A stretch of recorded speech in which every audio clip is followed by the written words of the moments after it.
Welcome to Tkinter GUI Application Development Projects by Bhaskar Chaudhary, a video course by Pact Publishing. I am Doug Stevens, and I will be Bhaskar's voice for this course. Bhaskar Chaudhary is a professional programmer and information architect. He has an experience of almost 9 years in consulting, contracting, and educating in the field of software development. He has worked with a large set of programming languages on various platforms over the years. He is an electronics hobbyist and a musician in his free time. So let's now talk about Tkinter GUI application development. Tkinter GUI application development projects will walk you through the process of developing real-world graphical applications using Python and Tkinter, the built-in GUI module of Python. This video course highlights the features and capabilities of Tkinter while demonstrating best practices involved in writing GUI programs, irrespective of the library you choose to build your application with. Here, you will learn how to use Tkinter to develop exciting, fun, and useful GUI applications with Tkinter and Python. We hope to take you on a fun journey through more than 10 projects from different problem domains. As we develop new applications in each project, the video course also builds up a catalog of some commonly used strategies to develop real-world applications. Now, let's look at our course. We'll start from scratch, providing an overview of Tkinter and covering details of how to create root windows, add widgets to a root window, handle layout with geometry managers, and work with events. The next section dives into develop a text editor in the procedural style of programming. It gives readers their first taste of several features of Tkinter and what it is like to develop a real application. Later, we will see the uses of object-oriented programming to develop a drum machine that is capable of playing user-composed rhythms. The application can also save compositions and later edit or replay them. Here, you will learn the techniques of designing a GUI application using a model-first philosophy and how to write multi-threaded GUI applications. After that, we will introduce key aspects of structuring a GUI application using the Model View Controller (MVC) architecture. It also teaches the art of taking a real-world object, chess, and modeling it in the notations that your program can manipulate. It also introduces readers to the power of the Tkinter Canvas widget. The further section introduces the concepts of working with external libraries while showing you how to work with many different Tkinter widgets. Most importantly, it shows you how to make your own Tkinter widgets, thereby extending the capabilities of the Tkinter manifold. Finally, we will look at the Tkinter Canvas widget in detail. As you will see, the Canvas widget is truly a highlight of Tkinter. The course also introduces the concept of the GUI framework, thereby creating reusable code for all your future programs. The programs discussed in this video course have been developed on the Ubuntu platform. However, given the multi-platform abilities of Tkinter, you can easily work along on other platforms such as Windows, Mac OS, and other distributions of Linux. For this video course, you will require Python version 3.4 with Tkinter 8.6 in most parts of the distribution. The links to download and install other project-specific modules and software are mentioned in the respective sections. This video course is for software developers, scientists, researchers, engineers, students, and programming hobbyists with a basic familiarity with Python will find this book interesting and informative. A motivated Python newbie with a background in writing programs can fill in the gaps of knowledge with a little outside research. People familiar with basic programming constructs and other programming languages can also catch up with some brief reading on Python. No GUI programming experience is expected. So what are we waiting for? Let's begin this journey together, and I hope you enjoy the ride. And welcome to the first section of this course, Meet Tkinter. The purpose of this section is to make you comfortable with Tkinter. It aims at introducing you to the various components of GUI programming with Tkinter. By the end of this section, you will have developed several partly functional dummy applications, such as the one shown in the following screenshot. We believe that the concepts that you will develop here will enable you to apply and develop GUI applications in your area of interest. The key aspects that we want you to learn from this chapter include the following: understanding the concept of a root window and a main loop, understanding widgets, the building blocks of programs, getting acquainted with a list of available widgets, developing layouts by using different geometry managers, applying events and callbacks to make a program functional, styling widgets by using styling options and configuring the root widget. Now, we will see the first video of Section 1, Installing Python and Tkinter. In this video, we will learn how to install Python and Tkinter. To work on the projects in this chapter, you must have a working copy of Python 3.4.0 installed on your computer. The Python download package and instructions for downloading for different platforms are available at this site. The installer binaries for Mac OS X and the Windows platform are available in this link. Python 3.4 is installed by default on the Ubuntu 14.04. Unfortunately, Ubuntu 14.04 does not ship with Tkinter. You have to install it manually. Other Linux users can also install the Python Interpreter version 3.4 package from the official repository or build it directly from the source link provided in this link. We will develop our application on the Ubuntu platform. However, since Tkinter is cross-platform, you can follow along with the instructions in this course on Windows, Mac, or any other Linux distribution without making any modifications to the code. After installing Python, open the Python 3.4 interactive shell and type in the following command.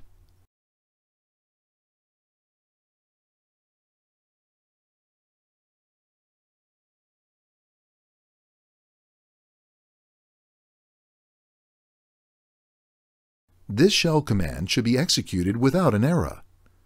If there are no error messages, the Tkinter module is installed on your Python distribution. When working with examples from this course, we do not support any Python version except for Python 3.4.3, which comes bundled with Tkinter TCL/TK version 8.6. However, most of the examples should work out of the box on other minor Python 3 versions. To check whether you have the correct Tkinter version on your Python installation, type this command in your idle or interactive shell.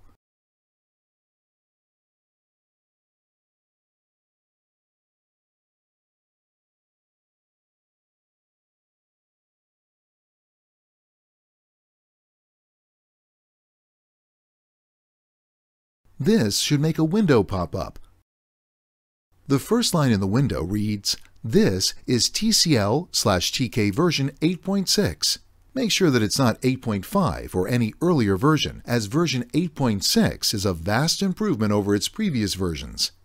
You are ready to code Tkinter GUI applications if your version test confirms it as TCL/TK version 8.6.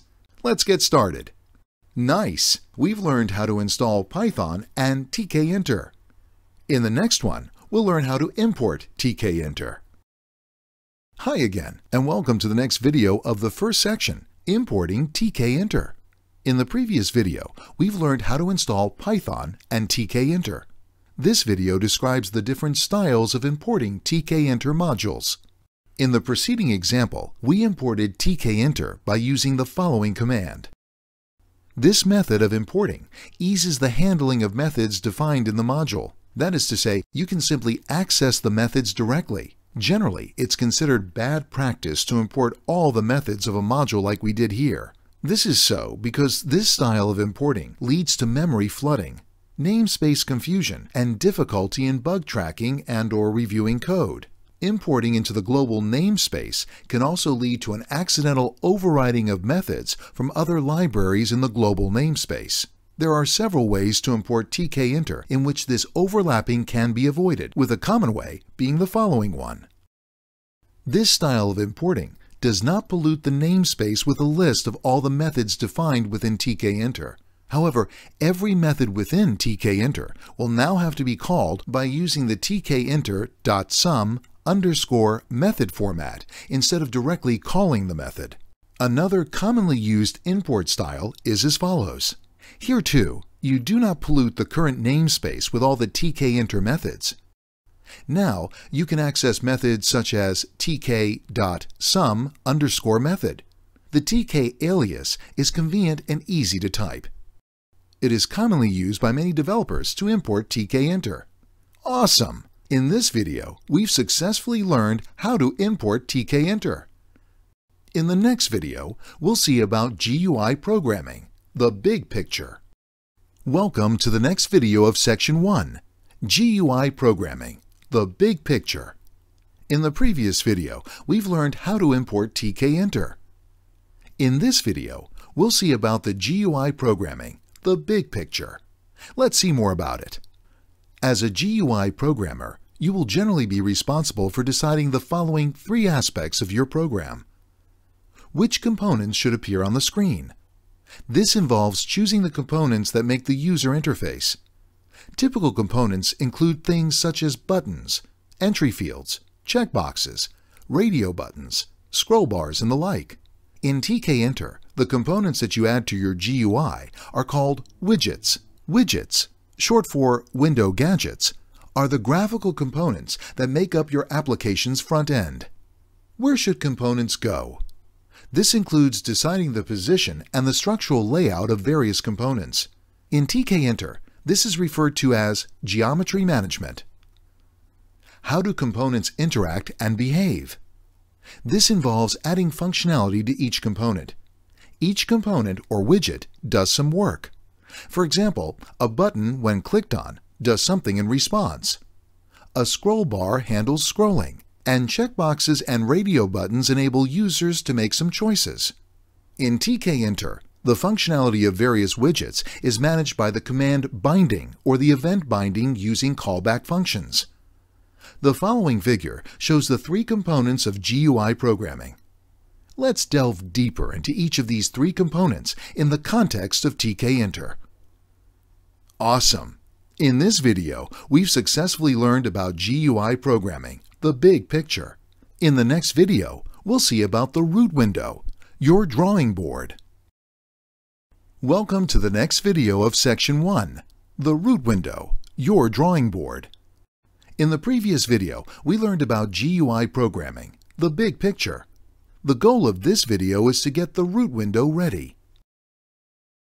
GUI programming is an art, and like all art, you need a drawing board to capture your ideas. The drawing board that you will use is called the root window. The following screenshot depicts the root window that we are going to create. Drawing the root window is easy. We just need to write the 3 lines of codes. Save this with the .py file extension, or check out the 1.01.py code. Open it in the idle window and run the program from the Run menu. Running this program should generate a blank root window, as shown here. This window is equipped with the functional minimize, maximize, and close buttons, and a blank frame. The first line imported all the classes, attributes, and methods of Tkinter into the current workspace. The second line created an instance of the Tkinter.tk class. This created what is called the root window, which we have seen in the preceding output. According to the conventions, the root window in Tkinter is usually called root, but you are free to call it by any other name. The third line executed the main loop method of the root object. The main loop method is what keeps the root window visible. If you remove the third line, the window created in line 2 will disappear immediately as soon as the script stops running. This will happen so fast that you will not even see the window appearing on your screen. Keeping the main loop method running also lets you keep the program running until you press the close button, which exits the main loop. Tkinter also exposed the main loop method as tkinter.mainloop. So you can even call main loop directly instead of calling root.mainloop. Congratulations! You've completed your first objective, which was to draw the root window. You have now prepared your drawing board. Now get ready to paint it with your imagination. In the next video, you'll learn about widgets, the building blocks of GUI program. Hi, and welcome to the next video of Section 1. In the previous video, we have learned about the root window, your drawing board. Let's move on to the topic. In this video, we will discuss about the building blocks of the GUI programs. Now that we have our top level or the root window ready, it is time to think over a question. Which components should appear in the window? In Tkinter jargon, these components are called widgets. The syntax that is used to add a widget is as follows. In our example, 1.02.py, we will add two widgets, a label and a button to the root frame. Note how all the widgets are added between the skeleton code that we defined in the first example. This code added a new instance named label for the label widget. The first parameter defined root as its parent or container. The second parameter configured its text option as I am a label widget. Similarly, we defined an instance of a button widget. This is also bound to the root window as its parent. We use the pack method, which is essentially required to position the label and button widgets within the window. We will discuss the pack method and several other related concepts when exploring the geometry management task. Some important widget features. Note the following few important features that are common to all widgets. All widgets are actually objects derived from their respective widget classes. So, a statement such as button equals button, its underscore parent, actually creates a button instance from the button class. Each widget has a set of options that decides its behavior and appearance. This includes attributes such as text labels, colors, and font size. For example, the button widget has attributes to manage its label, control its size, change its foreground and background colors, change the size of the border, and so on. To set these attributes, you can set the values directly at the time of creating the widget, as demonstrated in the preceding example. Alternatively, you can later set or change the options of the widget by using the .config or .configure method. Note that the .config or .configure methods are interchangeable and provide the same functionality. In fact, the .config method is simply an alias of the .configure method. Ways to create widgets. There are two ways to create widgets in Tkinter. The first way involves creating a widget in one line and then adding the pack method in the next line, as follows. Alternatively, you can write both the lines together, as follows. You can either save a reference to the widget created or create a widget without keeping any reference to it. You should ideally keep a reference to the widget in case the widget has to be accessed later on in the program. For instance, this is useful in case you need to call one of its internal methods or for its content modification.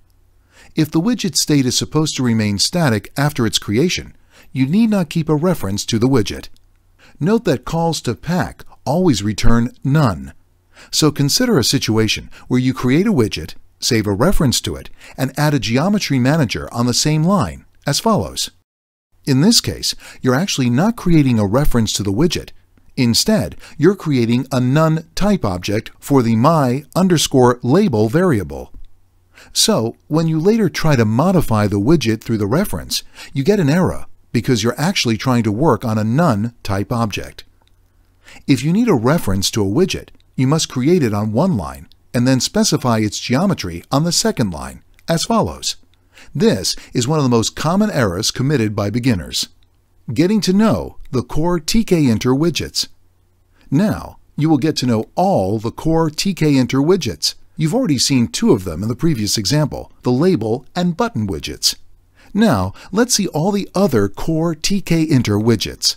Tkinter includes 21 core widgets, which are as follows. Label widget, top level widget, button widget, check button widget, canvas widget, entry widget, label frame widget, list box widget, menu button widget, menu widget, message widget, paned window widget, option menu widget, radio button widget, scroll bar widget, scale widget, spin box widget, bitmap class widget, text widget, image class widget. Let's write a program to display all of these widgets in the root window. Adding widgets to a parent window. The format used to add widgets is the same as the one that we discussed in the previous task. To give you an idea about how it's done, here's some sample code that adds some common widgets. Can you spot the pattern that is common to each widget? Can you spot the differences? As a reminder, the syntax for adding a widget is as follows. Using the same pattern, let's add all the 21 core Tkinter widgets into a dummy application. We do not produce the entire code here. We create a top-level window and a main loop, as shown in the earlier examples. We add a frame widget and name it menu underscore bar. Note that frame widgets are just holder widgets that hold other widgets. Frame widgets are great for grouping widgets together. The syntax for adding a frame is the same as that of all the other widgets.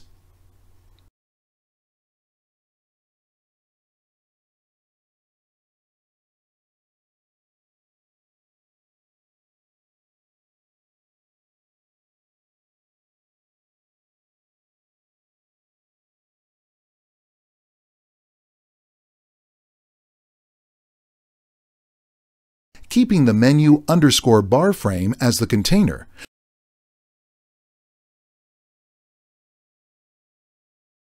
we add two widgets to it.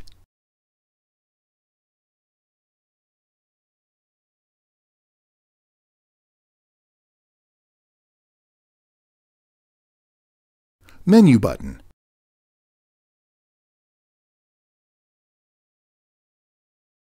Menu 1.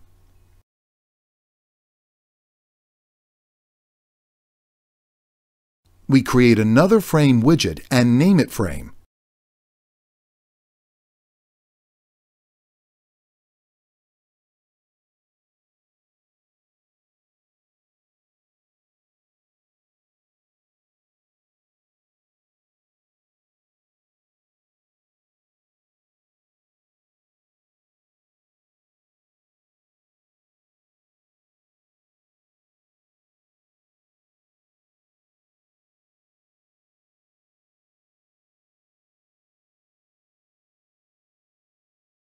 Keeping frame as the container/parent widget, we add the following 7 widgets to it. Entry, button, check button,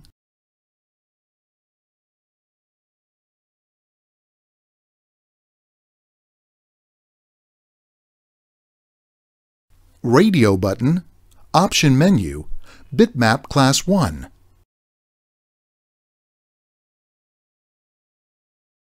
Label. We then proceed to create another frame widget. We add 6 more widgets to the frame. We then create another frame widget. We add 2 more widgets to the frame. Text. Scroll bar 1. We create another frame widget and add 2 more widgets to it. Canvas. Paned window 1. All of these widgets constitute the 21 core widgets of Tkinter. Now that you've had a glimpse of all the widgets, let's discuss how to specify the location of these widgets using geometry managers. Hope you enjoyed watching this video. In the next video, we'll see about the Tkinter Geometry Manager. Hi, and welcome to the next video of Section 1, the Tkinter Geometry Manager. In the previous video, we have learned about widgets, the building blocks of GUI programs. In this video, we will learn about Tkinter Geometry Manager. You may recall that we used the pack method to add widgets to the dummy application that we developed in the previous section. The pack method is not the only way of managing the geometry in your interface. In fact, there are 3 geometry managers in Tkinter that let you specify the position of widgets inside a top-level or parent window. The 3 geometry managers are as follows. Pack. This is the one that we have used so far.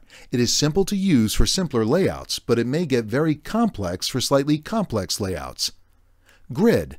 This is the most commonly used geometry manager that provides a table-like layout of management features for easy layout management.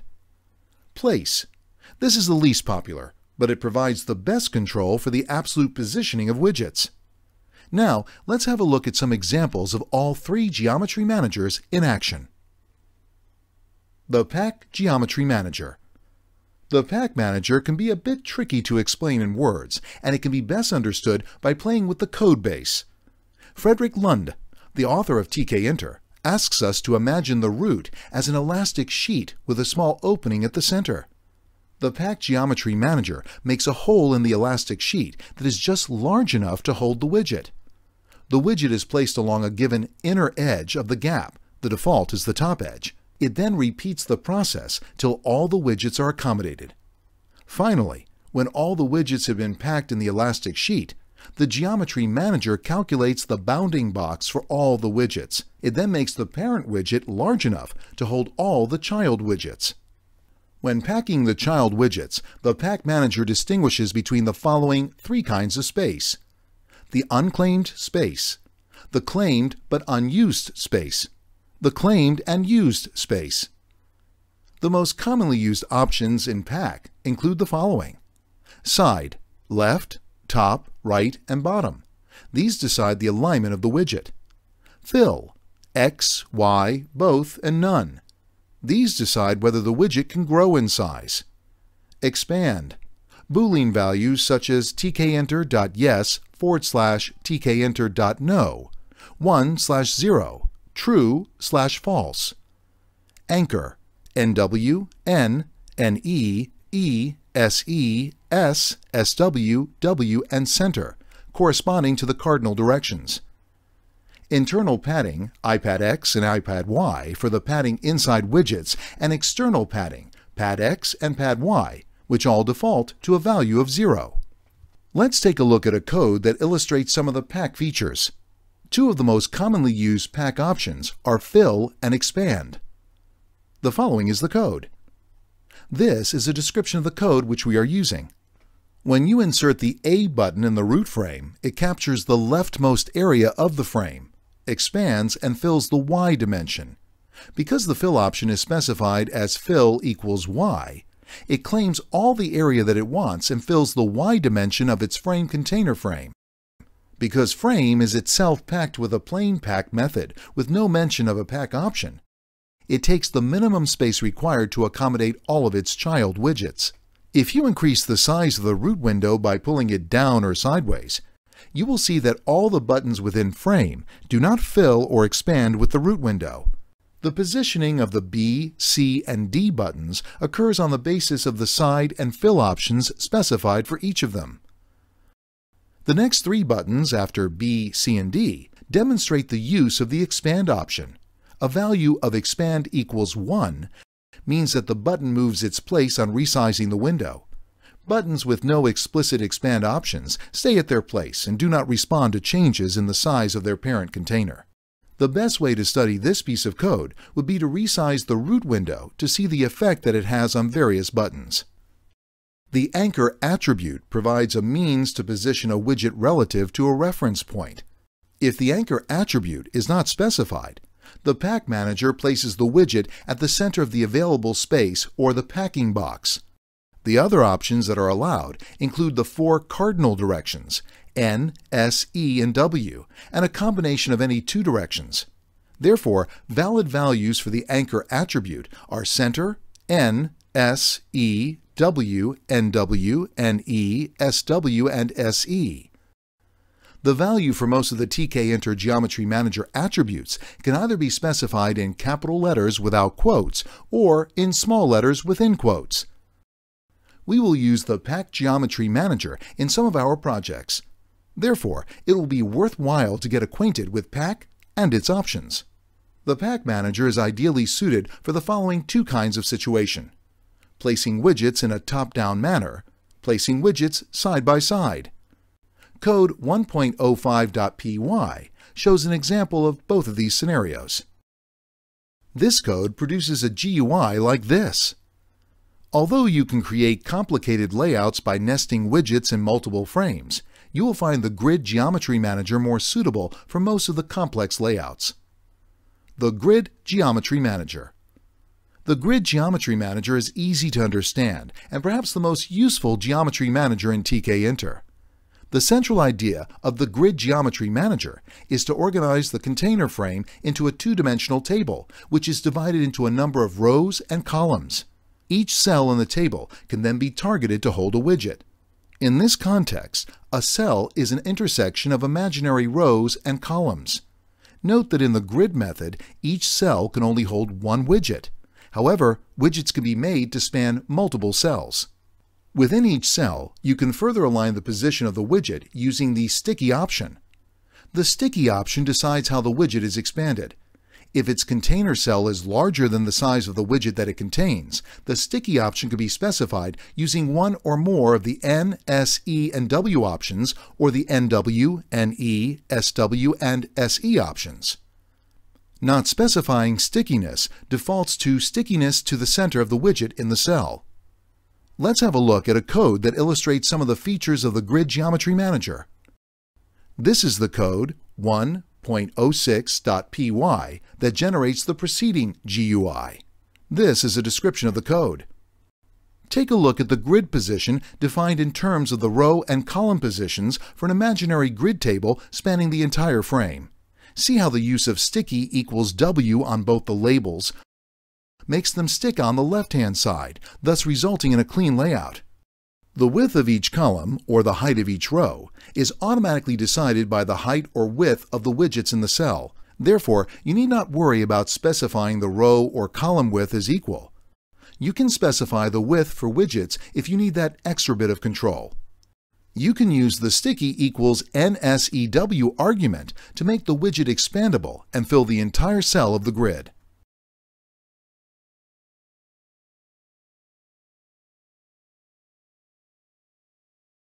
In a more complex scenario, your widgets may span across multiple cells in the grid.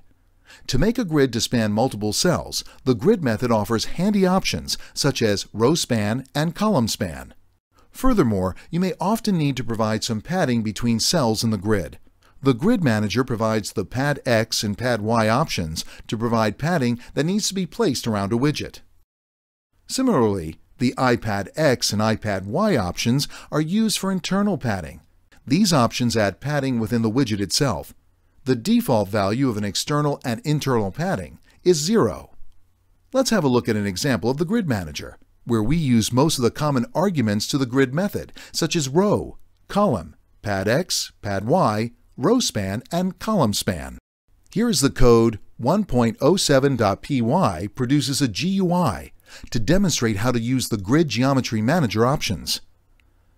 This is the code 1.07.py that generates the preceding GUI. Note how just 14 lines of the core Grid Manager code generate a complex layout, such as the one shown in the preceding output.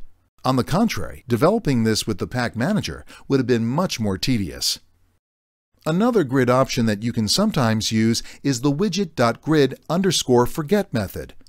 This method can be used to hide a widget from the screen. When you use this option, the widget still exists at its former location, but it becomes invisible. The hidden widget may be made visible again, but the grid options that you had originally assigned to the widget will be lost.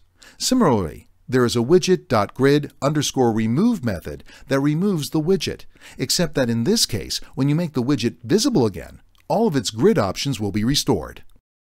For a complete grid reference, type the following command in the Python shell. Now, we will delve into configuring a grid's column and row sizes. Different widgets have different heights and widths. So when you specify the position of a widget in terms of rows and columns, the cell automatically expands to accommodate the widget. Normally, the height of all the grid rows is automatically adjusted to be the height of its tallest cell. Similarly, the width of all the grid columns is adjusted to be equal to the width of the widest widget cell.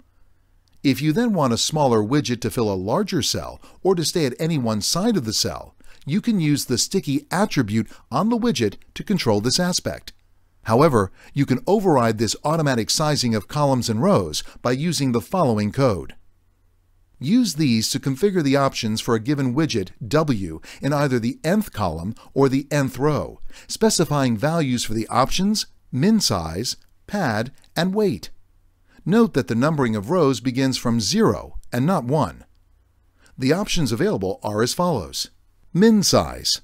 This is the minimum size of a column or row in pixels.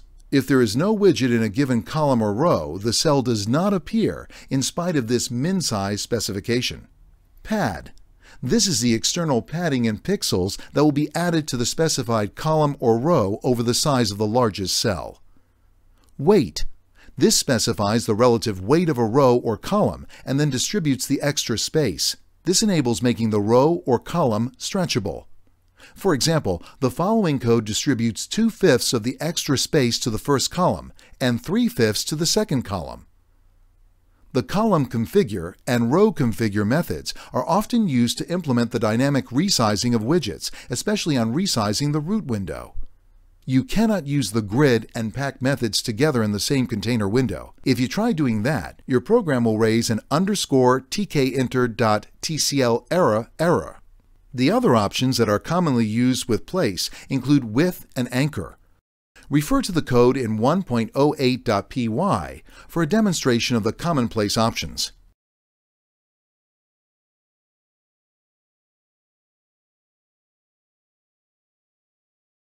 You may not see much of a difference between the absolute and relative positions simply by looking at the code or the window frame. However, if you try resizing the window, you will observe that the button placed does not change its coordinates, while the relative button changes its coordinates and size to accommodate the new size of the root window.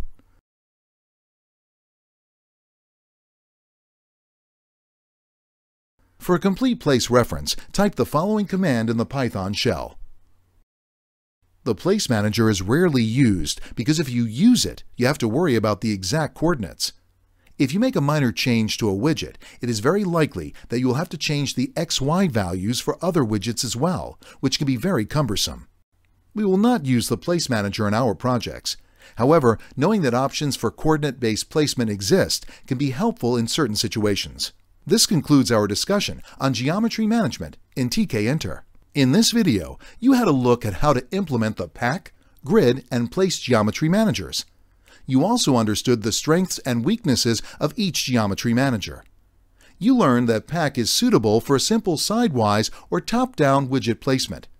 You also learned that the grid manager is best suited for the handling of complex layouts.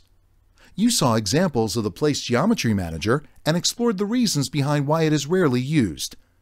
In the next video, you'll be able to plan and execute different layouts for your programs using these Tkinter geometry managers. Hello, and welcome to the next video of Section 1, Event and Callbacks, Adding Life to Programs. In the previous video, we have learned about Tkinter Geometry Manager. In this video, we'll learn how to call back a specific widget using the command binding rules. Now that you've learned how to add widgets to a screen and position them where you want, let's turn our attention to the third component of GUI programming. This addresses the question of how to make widgets functional. Making widgets functional involves making them responsive to events such as the pressing of buttons, the pressing of keys on a keyboard, mouse clicks, and the like. This requires associating callbacks with specific events. Callbacks are normally associated with specific widget events using the command binding rules, which is discussed in the following section. Command binding. The simplest way to add functionality to a button is called command binding, whereby a callback function is mentioned in the form of command equals sum underscore callbacken the widget option. Note that the command option is available only for a few selected widgets. Take a look at the following sample code. After defining the above callback, we can connect it to, say, a button with the command option referring to the callback as follows. A callback is a function memory reference that is called by another function, which takes the first function as a parameter. Put simply, a callback is a function that you provide to another function so that it can call it. Note that my underscore callback is passed without parentheses from within the widget command option, because when the callback functions are set, it is necessary to pass a reference to a function rather than actually call it. If you add parentheses like you do for any normal function, it would be called as soon as the program runs. In contrast, the callback is called only when an event occurs. Passing arguments to callbacks. If a callback does not take any argument, it can be handled with a simple function, such as the one shown in the preceding code. However, if a callback needs to take arguments, we can use the lambda function, as shown in the following code snippet. Then, somewhere else in the code, we define a button with a command callback that takes some arguments, as follows. Python borrows syntax from functional programming called the lambda function. The lambda function lets you define a single-line nameless function on the fly. The format for using lambda is as follows. Here's an example. Now we can call the square method as follows. Limitations of the command option. The command option that is available with the button widget and a few other widgets is a function that can make the programming of a click of a button event easy. Many other widgets do not provide an equivalent command binding option. By default, the command button binds to the left click and the spacebar. It does not bind to the return key. Therefore, if you bind a button by using the command function, it will react to the spacebar and not the return key. This is counterintuitive for many users. What's worse is that you cannot change the binding of the command function easily. The moral is that the command binding, though a very handy tool, is not flexible enough when it comes to deciding your own bindings. Event binding. Fortunately, Tkinter provides an alternative form of an event binding mechanism called bind to let you deal with different events. The standard syntax used to bind an event is as follows. When an event corresponding to the event description occurs in the widget, it calls not only the associated handler that passes an instance of the event object as the argument, but also the details of the event. If there already exists a binding for that event for this widget, the old callback is usually replaced with the new handler. But you can trigger both the callbacks by passing add equals plus as the last argument. Let's look at an example of the bind method.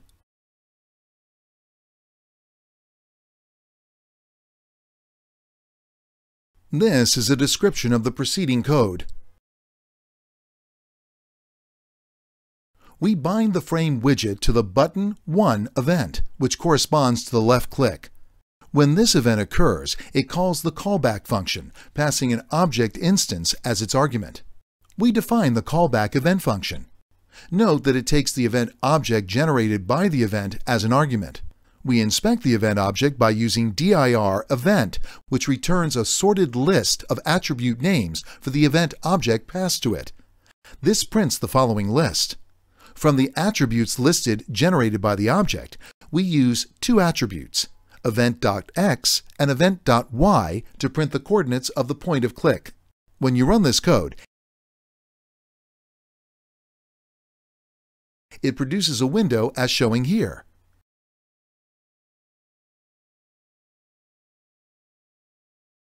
When you left-click anywhere in the yellow-colored frame within the root window, it outputs messages to the console. Event patterns. In the previous example, you learned how to use the button 1 event to denote a left click.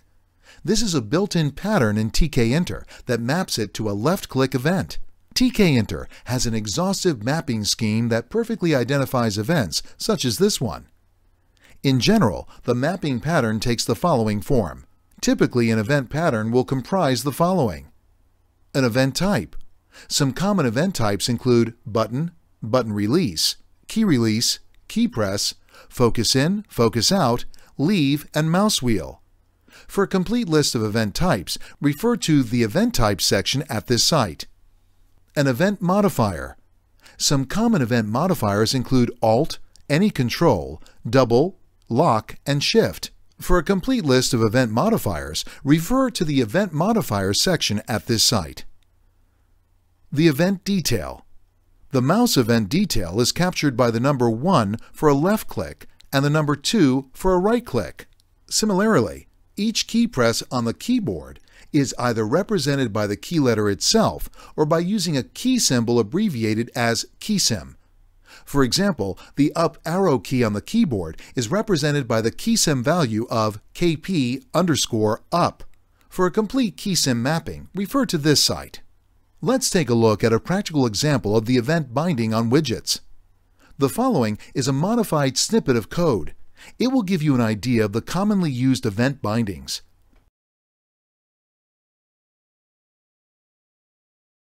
Rather than binding an event to a particular widget, you can also bind it to the top level window. The syntax remains the same, except that now you call it on the root instance of the root window, like root.bind.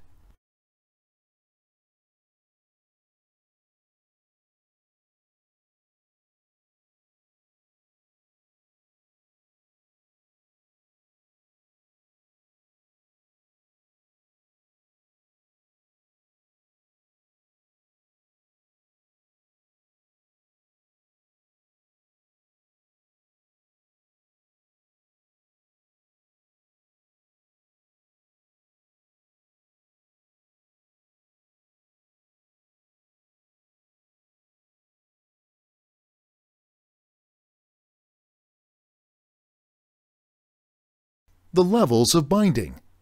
In the previous section, you had a look at how to bind an event to an instance of a widget. This can be called an instance-level binding. However, there may be times when you need to bind events to an entire application.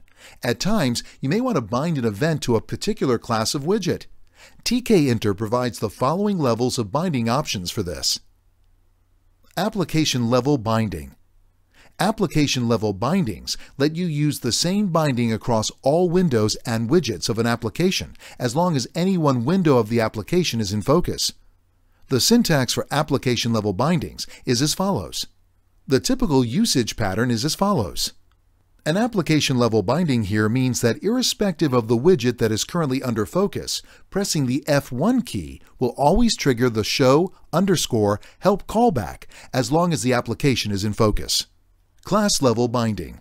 You can also bind events at a particular class level. This is normally used to set the same behavior for all instances of a particular widget class. The syntax for class-level binding is as follows. The typical usage pattern is as follows. In the preceding example, all the entry widgets will be bound to the Control-V event, which will call a method named paste event. Event propagation. Most keyboard and mouse events occur at the operating system level. It propagates hierarchically upwards from the source of the event until it finds a window that has the corresponding binding. The event propagation does not stop there. It propagates itself upwards, looking for other bindings from other widgets until it reaches the root window. If it does not reach the root window and no bindings are discovered by it, the event is disregarded. Great! We've successfully learned about event callbacks adding life to programs. In the next video, we will learn how to handle widget-specific variables. Welcome to the next video of Section 1, Handling Widget-Specific Variables. In the previous video, we have learned about events and callbacks, adding life to programs. In this video, we're going to learn how to handle widget-specific variables. You need variables with a wide variety of widgets. You likely need a string variable to track what the user enters into the entry widget or text widget.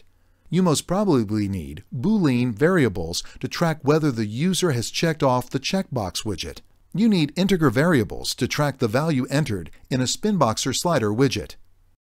In order to respond to changes in widget-specific variables, Tkinter offers its own variable class. The variable that you can use to track widget-specific values must be subclassed from this Tkinter variable class. Tkinter offers some commonly used predefined variables. They are string var, int var, boolean var, and double var. You can use these variables to capture and play with the changes in the values of variables from within your callback functions. You can also define your own variable type if required. Creating a Tkinter variable is simple. You simply have to call the constructor. Once the variable is created, you can use it as a widget option as follows. Additionally, Tkinter provides access to the values of variables via the set and get methods as follows. A demonstration of the Tkinter variable class is available in the 1.11.py code file. The code generates a window which we will see now. In short, you now know how to make your GUI program responsive to end-user requests. Great! We've successfully learned how to handle widget-specific variables. In the next video, we'll learn about event unbinding and virtual events. Welcome to the next video of Section 1, Event Unbinding and Virtual Events. In the previous video, we have learned how to handle widget-specific variables. In this video, we'll learn about event unbinding and virtual events. In addition to the bind method that you previously saw, you might find the following two event-related options useful in certain cases. Unbind. Tkinter provides the unbind option to undo the effect of an earlier binding. The syntax is as follows. This is the example of its usage. Virtual events. Tkinter allows you to create your own events. You can give these virtual events any name that you want. For example, let's suppose that you want to create a new event called commit, which is triggered by the F9 key. To create this virtual event on any given widget, use the following syntax. You can then bind commit to a callback by using a normal bind method as follows. other event-related methods can be accessed by typing the following line in the Python terminal. Now that you're ready to dive into real application development with Tkinter, let's spend some time exploring a few custom styling options that Tkinter offers. We will also have a look at some of the configuration options that are commonly used with the root window. Awesome! We've successfully learned about event handling and virtual events. In the next video, we'll learn about the styling features that are available in Tkinter. Welcome to the next video of Section 1, Platform-Based Styling for our Widgets. In the previous video, we have learned about event unbinding and virtual events. In this video, we'll give a brief introduction of styling features that are available in Tkinter. So far, we've relied on Tkinter to provide specific platform-based styling for our widgets. However, you can specify your own styling of widgets, such as their color, font size, border width, and relief. You may recall that we can specify the widget options at the time of its instantiation as follows. Alternatively, you can specify the widget options by using Configure in the following way. The styling options are also specified as options to the widgets either at the time of creating the widgets or later by using the Configure option. Specifying styles. Under the purview of styling, we will cover how to apply different colors, fonts, border widths, reliefs, cursors, and bitmap icons to widgets. First, let's see how to specify the color options for a widget. You can specify the following two types of color for most widgets: the background color, the foreground color. You can specify the color by using hexadecimal color codes for the proportion of red, green, and blue. The commonly used representations are, for example, pound FFF is white. Pound 000000 is black. Pound F00 is red. Pound 00FF00 is green. And pound 000000FFF is blue. Alternatively, Tkinter provides mapping for standard color names. For a list of predefined name colors, visit this link. Next, let's have a look at how to specify fonts for our widgets. A font can be represented as a string by using the following string signature. The elements of the preceding syntax can be explained as follows. Font family. This is a complete font family long name. It should preferably be used in lowercase, such as font equals Nimbus Roman 36 bold italic. Font size. This is in a printer's point unit, PT, or pixel unit, PX. Font style. This is a mix of normal, bold, italic, and underline overstrike. The following are the examples that illustrate the method of specifying fonts. If you set a Tkinter dimension in a plain integer, the measurements take place in pixel units. Alternatively, Tkinter accepts four other measurement units, which are m, millimeters, c, centimeters, I, inches, and p, printer's points, which are about 1/72. For instance, if you want to specify the wrap length of a button in terms of a printer's point, you can specify it as follows.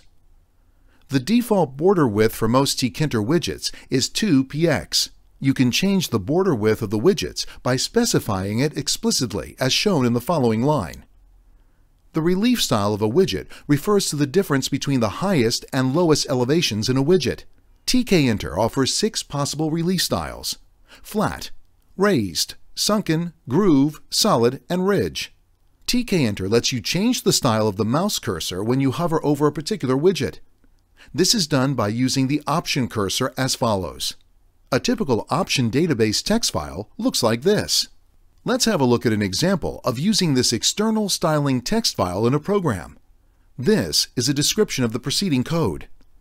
The code connects to an external styling file called optiondb.txt. That defines common styling for the widgets.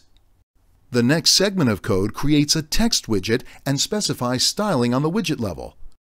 The next segment of code has several buttons, all of which derive their styling from the centralized optiondb.txt file. One of the buttons also defines a custom cursor.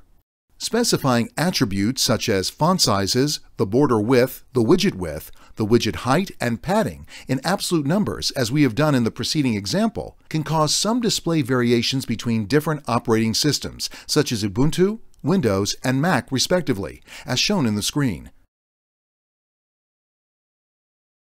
This is due to differences in the rendering engines of different operating systems. When deploying cross-platform, it is better to avoid specifying attribute sizes in absolute numbers. It is often the best choice to let the platform handle the attribute sizes. Awesome! We've successfully learned about styling features that are available in Tkinter. In the next video, we'll learn about some common root windows options. Welcome to the last video of Section 1, some common root window options. In the previous video, we've learned about styling features that are available in Tkinter. Now that we're done discussing styling options, let's wrap up with a discussion on some commonly used options for the root window. Root geometry, 142 by 280 plus 150 plus 200. You can specify the size and location of a root window by using a string of the width x height plus x offset plus y offset form. self.root.wm underscore icon bitmap mynewicon.ico or self.root.icon.bitmap mynewicon.ico. This changes the title bar icon to something that is different from the default TK icon. Root.overrideRedirect1. This removes the root border frame. It hides the frame that contains the minimize, maximize, and close buttons. Let's explain these styling options in more detail. Root.geometry, 142 by 280 plus 150 plus 200, specifying the geometry of the root window limits the launch size of the root window. If the widgets do not fit in the specified size, the widgets get clipped from the window. It is often better not to specify this and let Tkinter decide this for you. Self.root.wm underscore icon bitmap my underscore icon.ico or self.root. Icon bitmap my underscore icon.ico. This option is only applicable to Windows. Unix-based operating systems do not display the title bar icon. Getting interactive help. This section is true not only for Tkinter, but also for a Python object for which you may need help. Let's say that you need a reference to the Tkinter Pack Geometry Manager.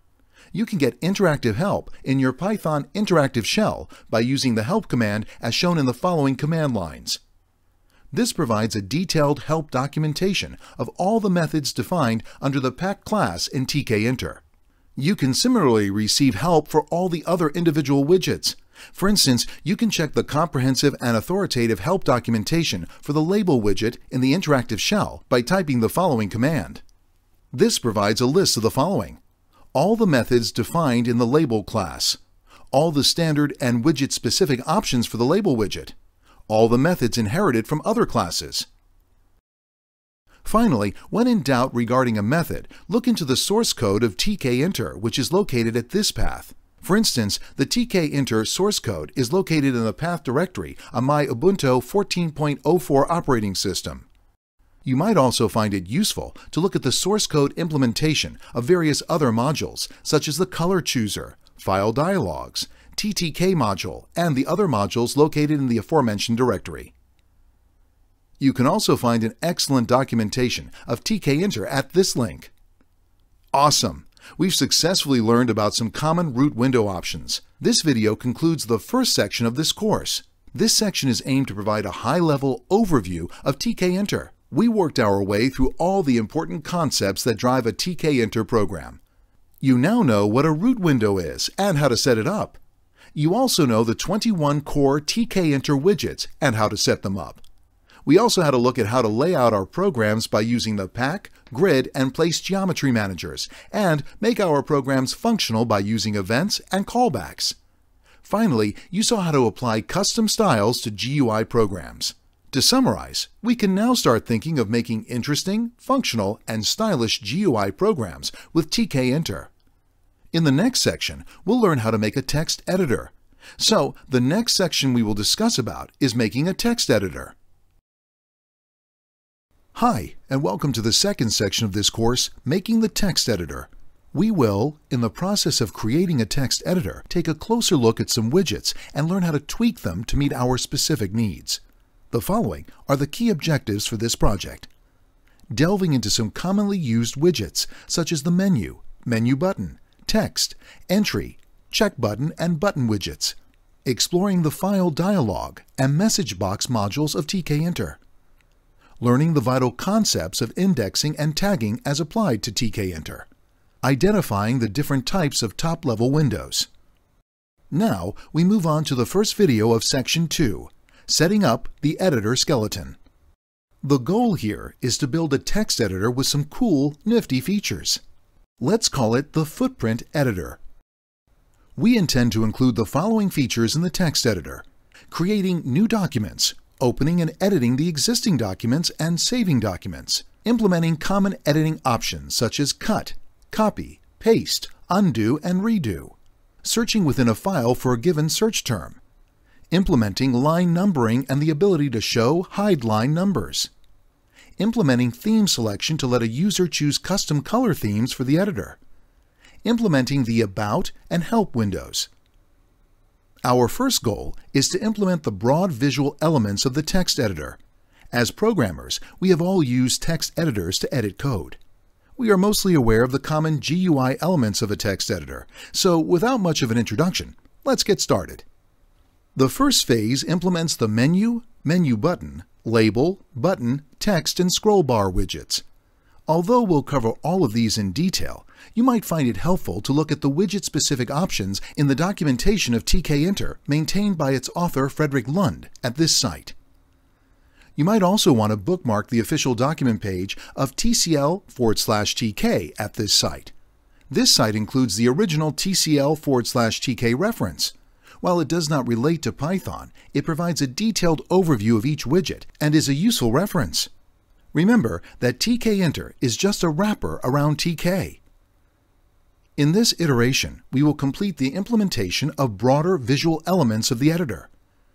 We will use the Pack Geometry Manager to place all the widgets. We have chosen the Pack Manager because it is ideally suited for the placing of widgets side by side or in a top-down position. Fortunately, in a text editor, we have all the widgets placed either side by side or in top-down locations. Thus, it is beneficial to use the Pack Manager. We can do the same thing with the Grid Manager as well. A note on code styling. We will try to stick to the official Python styling guide, which is specified in the PEP 8 documentation at this site. Let's start by adding the top-level window by using the following code.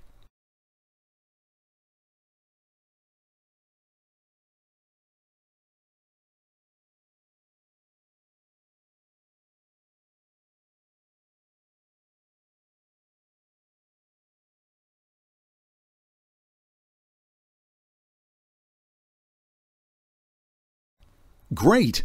We have successfully learned how to set up the editor skeleton. In the next video, we'll see how to add a menu and menu items. Hi! Welcome to the next video of Section 2, Adding Menu and Menu Items. In the previous video, we learned how to set up the editor skeleton. So, let's move on to the topic. In this video, we'll see how to add menu and menu items.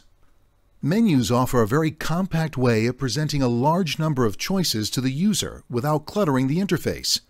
Tkinter offers the following two widgets to handle menus. The Menu widget. This appears at the top of applications, which is always visible to end users. The Menu items. This shows up when a user clicks on a menu. We will use this code to add top-level menu buttons. For example, to add a file menu, we will use this code. The result of the code is like this. Similarly, we will add the Edit, View, and About menus. We will also define a constant like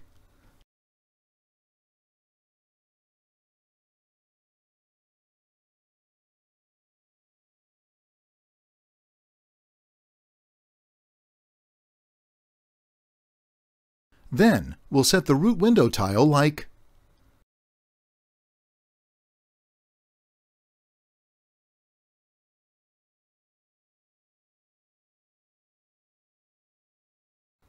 Most Linux platforms support tear-off menus. When tear-off is set to 1, enabled, the menu appears with a dotted line above the menu options. Clicking on the dotted line enables the user to literally tear off or separate the menu from the top. However, as this is not a cross-platform feature, we've decided to disable tear-off, marking it as tear-off equals 0. Next, we will add menu items in every individual menu. Not surprisingly, the code for the menu items needs to be added in the respective menu instance, as shown in the following screenshot. In our example, we will add the following menu items. The View menu has certain menu item variations which will be tackled in the following section and is therefore not dealt with here. Menu items are added by using the add_command method.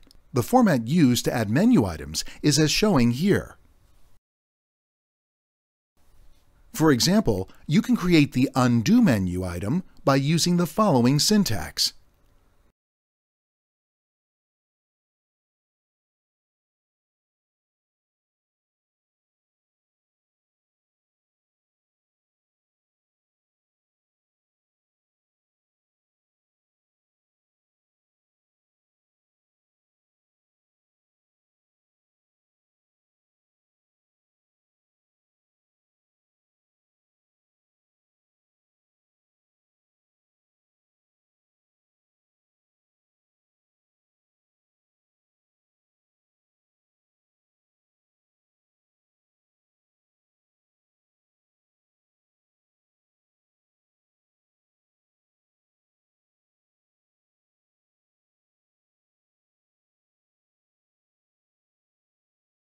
Some new menu-specific options that are introduced in, such as Accelerator.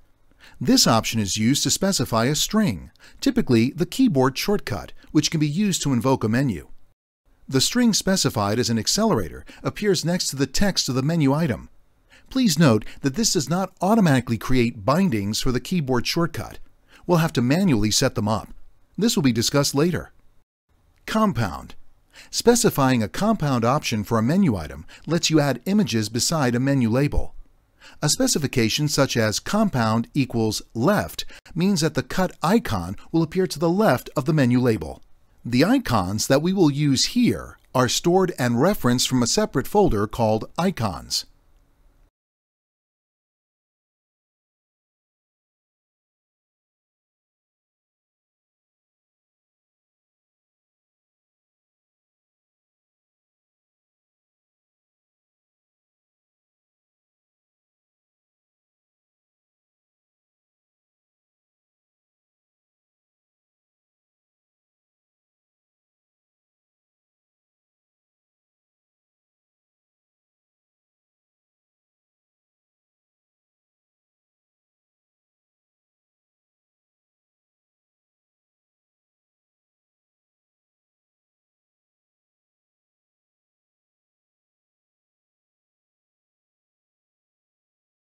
Underline.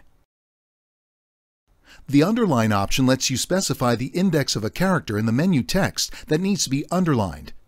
The indexing starts at 0, which means that specifying underline equals 1 underlines the second character of the text. Besides underlying, Tkinter also uses it to define the default bindings for the keyboard traversal of menus. This means that we can select the menu either with the mouse pointer or with the Alt character underscore at the underscore underlined underscore index shortcut. To add the new menu item in the file menu, use this code. Menu separators. Occasionally in menu items, you'll come across code such as my_.add_separator. This widget displays a separator bar and is solely used to organize similar menu items in groups, separating groups by horizontal bars. Next, we'll add a frame widget to hold the shortcut icons. We will also add a text widget to the left to display line numbers as showing here.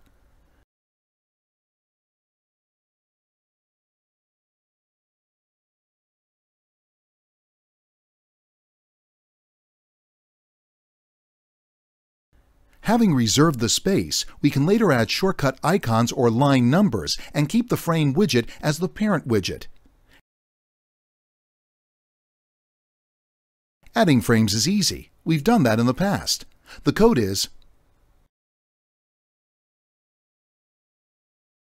we applied a background color to these two widgets for now to discern them from the body of the top-level window. Lastly, let's add the main text widget and scroll bar widget as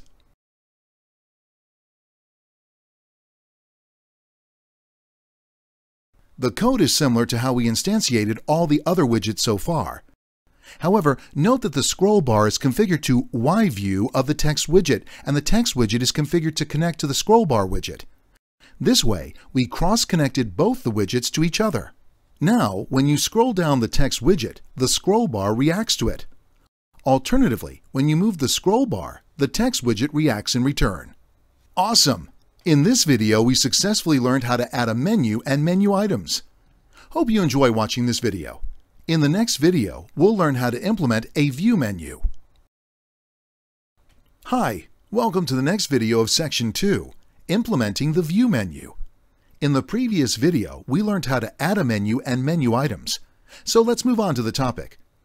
In this video, we'll see how to implement the View menu.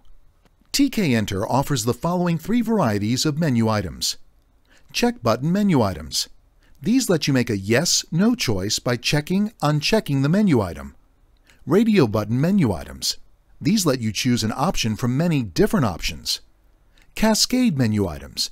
These menu items only open up to show another list of choices. This is the View menu, which all of these three types of menu items in action. The first three menu items in the View menu lets users make a definitive yes or no choice by checking or unchecking them. These are examples of the check button menu. The Themes menu item in the preceding screenshot is an example of a cascade menu. Hovering over this cascade menu simply opens another list of menu items. However, we can also bind a menu item by using the post command =callback option. This can be used to manage something just before bringing up the cascading menu item's contents and is often used for dynamic list creation. Within the cascade menu, you are presented with a list of choices for your editor's theme.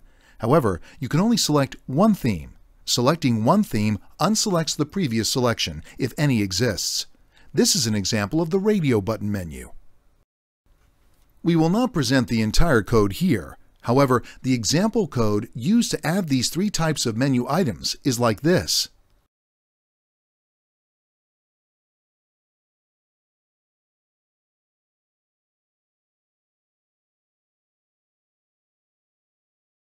Now, we need to track whether a selection has been made by adding a variable, which can be Boolean var, int var, or string var, as discussed in the previous section.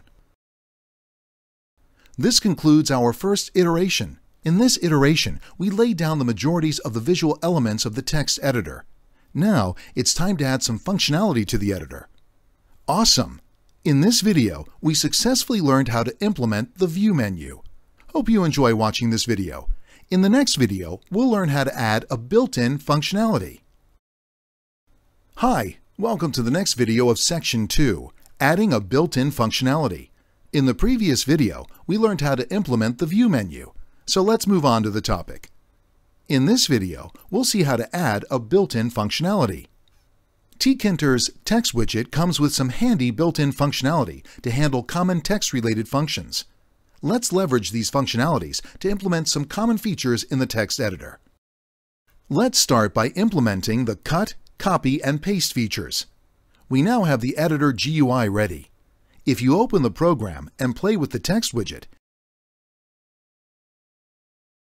you will see that you can perform basic functions such as cut, copy, and paste in the text area by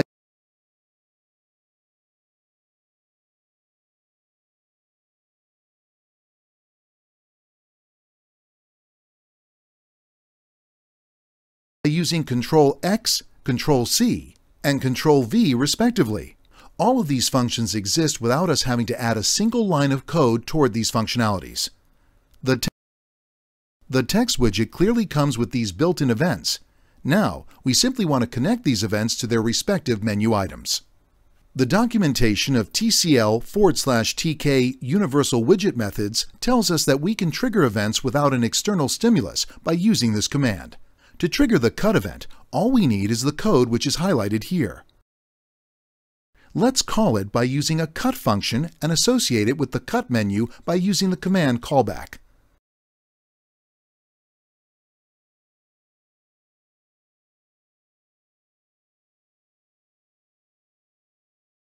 Then, define a command callback from the existing cut menu like this.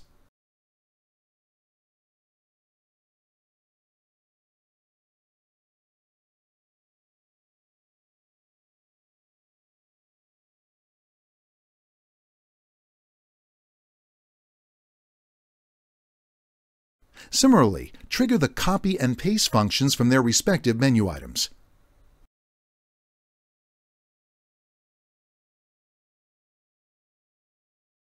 Next, we'll move on to the implementation of the undo and redo features.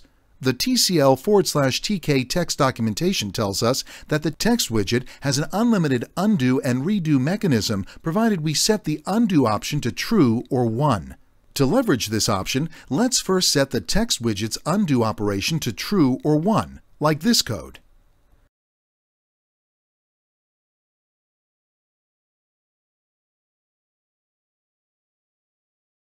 Now, if you open the text editor and try out the undo feature by using Ctrl-Z, it should work fine.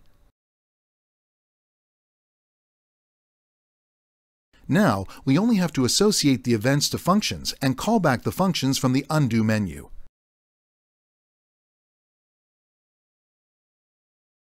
This is similar to what we did for cut, copy, and paste.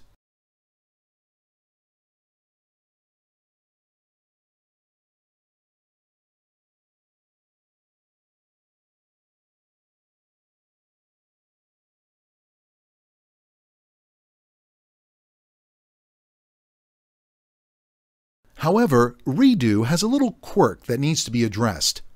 By default, redo is not bound to the Ctrl-Y key.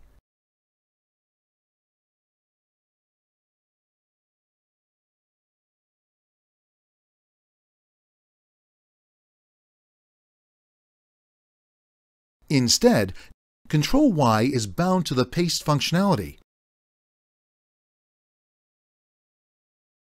This is not how we expect the binding to behave, but it exists due to some historical reasons related to TCL/TK. Fortunately, it's easy to override this functionality by adding an event binding such as, since an event binding like the one in the preceding code sends an event argument, the undo function must be able to handle this incoming parameter. Therefore, we'll add the event equals none optional parameter to the redo function like this code.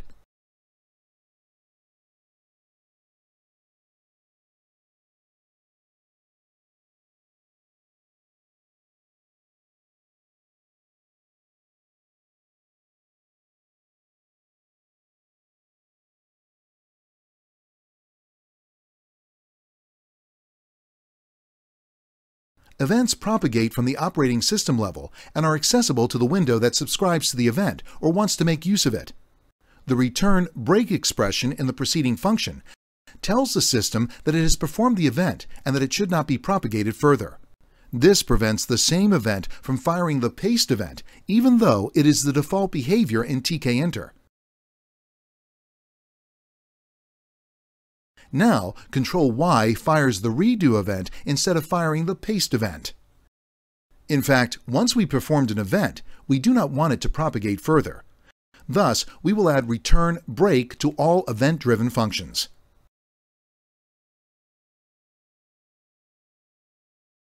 Awesome! In this video, we successfully learned about adding a built-in functionality. Hope you enjoy watching this video.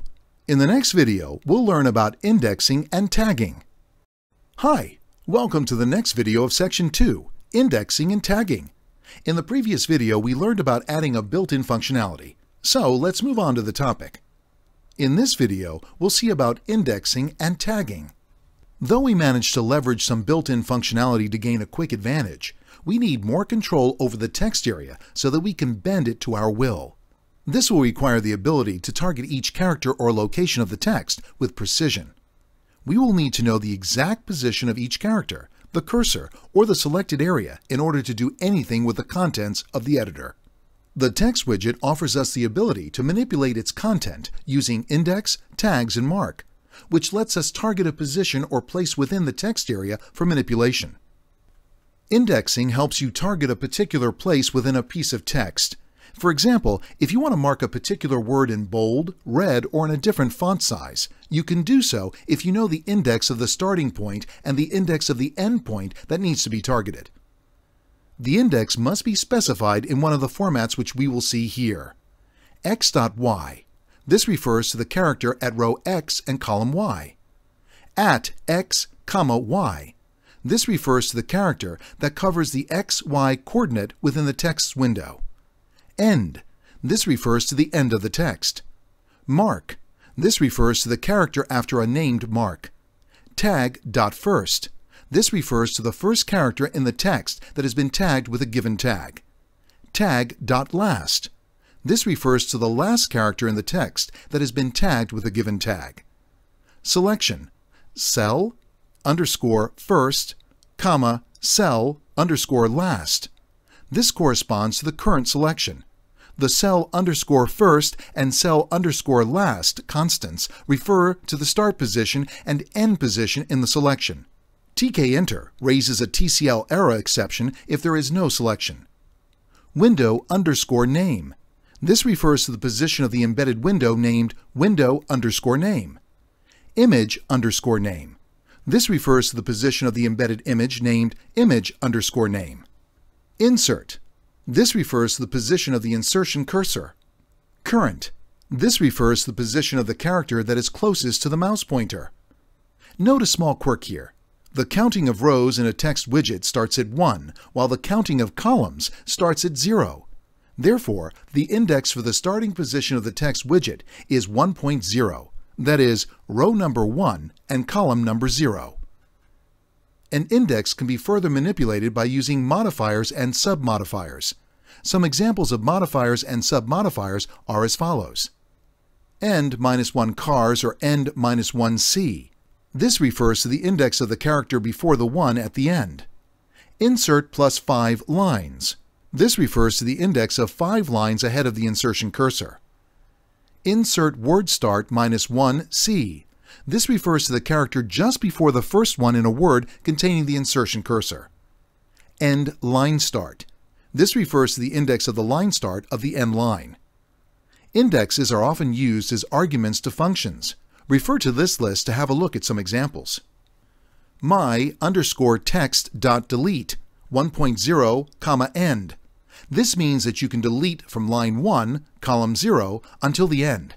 my_text.get 1.0, end. This gets the content from 1.0, beginning, until the end. my_text.delete insert -1 C, insert. This deletes a character at the insertion cursor. Tags are used to annotate text with an identification string that can then be used to manipulate the tagged text. Tkinter has a built-in tag called cell, which is automatically applied to the selected text. In addition to cell, you can define your own tags.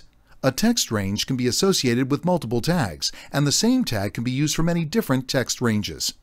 Some examples of tagging are as: you can specify the visual style for a given tag with tag underscore.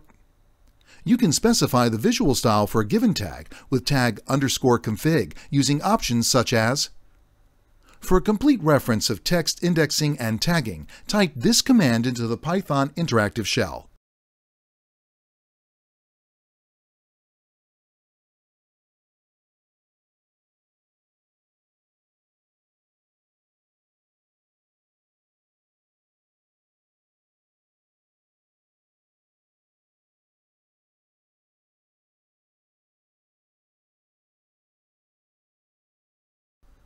Equipped with a basic understanding of indexing and tagging, let's implement some more features in the code editor.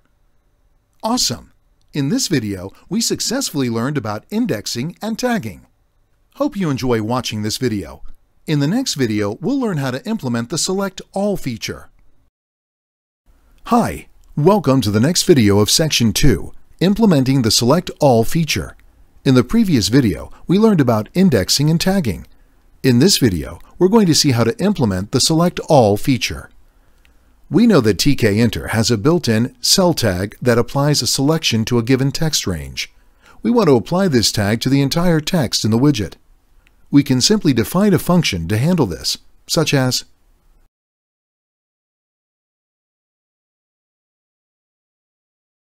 After doing this, add a callback to the Select All menu item.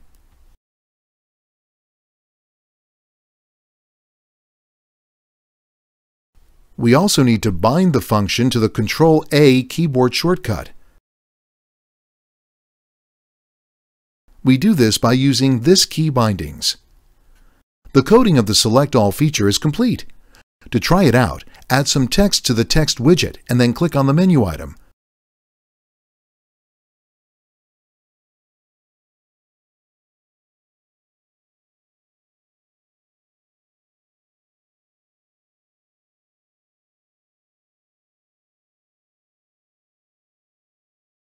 Select All or use the Control-A.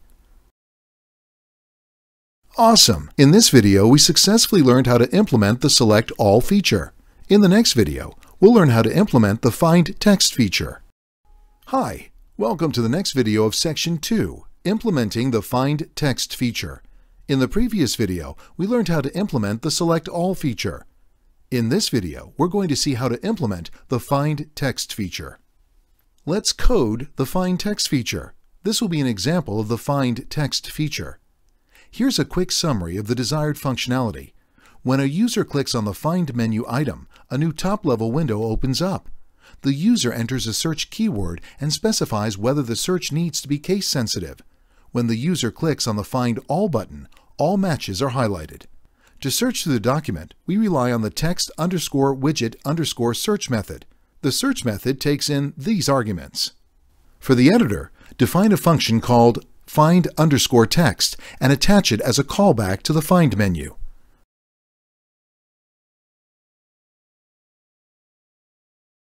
Also, bind it to the Control-F shortcut like this.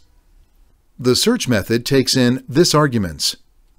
Then, define the find_text function like this.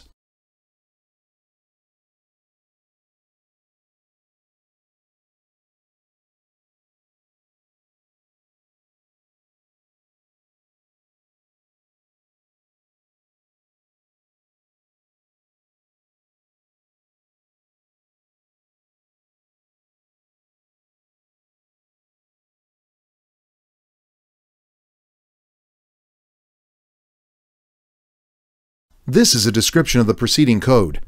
When a user clicks on the Find menu item, it involves a find_text callback.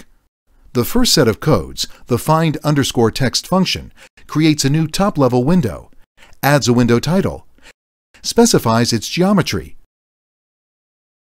size, shape, and location, and sets it as a transient window. Setting it as a transient means that it is always drawn on top of its parent or root window. If you uncomment this line and click on the root editor window, the Find window will go behind the root window. The next set of code are pretty self-explanatory in that they set the widgets of the Find window. They add the label, entry, button, and check button widgets and provide for the search_string and ignore _case_value variables to track the value a user enters into the entry widget and whether the user has checked off the check button. The widgets are arranged by using the Grid Geometry Manager to fit into the Find window. The Find All button has a command option that calls a search_output function, passing the search string as the first argument and whether the search needs to be case-sensitive as its second argument. The third, fourth, and fifth arguments pass the top-level window, the text widget, and the entry widget as parameters. Prior to the search_output method, we override the Close button of the Find window and redirect it to a callback named close_search. The close_search function is defined within the find_text function. This function takes care of removing the match tag that was added during the search. If we do not override the close button and remove these tags, the match string will continue to be marked in red and yellow even after the search is ended. Next, we define the search_output function that does the actual searching and adds the match tag to the matching text. The code for this is a description of the preceding code. This part of the code is the heart of the search function. It searches through the entire document by using the while true loop, breaking out of the loop only if no more text items remain to be searched. The code first removes the previous search-related match tags if they do exist, as we do not want to append the results of the new search to the previous search results. The function uses the search method, which is provided in Tkinter in the text widget. The search method takes this arguments such as the search method returns the starting position of the first match. We store it in a variable named start_pos. Calculate the position of the last character in the matched word, and store it in the end_pos variable. The search method returns the starting position of the first match. We store it in a variable named start_pos. Calculate the position of the last character in the matched word, and store it in the end_pos variable. For every search match that it finds, it adds the match tag to the text ranging from the first position to the last position. After every match, we set the value of the start_pos to be equal to end_pos. This ensures that the next search starts after end_pos. After every match, we set the value of start_pos to be equal to end_pos. This ensures that the next search starts after end_pos. The loop also keeps a track of the number of matches by using the count variable. Outside the loop, the tag match is configured to have a red font and yellow background. The last line of this function updates the title of the find window with the number of matches that were found. Awesome! In this video, we successfully learned how to implement the find text feature. In the next video, we'll see about types of top-level windows. Welcome to the next video of Section 2, Types of Top-Level Windows. In the previous video, we learned how to implement the find text feature. In this video, we're going to see the types of top-level windows. In a code previously in this section, we used this line. Let's understand what it means here. Tkinter supports this 4 types of top-level windows. The main top-level window. These are the ones that we have constructed so far. The child top-level window. These are the ones that are independent of the root. The top-level child behaves independent of its root, but it gets destroyed if its parent is destroyed. The transient top-level window. This always appears at the top of its parent, but it does not entirely grab the focus. Clicking again on the parent window allows you to interact with it. The transient window is hidden when the parent is minimized, and it is destroyed if the parent is destroyed. Compare this to what is called a model window. A model window grabs all the focus from the parent window and asks a user to first close the model window before getting access back to a parent window. The undecorated top-level window. A top-level window is undecorated if it does not have a window manager decoration around it. It is created by setting the overrider direct flag to 1. An undecorated window cannot be resized or moved. Refer to the 2.06.py code for a demonstration of all of these 4 types of top-level windows. This concludes our second iteration. Congratulations! We've completed coding the select all and find text functionality into our program. More importantly, you've been introduced to indexing and tagging, 2 very powerful concepts associated with many Tkinter widgets. You will find yourself using these 2 concepts all the time in your projects. We also saw 4 types of top-level windows and the use case for each of them. Awesome! In this video, we've successfully seen the types of top-level windows. In the next video, we'll learn how to work with forms and dialogues. Welcome to the next video of Section 2, Working with Forms and Dialogues. In the previous video, we've seen the types of top-level windows. The goal for this video is to implement the functionality of the file menu options of Open, Save, and Save As.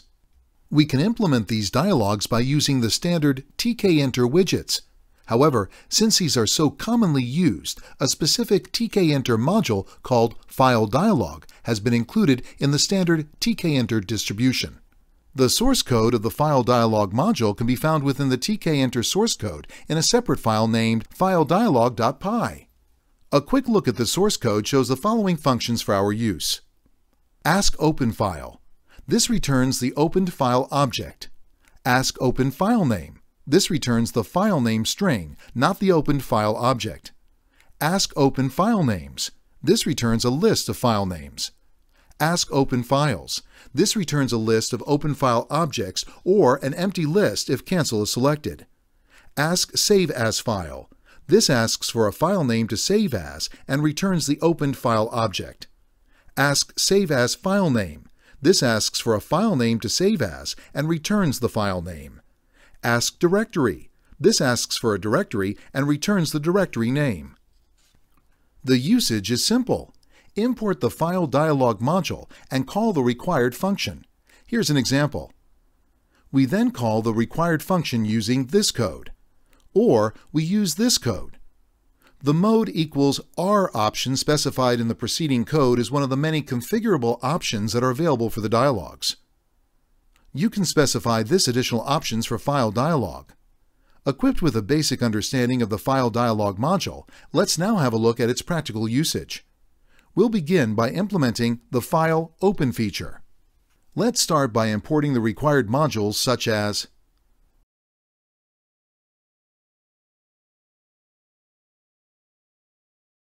Next, let's create a global variable which will store the name of the currently open file. This code is present in open_file. Refer to 2.07.py in the code bundle. Modify the Open menu to add a command callback to this newly defined method. This is a description of the preceding code. We declared a file_name variable in the global scope to keep a track of the file name of the open file. This is required to keep a track of whether a file has been opened. We need this variable in the global scope, as we want this variable to be available to other methods, such as save and save_as. Not specifying it as global would mean that it is only available within the function. So, the save and save_as functions would not be able to check whether a file is already open in the editor. We use askOpenFileName to fetch the file name of the open file. In case a user cancels opening the file or no file is chosen, the file_name returned is none. In that case, we do nothing. However, in case file dialog returns a valid file name, we isolate the file name using the OS module and add it as the title of the root window.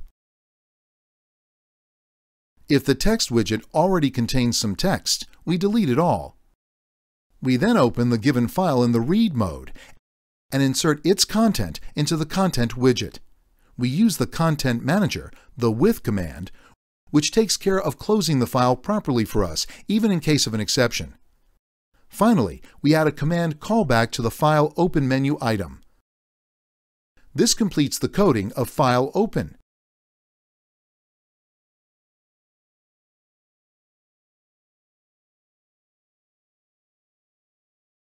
If you now go and navigate to File Open, select a text file and click on Open. The content area will be populated with the content of the text file.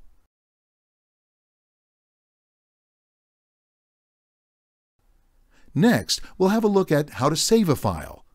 There are two components that are needed to save a file: save, save as. If the content text widget already contains a file, we do not prompt the user for a file name. We simply overwrite the contents of the existing file. If there is no file name associated with the current content of the text area, we prompt the user with a Save As dialog. Moreover, if the text area has an open file and the user clicks on Save As, we will still prompt them with a Save As dialog to allow them to write the contents to a different file name. The code for save and save_as is as follows. Refer to 2.07.py in the code bundle.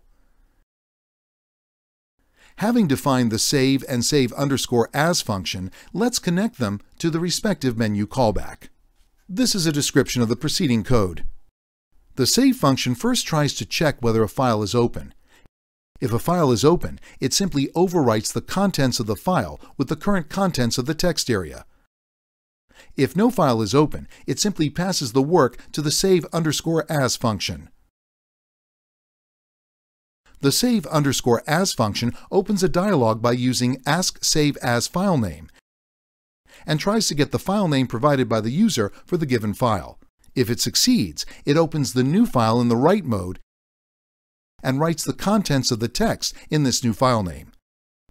After writing, it closes the current file object and changes the title of the window to reflect the new file name. In case the user does not specify a file name or the user cancels the save_as operation, it simply ignores the process by using a pass command. We added a write_to_file file_name helper function to do the actual writing to this file. While we're at it, let's complete the functionality of file new. The code is simple. Refer to 2.07.py in the code bundle. Now add a command callback to this new function to the file new menu item. This is a description for the preceding code. The new _file function begins by changing the title attribute of the root window to untitled. It then sets the value of the file name global variable to none. This is important because the save and save_as functionalities use this global variable name to track whether the file exists or if it's new. The function then deletes all the contents of the text widget, creating a fresh document in its place. Let's wrap up this iteration by adding keyboard shortcuts for the newly created features. Refer to 2.07.py in the code bundle. In this iteration, we implemented the coding functionality for the new Open, Save, and Save As menu items. More importantly, we saw how to use the File Dialog module to achieve certain commonly used file features in the program. We also had a look at how to use indexing to achieve a wide variety of tasks for programs. Awesome! In this video, we have successfully seen how to work with forms and dialogues. In the next video, we'll learn how to work with message boxes. Welcome to the next video of Section 2, Working with Message Boxes. In the previous video, we learned how to work with forms and dialogues. In this video, we'll learn how to work with message boxes. Now, let's complete the code for the About and Help menus. The functionality is simple. When a user clicks on the Help or About menu, a message window pops up and waits for the user to respond by clicking on a button. Though we can easily code new top-level windows to show the About and Help messages, we will instead use a module called MessageBox to achieve this functionality. The MessageBox module provides ready-made message boxes to display a wide variety of messages and applications. The functions available through this module include Show Info, Show Warning, Show Error, Ask Question, Ask OK Cancel, Ask Yes No, Ask Yes No Cancel, and Ask Retry Cancel, like this. To use this module, we simply import it into the current namespace by using this command. A demonstration of the commonly used functions of MessageBox is illustrated in 2.08.py in the code bundle. These are some common usage patterns. Equipped with an understanding of the MessageBox module, let's code the About and Help functions for the code editor. The functionality is simple. When a user clicks on the About or Help menu item, a Show Info message box pops up. To achieve this, include this code in the editor. Refer to 2.09.py in the code bundle.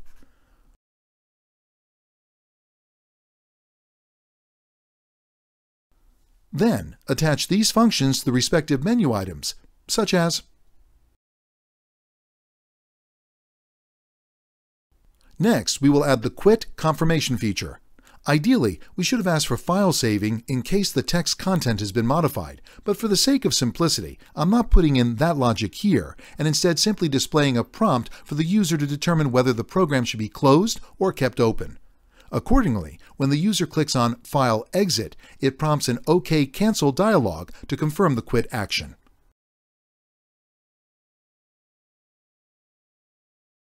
Then, override the Close button and redirect it to the exit_editor function that we previously defined, such as Then, add a command callback for all the individual menu items like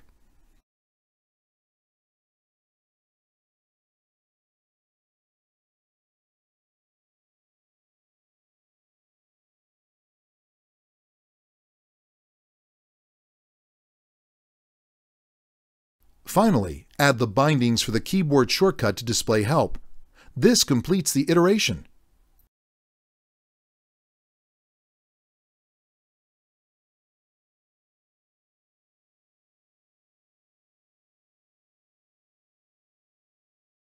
Awesome! In this video, we've successfully learned how to work with message boxes.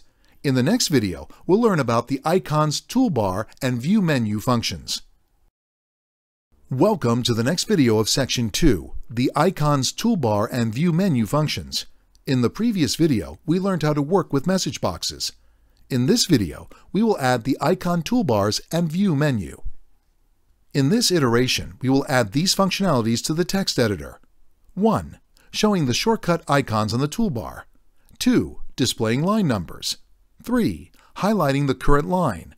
4. Changing the color theme of the editor. Let's start with a simple task first. In this step, we will add shortcut icons to the toolbar as showing in the screen. You may recall that we have already created a frame to hold these icons. Let's add these icons now.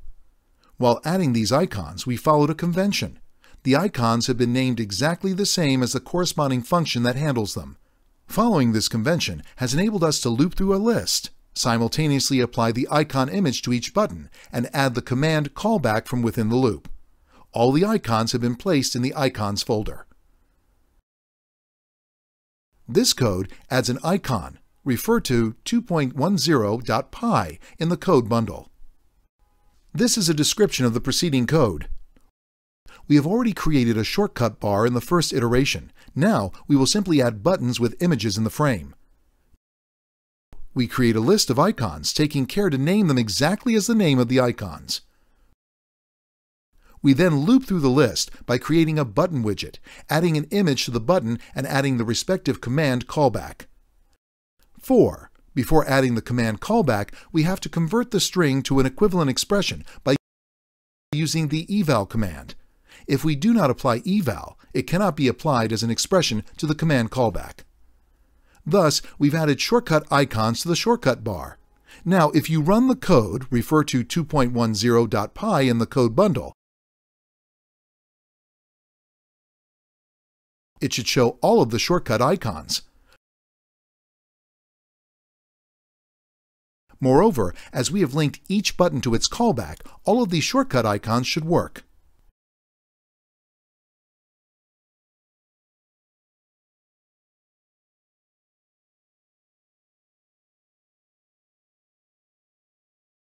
Awesome! In this video, we've successfully added the icons toolbar and view menu functions. In the next video, we'll learn how to display the line number.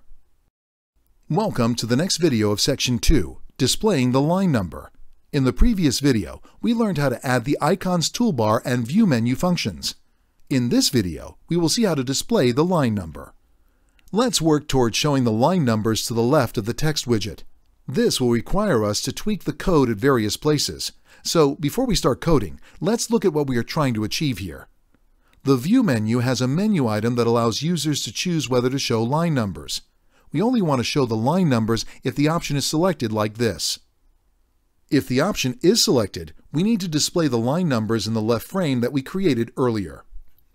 The line number should update every time a user enters a new line, deletes a line, cuts or pastes text from the line, performs an undo or a redo operation, opens an existing file, or clicks on the new menu item. In short, the line number should be updated after every activity results in change of content. Therefore, we need to define a function called on_content_changed. This function should be called after the definitions of every key press, cut, paste, undo, redo, new, and open to check whether lines have been added or removed from the text area and accordingly update the line numbers. We achieve this by using these two strategies. Refer to 2.10.py in the code bundle.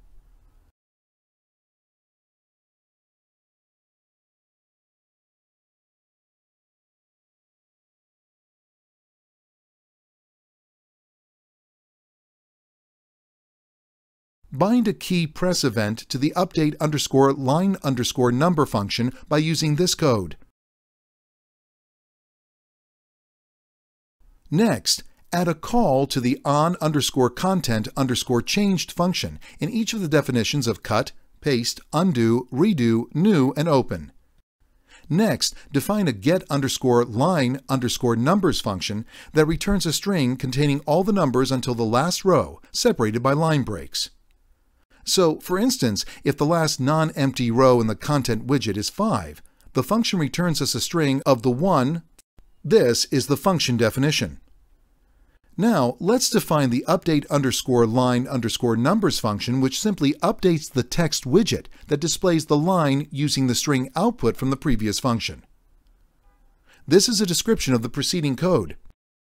You may recall that we have assigned a show_line_number variable to the menu item earlier. If the show_line_number option is set to 1, that is to say it's been checked off in the menu item, we calculate the last line and last column in the text.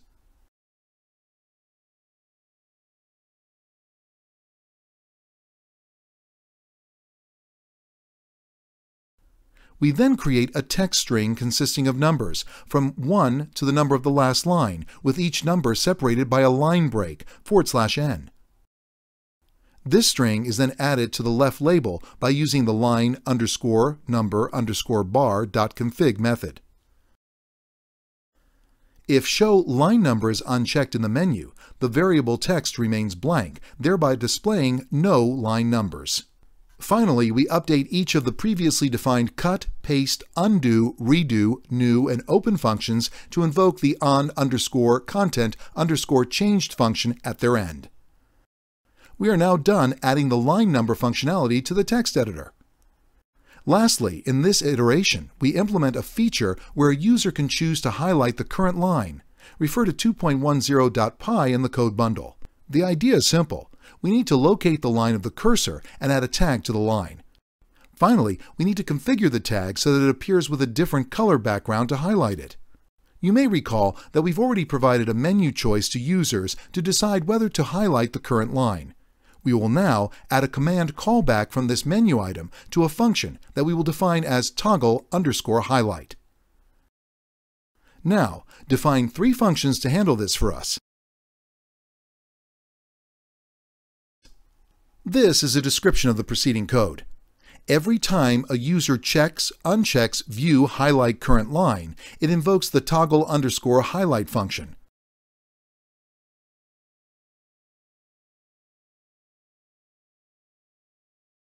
This function checks whether the menu item is checked. If it is checked, it invokes the highlight_line function.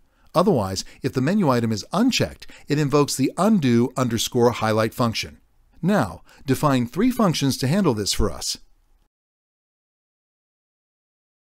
This is a description of the preceding code. Every time a user checks, unchecks view highlight current line, it invokes the toggle_highlight function. This function checks whether the menu item is checked. If it is checked, it invokes the highlight_line function. Otherwise, if the menu item is unchecked, it invokes the undo_highlight function. 1. The highlight_line function simply adds a tag called active_line to the current line, and after every 100 milliseconds, it calls the toggle_highlight function to check whether the current line should still be highlighted. The undo_highlight function is invoked when the user unchecks highlighting in the view menu. Once invoked, it simply removes the active_line tag from the entire text area. Finally, we can configure the tag named active_line so that it is displayed with a different background color. Awesome! In this video, we have successfully displayed the line numbers. In the next video, we'll learn how to add the cursor information bar. Welcome to the next video of Section 2, Adding the Cursor Information Bar. In the previous video, we learned how to display the line number. In this video, we will see how to add the cursor information bar. The cursor information bar is simply a small label at the bottom right corner of the text widget, which displays the current position of the cursor like this. The user can choose the Show Hide This Info bar from the View menu. Refer to the code in 2.11.py in the code bundle. Begin by creating a label widget within the text widget and pack it in the bottom right corner. In many ways, this is similar to displaying the line numbers. Here too, the positions must be calculated after every key press, after events such as cut, paste, undo, redo, new, and open, or activities that lead to a change in cursor positions. Because this too needs to be updated for all the changed content, for every key press we will update on_content_changed to update this.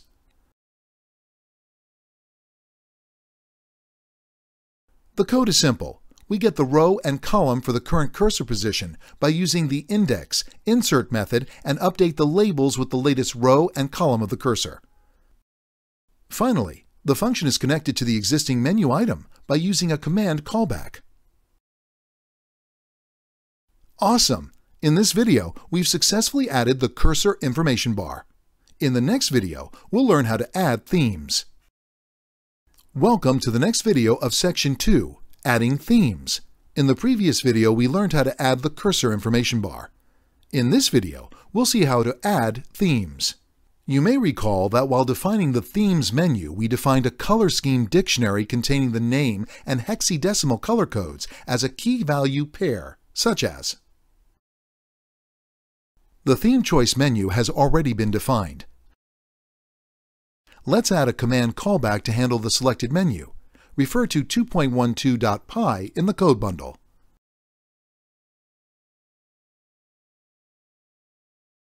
Finally, let's define the change_theme function to handle the changing of themes.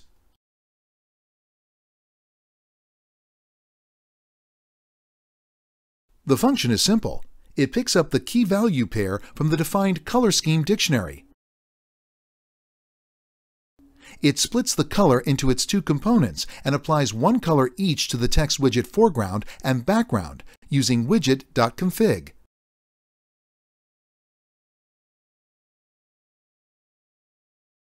Now, if you select a different color from the Themes menu, the background and foreground colors change accordingly.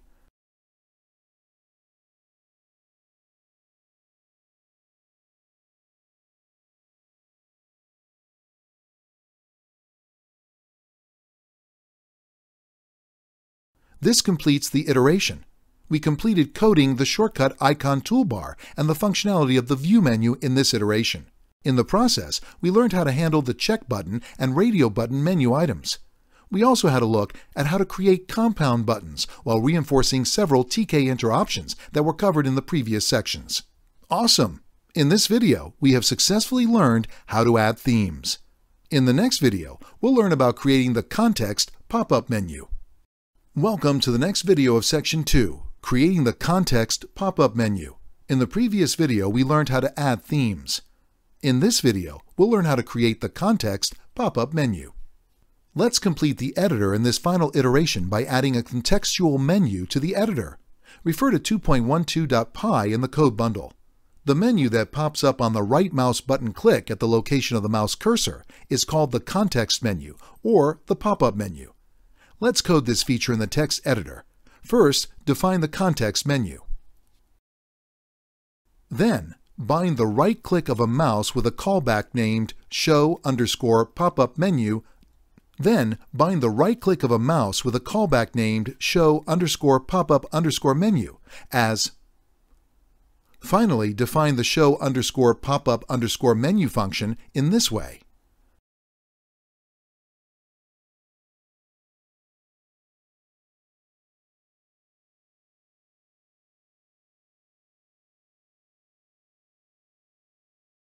You can now right-click anywhere on the text widget of the editor to open the contextual menu. This concludes the iteration, as well as this section.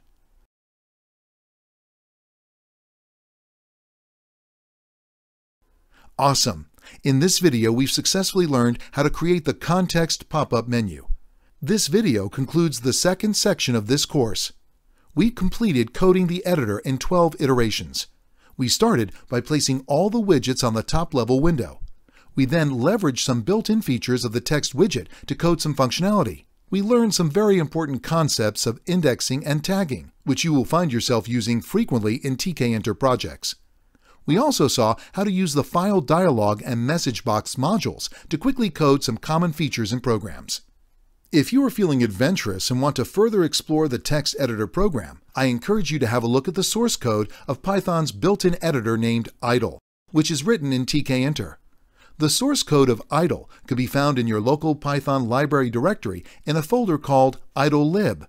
On my Ubuntu, this is located at /usr/lib/python 3.4/idle-lib. Congratulations! You completed coding your text editor. All of the following videos and all the next sections we will cover walks us through a programmable drum machine. Hi, and welcome to the third section of this course, Programmable Drum Machine. We will expand our experience with Tkinter to make some music. Let us build a cross-platform drum machine using Tkinter and some other Python modules. Our goal here is to build a programmable drum machine. Let's call it the Explosion Drum Machine. The drum machine will let the user create an unlimited number of beat patterns using an unlimited number of drum samples. You can then store multiple riffs in a project and play back or edit the project later on.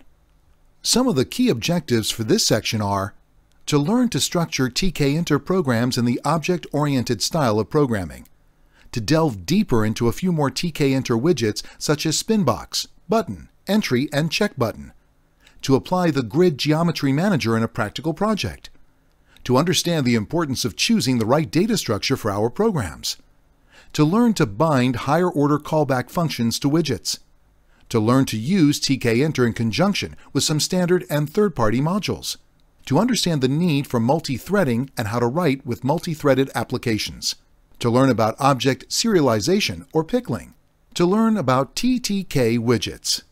Now, we will see the first video of Section 3, Module Requirements. In this video, we will use some more built-in libraries from the standard Python distribution for this section. This includes Tkinter, OS, Math, Threading, and Pickle modules. To create your own drum beat patterns, simply load some drum samples using the buttons on the left. You can design your beat patterns by clicking on the buttons on the right. You can decide the number of beats per unit, BPUs. Most Western beats have 4 beats per unit. Waltz would have 3 beats per unit, and some Indian and Arabic rhythms that I composed on this machine had 3 to 16 beats per unit. You can also change the beats per minute, which in turn decides the tempo of the rhythm. A single pattern like the preceding one constitutes a single beat pattern. You can design multiple beat patterns by changing the pattern number spinbox widget in the top left section. Once you've made some beat patterns, you can even save the pattern and later replay or modify it. The saving and reloading of files is done from the File menu at the top. To verify that these modules do exist, simply run the following statement in your Python 3 idle interactive prompt. This should not cause an error, as Python 3 comes with these modules built into the distribution. Other than this, you need to add an extra Python module called Pygame. We will be using the version named 1.9 package, which can be downloaded at. Linux users may additionally want to take a look at the following page for instructions on getting Pygame to work with Python 3.x. Pygame is a cross-platform package normally used for marking games with Python. However, we will just be using a small module from the package named pygame.mixer, which is used for loading and playing sounds. The API documentation for this module can be found at. After you've installed the module, you can verify it by importing it. If no errors are reported and the version output is a string starting with 1.9, you are ready to program the drum machine. Let's start. Nice! We've learned about the module requirements. In the next one, we'll learn how to set up the GUI in OOP. Hi again, and welcome to the next video of the third section, setting up the GUI in OOP. In the previous video, we have learned about module requirements. In this video, we'll learn how to set up the GUI in OOP. The text editor we developed in the previous chapter was implemented in procedural code. Although it offered some benefits for quick coding, it had some typical limitations. We started encountering global variables. The function definitions needed to be defined above the code that called them. Most importantly, the code was not reusable. Therefore, we need some way to ensure that our code is more reusable. This is why programmers prefer to use object-oriented programming, OOP, to organize their code into classes. OOP is a programming paradigm that shifts the focus onto the objects we want to manipulate, rather than the logic required to manipulate them. This is in contrast to procedural programming that views a program as a logical procedure that takes input, processes it, and produces some output. OOP provides several benefits such as data abstraction, encapsulation, inheritance, and polymorphism. In addition, OOP provides a clear modular structure for programs. Code modification and maintenance is easy, as new objects can be created without modifying the existing ones. Let us build our drum program using OOP to illustrate some of these features. An indicative OOP structure for our drum program could be like in the code 3.01.py. The description of the code is: we create a class structure called DrumMachine and initialize the top-level window passed as an argument to it. If the script is run as a standalone program, this is a new tk-root object is created, and the root window is passed as an argument to the DrumMachine object. We then initiate an object from the class DrumMachine to get a top-level window. Now that we have our top-level window ready, let's stop adding any more visual elements and think about something that is critical to how well our program will eventually turn out to be. Let's spend some time finalizing the data structure for our program. Awesome! In this video, we have successfully learned how to set up the GUI in OOP. In the next video, we'll see how to finalize the data structure. Welcome to the next video of the third section, Finalizing the Data Structure. In the previous video, we've learned how to set up the GUI in OOP. In this video, we will learn how to finalize the data structure. As Linus Torvalds, the developer of Linux, once said, "Bad programmers worry about the code. Good programmers worry about data structures and their relationships." What he means is that well-designed data structures make the code very easy to design, maintain, and scale up. In contrast, if you start with a poor data structure, you can't make up for that, even with the best of code. Start with a good data structure and your code will naturally be more simple, elegant, and easy to maintain. What kind of data structure do you think would be needed to capture all the necessary fields of information? Well, first of all, our drum machine needs to keep information about beat patterns, so let us start by creating list named all_patterns equal. Now, each of the patterns within the list needs to capture information about the drum files related to the pattern, the number of units in the pattern, the beats per unit for the pattern, the beats per minute, and the buttons clicked to form the pattern. Accordingly, we came up with a data structure where all_patterns is a list where each item in the list represents a single pattern. Each pattern is then denoted by a dictionary like this. It is very important that you get familiar with the preceding data structure definition for our drum machine. Notice that with just the data in hand, we can define the logic to display everything that you see in the finalized drum machine.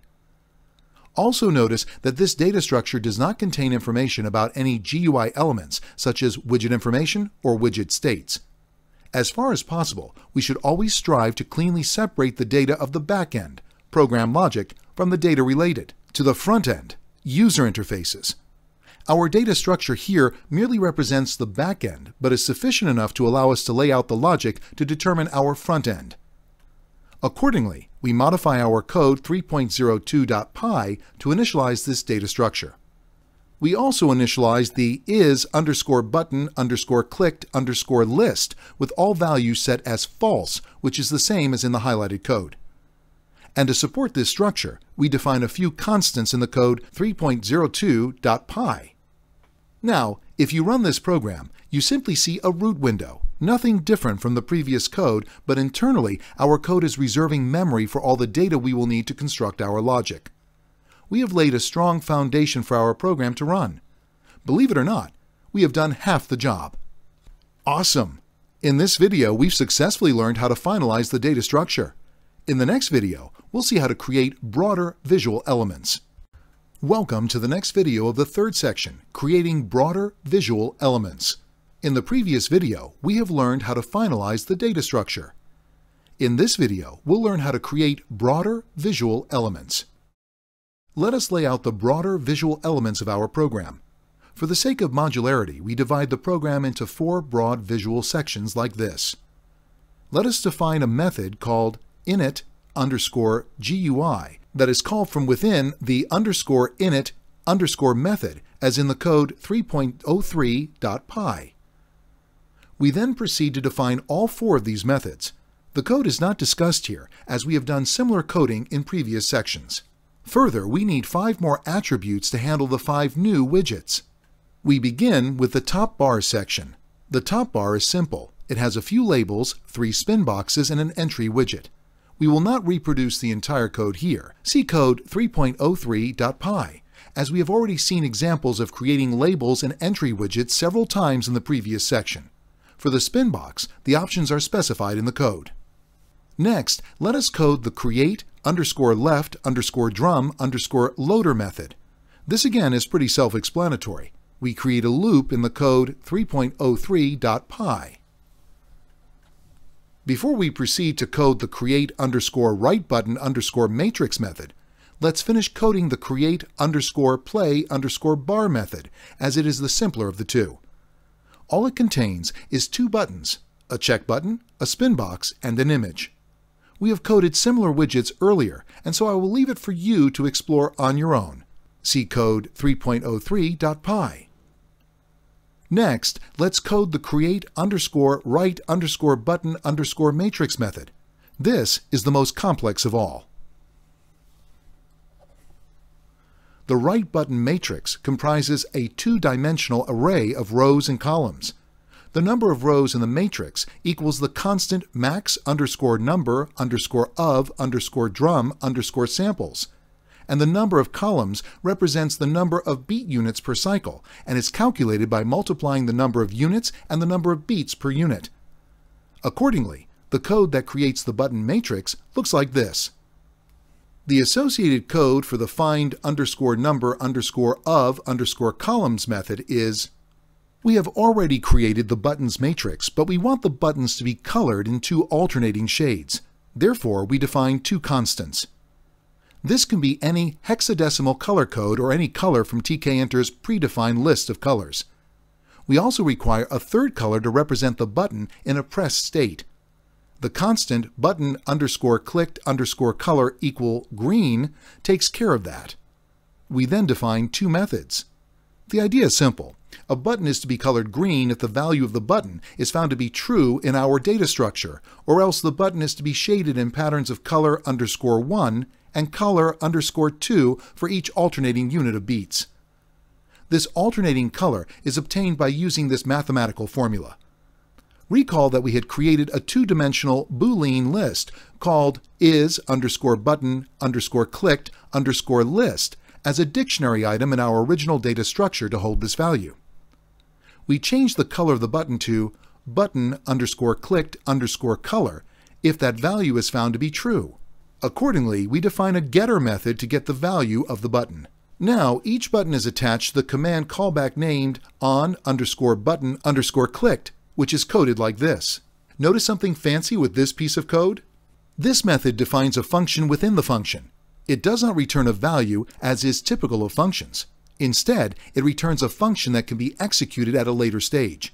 These are called higher-order functions, or more precisely, function closures. Why did we need to do this? We had to do this because each button is identified by its unique row and column-based indexes. The volume row and column values are only available when the loop runs at the time of creating the buttons. The variables row and column are lost after that. We therefore need some way to keep these variables alive if we have to identify which button was clicked later on.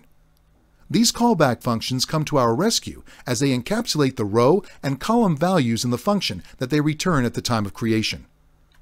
You can find more information about function closures at this site. When we define a method called process_button_clicked, the key section in the preceding code is the line that sets the button value opposite to its current value using the not operator. Once the value is toggled, the method calls the display_button_color method to recolor the buttons. Finally, let's complete this iteration by defining some dummy methods for now and attach them as command callbacks to the respective widgets. That completes the iteration. Now, if you run the program, it should display all the broad visual elements. The buttons matrix should be colored in 2 alternating shades, and pressing the buttons should toggle its color between green and its previous color. All other widgets remain non-functional at this stage, as we have attached them to non-functional command callbacks. We will soon make them functional, but before we do that, let's do something to make all our future coding simple, clean, and elegant. Defining getter and setter methods. In our previous section, we needed to know the value of a button in a given row and column of the button matrix for a given pattern. If the value was true, we colored the button green. If the value was false, we colored it in alternating shades. We can get the value of the button by calling this line of code. Notice how this line has 4 sets of square brackets. Since this nested superscripting business can soon get ugly, we encapsulated this logic in a method named get_button_value row column. Now, whenever we need to get a button's value, we can simply call this method with the right parameters. Now our code will not be littered with those ugly nested superscripts. Whenever we want to get the value of a button, we can call the method get_button_value row column, which has a nice indicative name for the work it does. Isn't this much more readable and comprehensible than its rather ugly counterpart? One thing is for sure, all logic that we build from now onward will heavily rely on data we get from or set to our data structure. Given that we will need all this data all the time in our program, let's write its getter and setter methods in advance. This will certainly make our life a lot easier.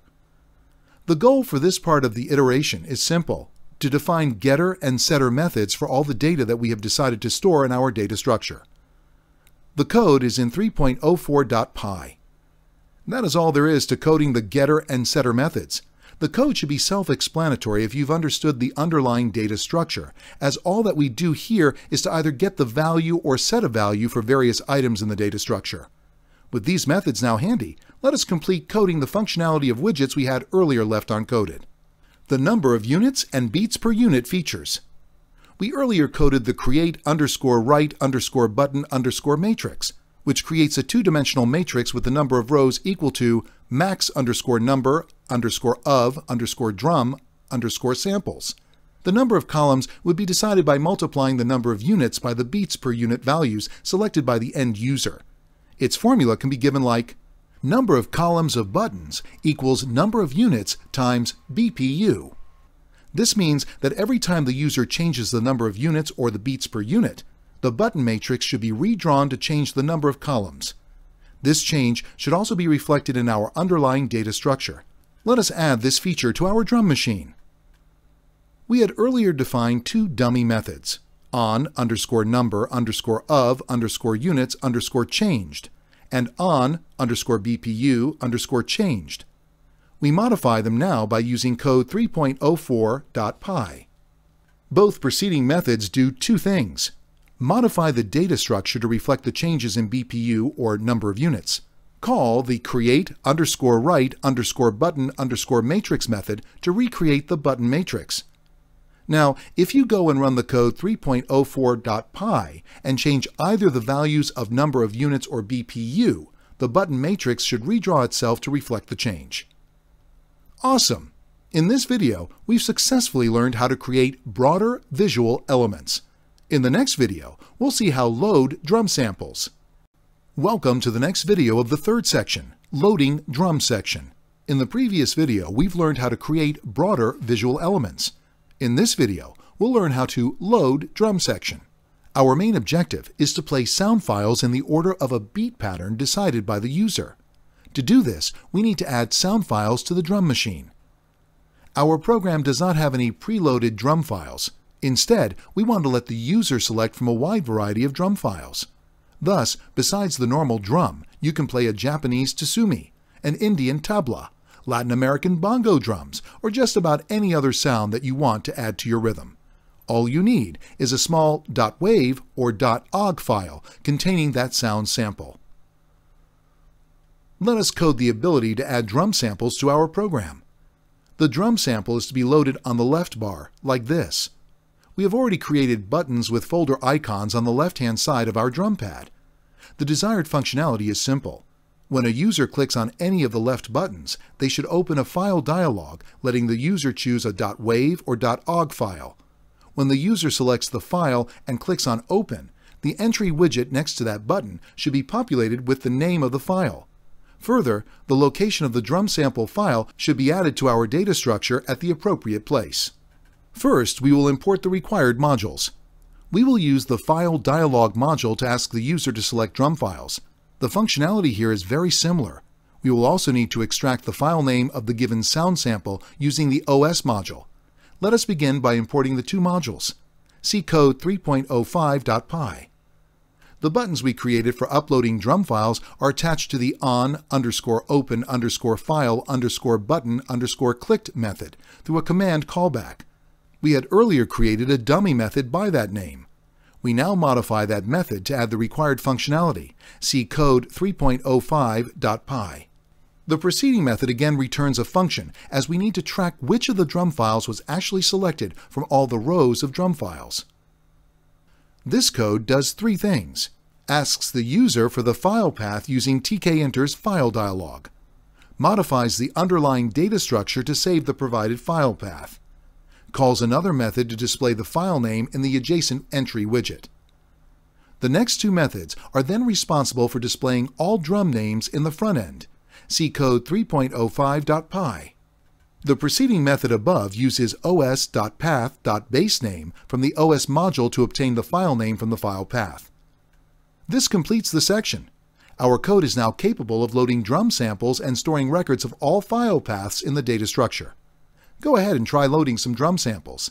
See code 3.05.py, and the program should display the name of the drum file in the adjacent entry widget. Awesome! In this video, we've successfully learned how to load drum samples. In the next video, we'll see how to play the drum machine. Welcome to the next video of the third section, Playing the Drum Machine. In the previous video, we have learned how to load drum samples. In this video, we'll learn how to play the drum machine. Now that we have a mechanism to load drum samples and a mechanism to define beat patterns in place, let us add the ability to play these beat patterns. In many ways, this is the core of our program. Let us first understand the functionality that we want to achieve here. Once the user has loaded one or more drum samples and has defined a beat pattern using the toggle buttons, we need to scan each column of the pattern to see if it finds a green button, a true value in our data structure.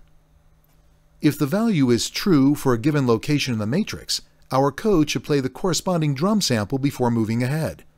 If two or more drum samples are selected in the same column, all the samples should play almost simultaneously. Moreover, there should be a fixed time gap between the playing of each successive column, which will define the tempo of the music. To achieve this functionality, we need to import the Pygame module to play the sounds and the time module to define the temporal gap between them. Initializing Pygame. Pygame is a set of highly portable modules that runs on most operating systems. We will use Pygame's mixer module to play the sound files. Assuming that you have installed the package, let's begin by importing Pygame. According to the official API documentation of the mixer module at this site, we need to initialize Pygame before we can play back the audio files. We initialize Pygame in a new method called init_Pygame. The mixer.pre_init method is a special requirement for our drum machine because the lack of it causes a lot of sound lagging. We will not get into the details of audio programming here, but suffice to say that the arguments to the pre_init method are. After Pygame is initialized like this, the documentation suggests the following code to play the sound. Let's add this to our code as well. Playing complete patterns. Now our program has the ability to play any sound, but we don't just need to play a single sound, we need to play a pattern. Let's define a method called play_pattern that reads our internal data structure and plays files accordingly. We can also add an associated method that returns the if column from a matrix. The description of the code is, we create a class attribute called self.keep_playing to decide if the pattern is to be played just once or continuously in a loop. We create another class attribute called self.now_playing to track if a beat is currently playing. This will help us to make some decisions on how to handle a sudden close of program or change of pattern by the user. We then fetch the two-dimensional Boolean list from our data structure and scan each column of the list to look for true values.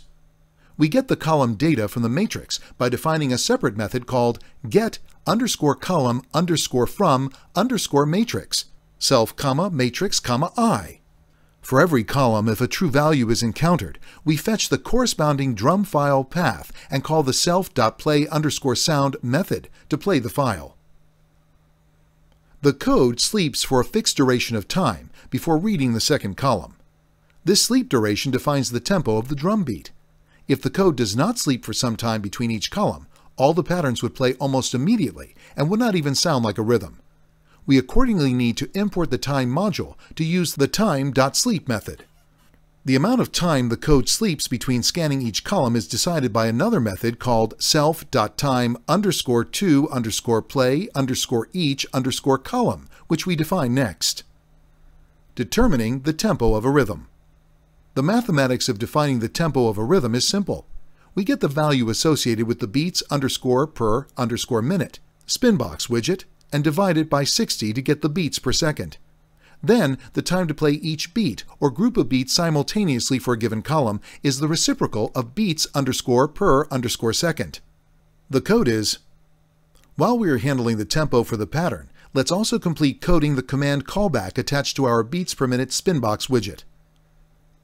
Now, let's code the functionality related to the loop checkbox. We've already factored in the looping issue in our play_pattern method using the self.loop variable. We simply need to set the value of the self.loop attribute by reading the value of the spinbox widget. With that out of the way, let's code the command callback attached to our play button and the stop button. Our drum machine is now operational. You can load drum samples, define beat patterns, and when you click on the play button, the drum machine plays that beat pattern. However, there is a small problem. The play_sound method blocks the main loop of our Tkinter program. It does not relinquish control back to the main loop until it is done playing the sound sample. Since our self.loop variable is set to true, this means that Pygame never returns back control to Tkinter's main loop, and our program is stuck. This means that if you now want to click on the stop button or change some other widget or even close the window, you'll have to wait for the play loop to complete, which never happens in our case. This is clearly a glitch. We need some method to confer back the control to the Tkinter main loop while the play is still in progress. That brings us to the next iteration, where we discuss and implement multi-threading in our application. In the next video, we'll learn about Tkinter and threading. Welcome to the next video of the third section, Tkinter and threading. In the previous video, we've learned how to play the drum machine. In this video, we'll learn about Tkinter and threading. One of the simplest ways that we can make our root window responsive is to use the root.update method within our play_pattern loop. This updates the root.mainLoop method after each sound sample is played. However, this is an inelegant method because the control is passed to the main loop with some staggering experience in the GUI. Thus, you may experience a slight delay in the responses of other widgets in the top level. Further, if some other event causes the method to be called, it could result in a nested event loop. A better solution would be to run the play_pattern method from a separate thread. Let us use the threading module of Python to play the pattern in a separate thread. This way, Pygame will not interfere with Tkinter's main loop. A thread is a coding construct that can advance two or more separate sets of logical workflow together within an instance of a running program process, context switching between the workflows. Each thread in a running program gets its own stack and its own program counter, but all threads in a process share the same memory. In contrast to threads, processes are independent execution instances of programs, each maintaining its own state information and address space. Processes can only interact with other processes using inter-process communication mechanisms. Threading is a topic for a book in itself. However, we will not get into the details and instead use the threading module from the Python standard library. The threading module provides a higher-level threading interface to hide away the inner complexities of implementing a multi-threaded program. To use the module, let's first import the threading module into our namespace. Now let us create a method, play_in_thread, by using this highlighted code.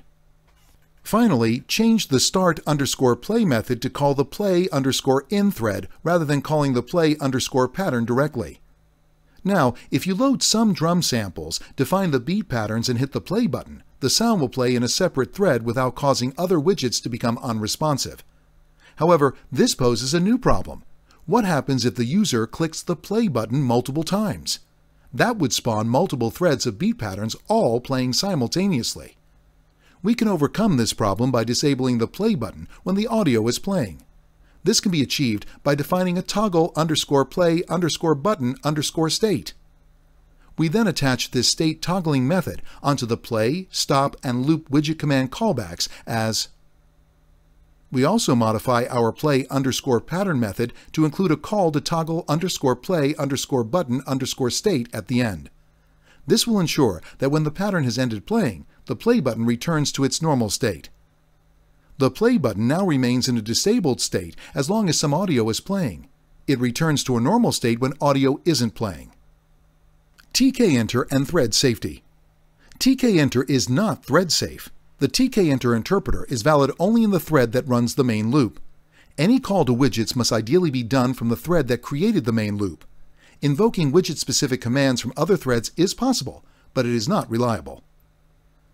When you call a widget from another thread, the events get queued from the interpreter thread, which executes the command and passes the result back to the calling thread.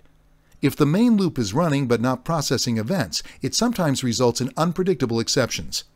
In fact, if you find yourself calling a widget from a thread other than the main loop, chances are you have not separated the visual elements from the underlying data structure. You are possibly doing it wrong. Before we complete this iteration, let's take care of a small detail.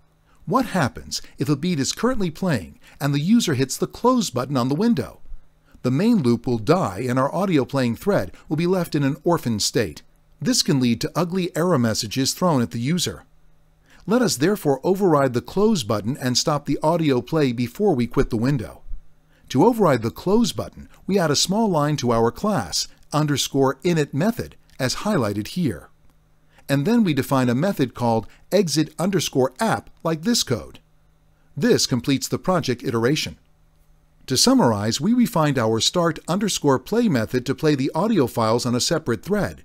We also made sure to disable the play button as long as the audio plays. Finally, we overrode the close button to handle exiting when some audio is currently playing. We use Python's built-in threading module to play the loops in a separate thread. We also looked at some of the threading-related limitations of Tkinter. However, threading is a vast topic in itself, and we've just scratched the surface here. You can find more details about the threading module at this site. Great! We've successfully learned about Tkinter and threading. In the next video, we'll learn about support for multiple beat patterns. Welcome to the next video of the third section, Support for Multiple Beat Patterns. In the previous video, we have learned about Tkinter and threading. In this video, we'll learn how to load drum samples and define a beat pattern, and our drum machine will play it. Let us now extend our drum machine to create more than one pattern in the same program. This will provide us with the ability to play different patterns simply by changing the pattern number. This gives the user the ability to make different beats for the intro, verse, chorus, bridge, and other parts of a song. At the very outset, we have an entry widget adjacent to the pattern number spinbox widget. We want to display the current pattern number in the entry widget. We accordingly create a method, display_pattern_name, which does this task. We want the pattern name to display in the text widget when the program initially launches initially. Therefore, we modify our create_top_bar method to include a call to this newly defined method. A change of pattern requires several changes. First of all, let's modify the on_pattern_changed command callback to a new method, change_pattern. Next, let us define the change_pattern method. This code should almost read like plain English and should be self-descriptive of the steps involved in a change of pattern. If a certain pattern is already playing, we want to gracefully stop that pattern before the new pattern is played. We do not want our player to be caught up in some inconsistent data state as the pattern changes. Therefore, this method starts with a call to stop_play. Once all the requisite changes have been made, the code checks if any beat pattern was playing at the time of the pattern change. If yes, it restarts playing the new pattern using the method-defined text. This completes coding our drum machine to support multiple beat patterns. Go ahead and run code 3.08.py. Load some drum files and define the first beat pattern and play it. Change the beat pattern using the Spinbox widget at the top left. Load new drums and define a new pattern. Now go and play this pattern. While it is playing, try switching to your first beat pattern. The change should happen seamlessly. Great! We have successfully learned about support for our multiple beat patterns. In the next video, we'll learn how to save beat patterns. Welcome to the next video of the third section, Saving Beat Patterns. In the previous video, we have learned about support for multiple beat patterns. In this video, we'll learn how to save beat patterns. In the preceding iteration, we added the capability to define multiple beat patterns. However, the beat patterns can be played only on a single script run. When the program is closed and restarted, all previous pattern data is lost. We need a way to persist or store the beat patterns beyond a single program run. We need the ability to store values in some form of file storage and reload, play, and even edit the patterns. We need some form of object persistence. Python provides several modules for object persistence. The module that we will use for persistence is called the pickle module. Pickle is a standard library of Python. An object represented as a string of bytes is called a pickle in Python. Pickling, also known as object serialization, lets us convert our object into a string of bytes. The process of reconstructing the object back from the string of bytes is called unpickling or deserialization.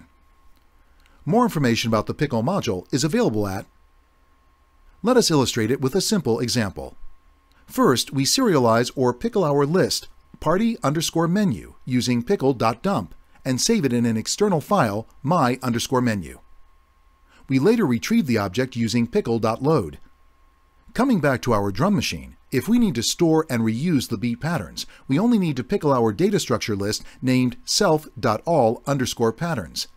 Having saved the object, we can later easily unpickle the file to reconstruct our beat patterns. We first need to add 3 top menu items to our program. The 3 top menu are 1. File load object, 2. File save project, 3. File exit. While we are creating our menu items, let us also add an About menu item. Here, we are particularly interested in saving the project, pickling, and loading the project back, unpickling. The code for menu items is defined in a separate method called create_top_menu, as in this code. The code is self-explanatory. We have created similar menu items in our last 2 projects. Finally, to display this menu, we call this method from our init_GUI method. To pickle our object, we first import the pickle module into the current namespace as. The Save Project menu has a command callback attached to self.save_project, which is where we define the pickling process. The description of the code is. The Save_project method is called when the user clicks on the Save Project menu. Hence, we need to give the user an option to save the project in a file.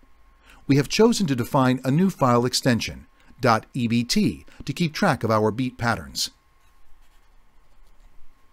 When the user specifies the file name, it is saved with a .ebt extension. The file contains the serialized list self.all_patterns, which is dumped into the file using pickle.dump. Lastly, the title of the top-level window is changed to reflect the file name. We are done pickling the object.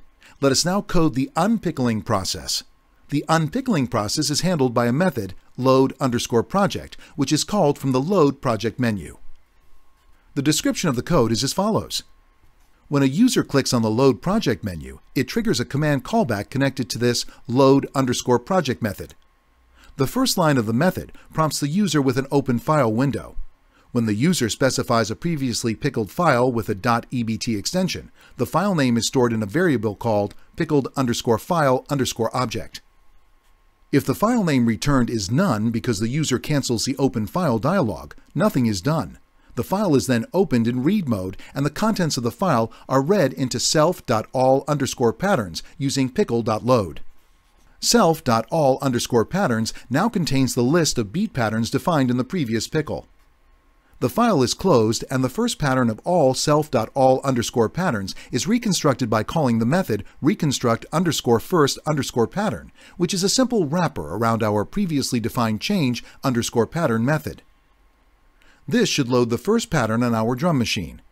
Try playing any of the patterns, and you should be able to replay the pattern exactly as it was defined at the time of pickling. Note, however, that the pickled.ebt files are not portable from one computer to another. This is because we have just pickled the file path for our drum files. We have not pickled the actual audio files. So if you try to run the .ebt file on another machine, or if the file path to the audio files has changed since the pickling, our code will not be able to load the audio files and will report an error. The process of pickling uncompressed audio files like those in .wav files, .ogg files, or PCM data is the same here.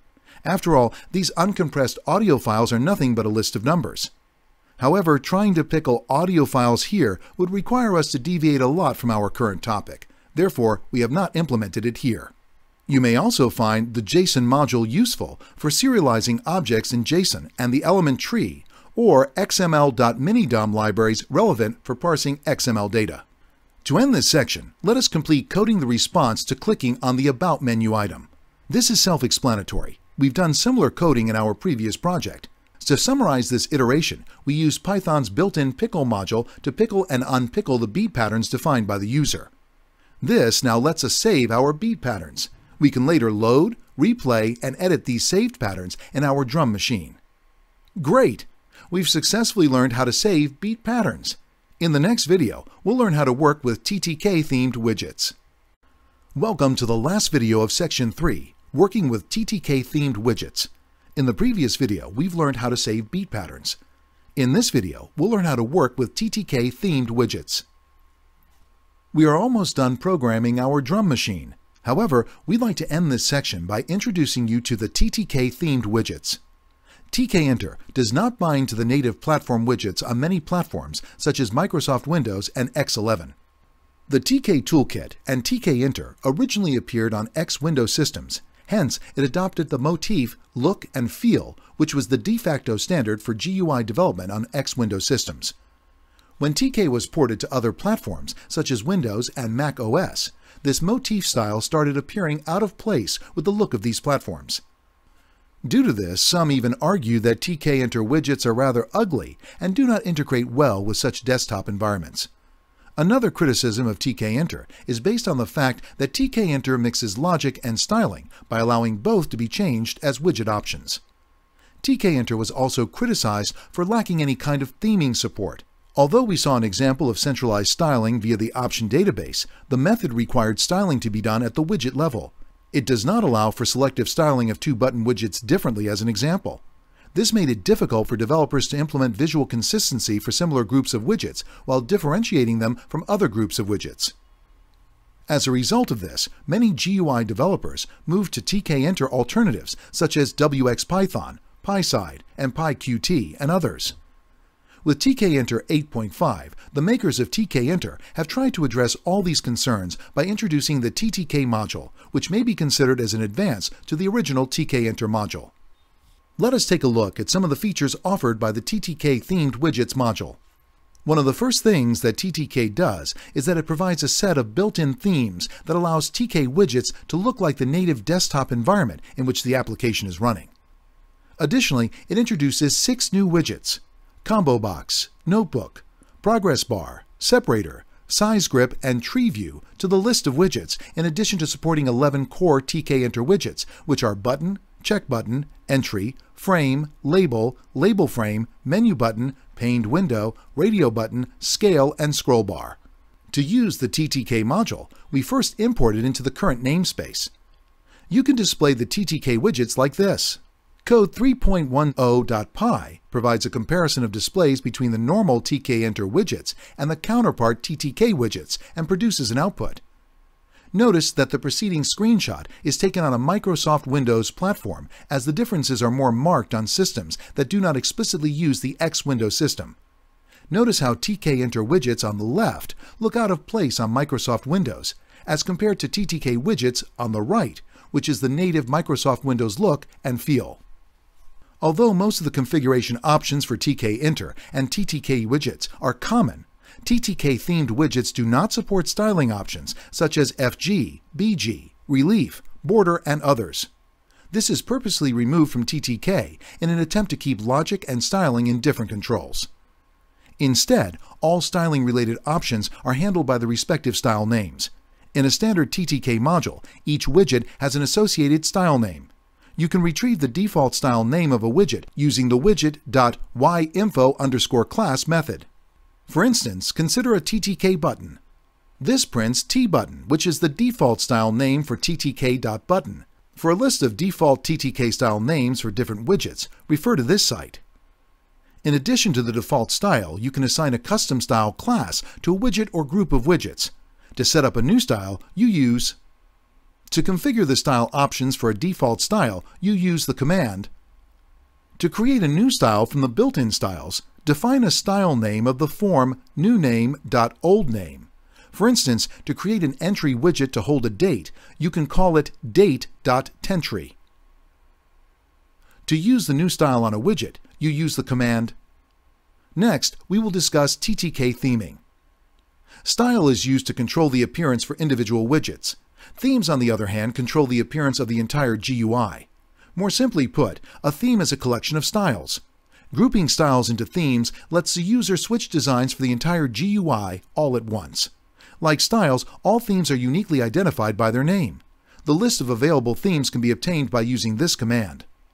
To obtain the name of the currently active theme, you can change to another theme from the list style.theme_names:\use. To explore various styling and theming-related options of TTK, refer to the dummy example. The description of the code is like, the first 3 lines of code import Tkinter and TTK and set up a new root window. The next line, style equals ttk.style, defines a new style. The next line configures a program-wide style configuration using style.configure. The dot character, which is the first argument of configure, means that this style would apply to the top-level window and to all its child elements. This is the reason why all of our widgets get to have a yellow background. The next line creates an extension, danger, to the default style T-button. This is how you create custom styles, which are variations on a base default style. The next line creates a ttk.label widget. Since we have not specified any style for this widget, it inherits the global style specified for the top-level window. The next line creates a ttk.button widget and specifies it to be styled using our custom style definition of danger.tbutton. This is why the foreground color of this button turns red. Notice how it still inherits the background color, yellow, from the global top-level style that we defined earlier. The next 2 lines of code demonstrate how TTK allows for styling different widget states. In this example, we styled different states for a ttk.button widget to display in different colors.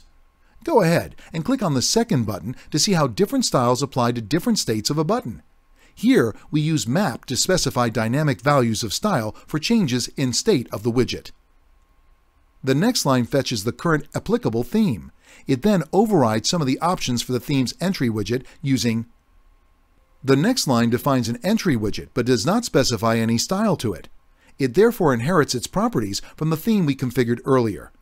If you now type anything in this entry widget, you will notice that it gets a padding of 10px and the foreground text color is red inside the entry widget.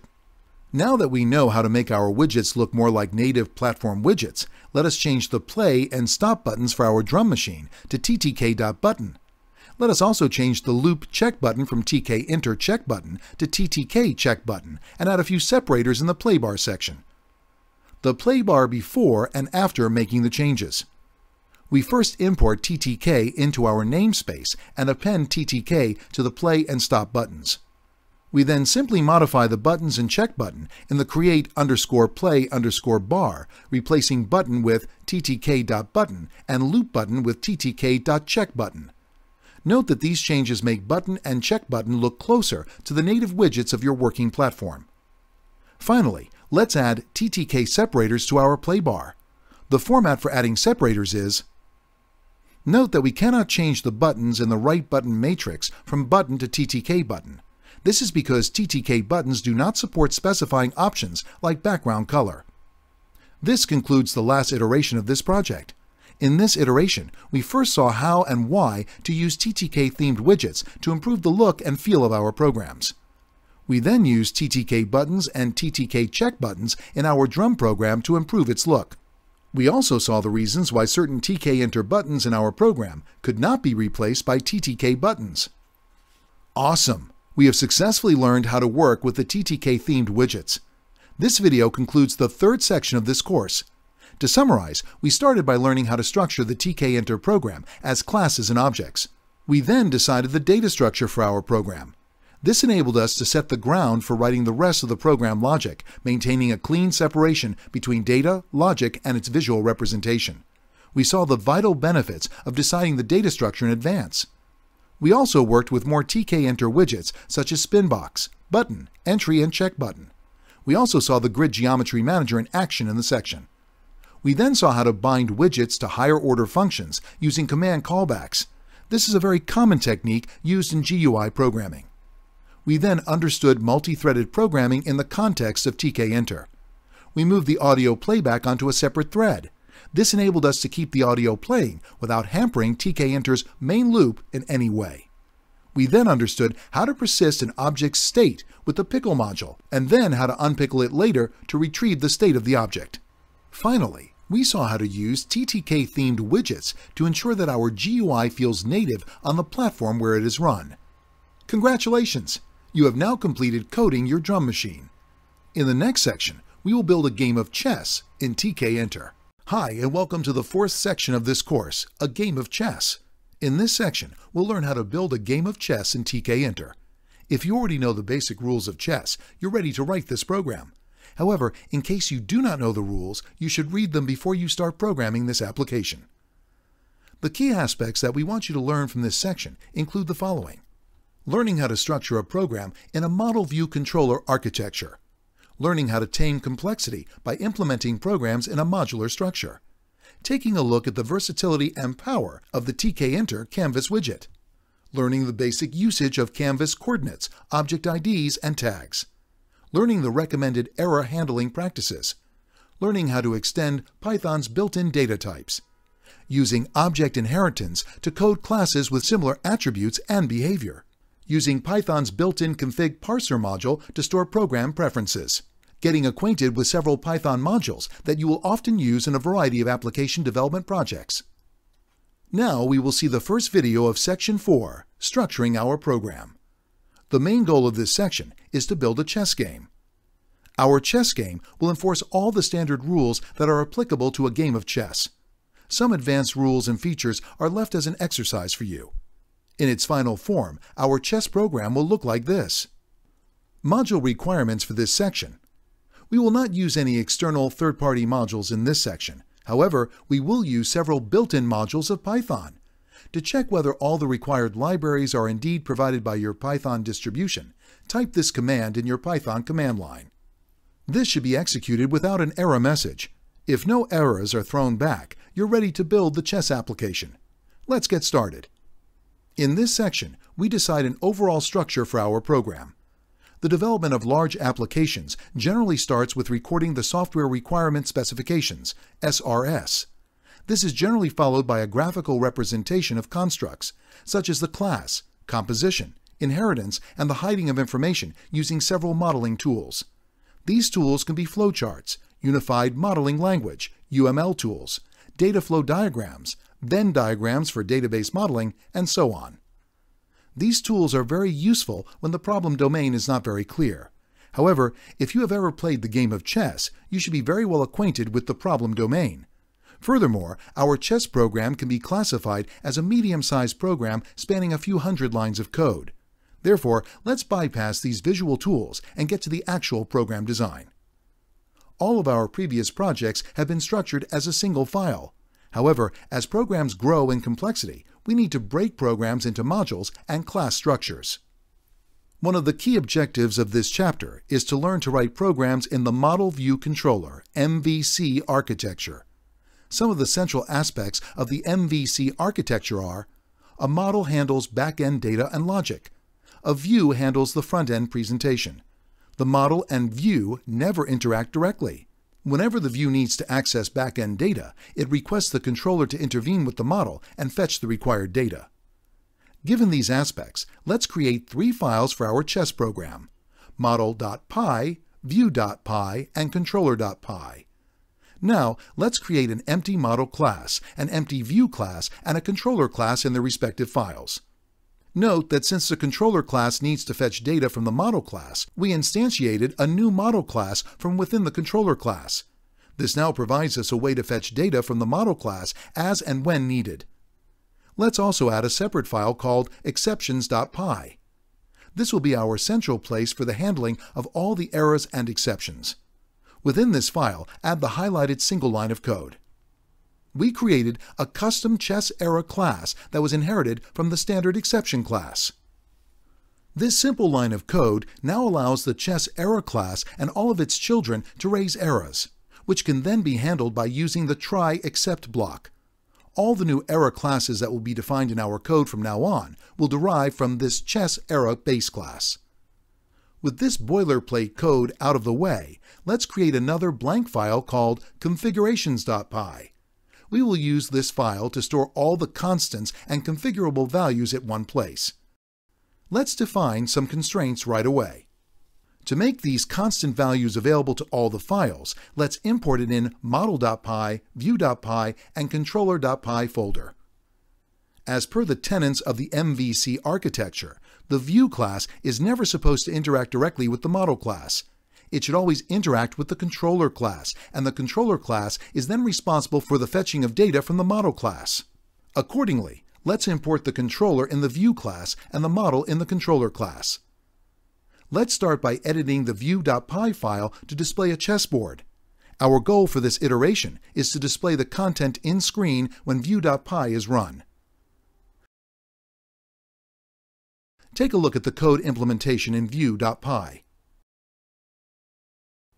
The _init_ method of the view class calls a method called create_chess_base, which is defined here. We will not reproduce the code responsible for the creation of the root window, the menu at the top, or the frame at the bottom. We have implemented similar widgets in previous sections. However, we will discuss the code that creates the chessboard. Nothing fancy here. Creating a canvas widget is similar to creating other widgets in Tkinter. The canvas widget takes the width and height as two configurable options. Next, paint the canvas widget in alternating shades to form the chessboard. This is the description of the code. We use the canvas widget's create_rectangle method to draw alternating shades of squares to resemble a chessboard. The rectangles are drawn from point x1, y1, and they extend to x2, y2. These values correspond to two diagonally opposite corners of the rectangle, coordinates of the upper left and lower right edges. The x and y values are calculated by using a newly defined method called get_x_y coordinate, which performs simple mathematics depending on the dimensions of each square that was defined in pixel units earlier.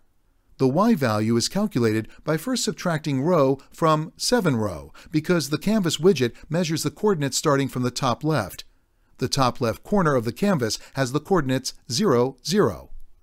The get_alternate_color method is a helper method that, not surprisingly, returns the alternate color. The Tkinter canvas widget lets you draw a line, an oval, a rectangle, an arc, and polygon shapes at a given coordinate. You can also specify various configuration options such as fill, outline, width, and so on for each of these shapes. The canvas widget uses a coordinate system to specify the position of objects on the widget. Coordinates are measured in pixels. The top left corner of the canvas has the coordinates 0, 0. The objects drawn on the canvas widget are usually handled by assigning them an ID or a tag. We will see an example of this later in the chapter. If an object on the canvas widget is tagged to multiple tags, the options defined for tags at the top of the stack have a greater precedence. However, you can change the precedence of tags by using tag_raise name or tag_lower name. For a complete list of Canvas widget related options, refer to the interactive help for the Canvas widget using help tkinter.canvas in the command line. Next, let's bind the mouse click to the Canvas widget from the _init_ method of the view class. The bound method calls another method called get_clicked_row_column, and for now, it prints the result on the console. The get_clicked_row_column method is defined as Now, if you run the code and click on different squares, it should output a message like this to the console. This completes our first iteration. In this iteration, we determined the broader file structure for the chess program. We created the model, view, and controller classes. We also decided to keep all the constants and configuration values in a separate file called configurations.py. We got the first taste of the canvas widget. We created a blank canvas and then added square areas using the canvas.create_rectangle method to create a chessboard. Now, if you run 4.01 view.py, you will see an empty chessboard. You'll also find out that the File menu and the Edit menu drop-downs are non-functional. The About menu should show a standard message box widget. Before you proceed to the next section, you're encouraged to go and explore the code in our folder in its entirety. Nice! We've learned about structuring our program. In the next one, we'll learn about modeling the data structures. Hi again, and welcome to the next video of the fourth section, Modeling the Data Structure. In the previous video, we have learned about structuring our program. In this video, we will learn about the naming convention chess pieces and naming locations on the chessboard. Coming back to the old adage, data structures, not algorithms, are central to writing good programs. Therefore, it is important that we spend some time defining the data structure. The key data that the model needs to record is the position of the chess pieces on the chessboard. Accordingly, we first need a way to define these locations and a unique way to identify the chess pieces. Let's first agree to the naming conventions that we will stick to in the program. Convention on naming chess pieces. Every chess piece is identified by a single letter. Pawn equals P, knight equals N. Yes, knight with N. Bishop equals B, rook equals R, queen equals Q, and king equals K. The white chess pieces are represented by uppercase letters, and the black chess pieces are represented by lowercase letters.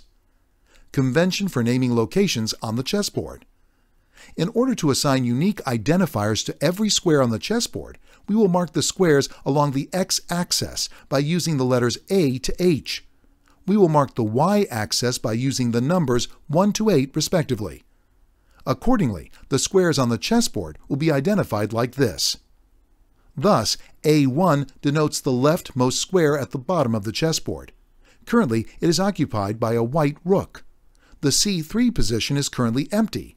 E8 has a black king, and A8 has a black rook. Let's add this to the configurations.py file. Now, if you want to represent the chessboard at any point of time, all you need is a mapping of the location to the chess piece at that location. Looks like a perfect candidate for storing as a Python dictionary. Thus, the initial position of all the chess pieces on the chessboard could be represented here. We need this data to get started, so let's add this as a constant to the configurations.py file.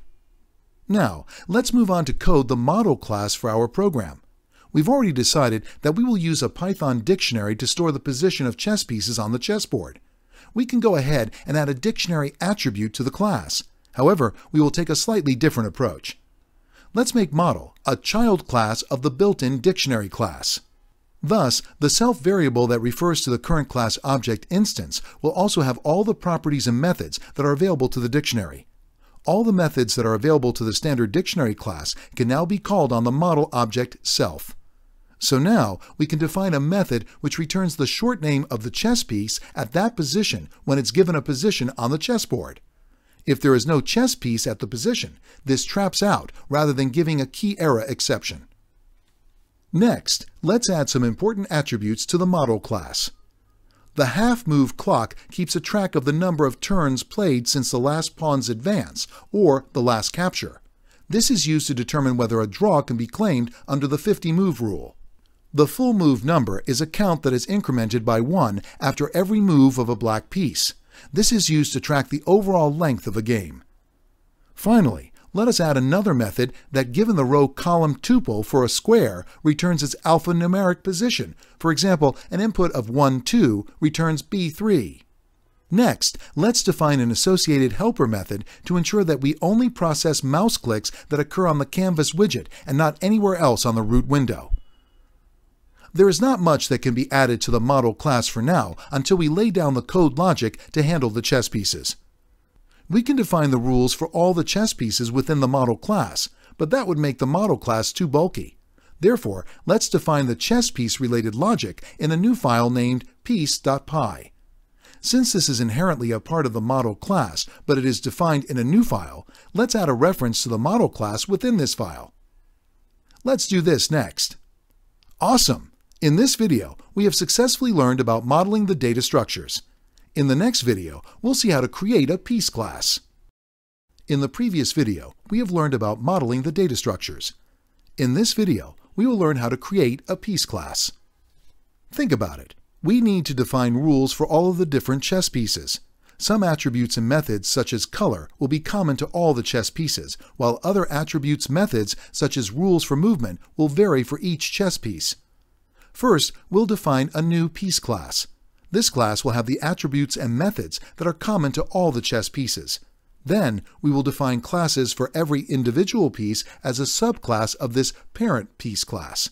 We can then override all the attributes and methods in these individual classes. The code will look like this. Note that the piece class needs color as an argument for object creation. We create two attributes named self.name and self.color in the class. Also note the keep_reference self-model method definition. Since the piece class is nothing but an extension of the model class, we need to get a reference to the model class in this method to communicate with it. Similarly, the model class needs a reference to the new piece class. Accordingly, we add this as an import to the model class. Finally, we need a method that takes a string pertaining to the name of a given piece object and creates a new piece object. For example, we need a method that, given the arguments pawn black or simply p, dynamically creates a new pawn object with the color attribute defined as black. Accordingly, let's define a helper method in the piece.py file, but outside the piece class, which we have defined here. To support the preceding method, add the following constant to the configurations.py file. The preceding code simply takes a single character as an input. It then gets the full name for the corresponding piece class. For example, if a p is given, it gets the full name, which is pawn. It then checks the case of the character and defines the color variable as white if the input character is uppercase. Otherwise, the color is set to black. It then dynamically creates a corresponding piece object. This concludes the iteration. We have created the piece class and all of its subclasses, and we have the ability to create piece objects dynamically from a given input character. This class is simply an extension of the model class, and each of the two classes can access each other's methods by keeping a reference to each other. Displaying chess pieces on the chessboard.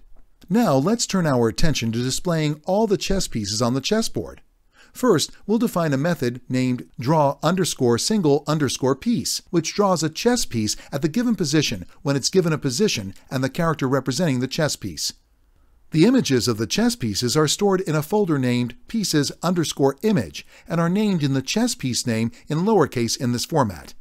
So for instance, the black queen is saved by the name queen_black.png. These images are added to the chessboard by using the canvas.create_image method, which takes the XY coordinates and a photo image object that relies on the location of the image file as its argument. We use Tkinter's photo image class to reference the .png files. In addition to creating and displaying a chess piece on the chessboard, we also tag them with a custom tag called occupied. Tagging is an important feature of the Canvas widget, which lets us uniquely identify items placed on the Canvas widget. We also used the two helper methods in this code. This is just a wrapper around this code from 4.03-piece.py.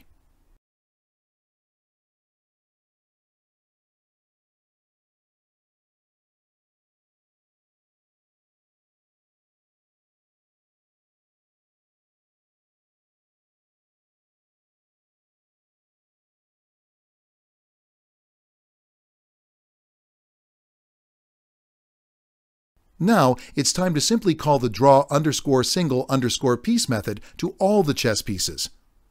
A key aspect that you need to note here is that when we needed some data from the model class, say a dictionary containing all the chess pieces on the chessboard, we did not directly call the model class for the data. Instead, we requested the controller to get us the data from the model. The get_all_pieces_on_chess_board controller method is simply a wrapper around the actual method from the model class, which we can see in controller.py. Great! We now have the methods required to draw all the chess pieces on the chessboard, but mere defining does not help. These methods need to be called from somewhere. Therefore, let's define a new method named start_new_game and call it from the _init_method of the view class. In addition to calling the draw_all_pieces method, this method also resets the model via calls to two wrapper controller methods. The actual methods are defined in the model class. The reset_game_data method is simple. It just resets all the attributes of the model class to their initial states. The reset_to_initial_locations method initializes all the chess piece locations to reflect the starting position of the game. This too should be self-explanatory if you are aware of the data structure that we discussed earlier. Now, when you go ahead and run the code, the chessboard should display all the chess pieces at the starting position of the game. This completes the current iteration. The next iteration will define the rules for the movement of the chess pieces on the chessboard. We need this part done before we can think of moving the chess pieces around. Defining rules for the chess pieces. Different chess pieces have different rules of movement. Let's try to tabulate the rules. As evident from the table, the rules for all the chess pieces except for knight and pawn are pretty straightforward. Knights are different from the others. They must move 2 squares in one direction and then one more move at a 90-degree angle, following the shape of L. Knights are also the only chess pieces that can jump over other chess pieces. Pawns move forward, but they capture diagonally. Pawns can only move forward 1 square at a time, except for their very first move where they can move forward by 2 squares. Pawns can only capture 1 square diagonally in front of them. Rules for the king, queen, rook, and bishop. Let's first take a look at simple cases of orthogonally and diagonally moving chess pieces, which are the king, queen, rook, and bishop. We need to somehow figure out a way to change the position of these chess pieces by using a mathematical rule.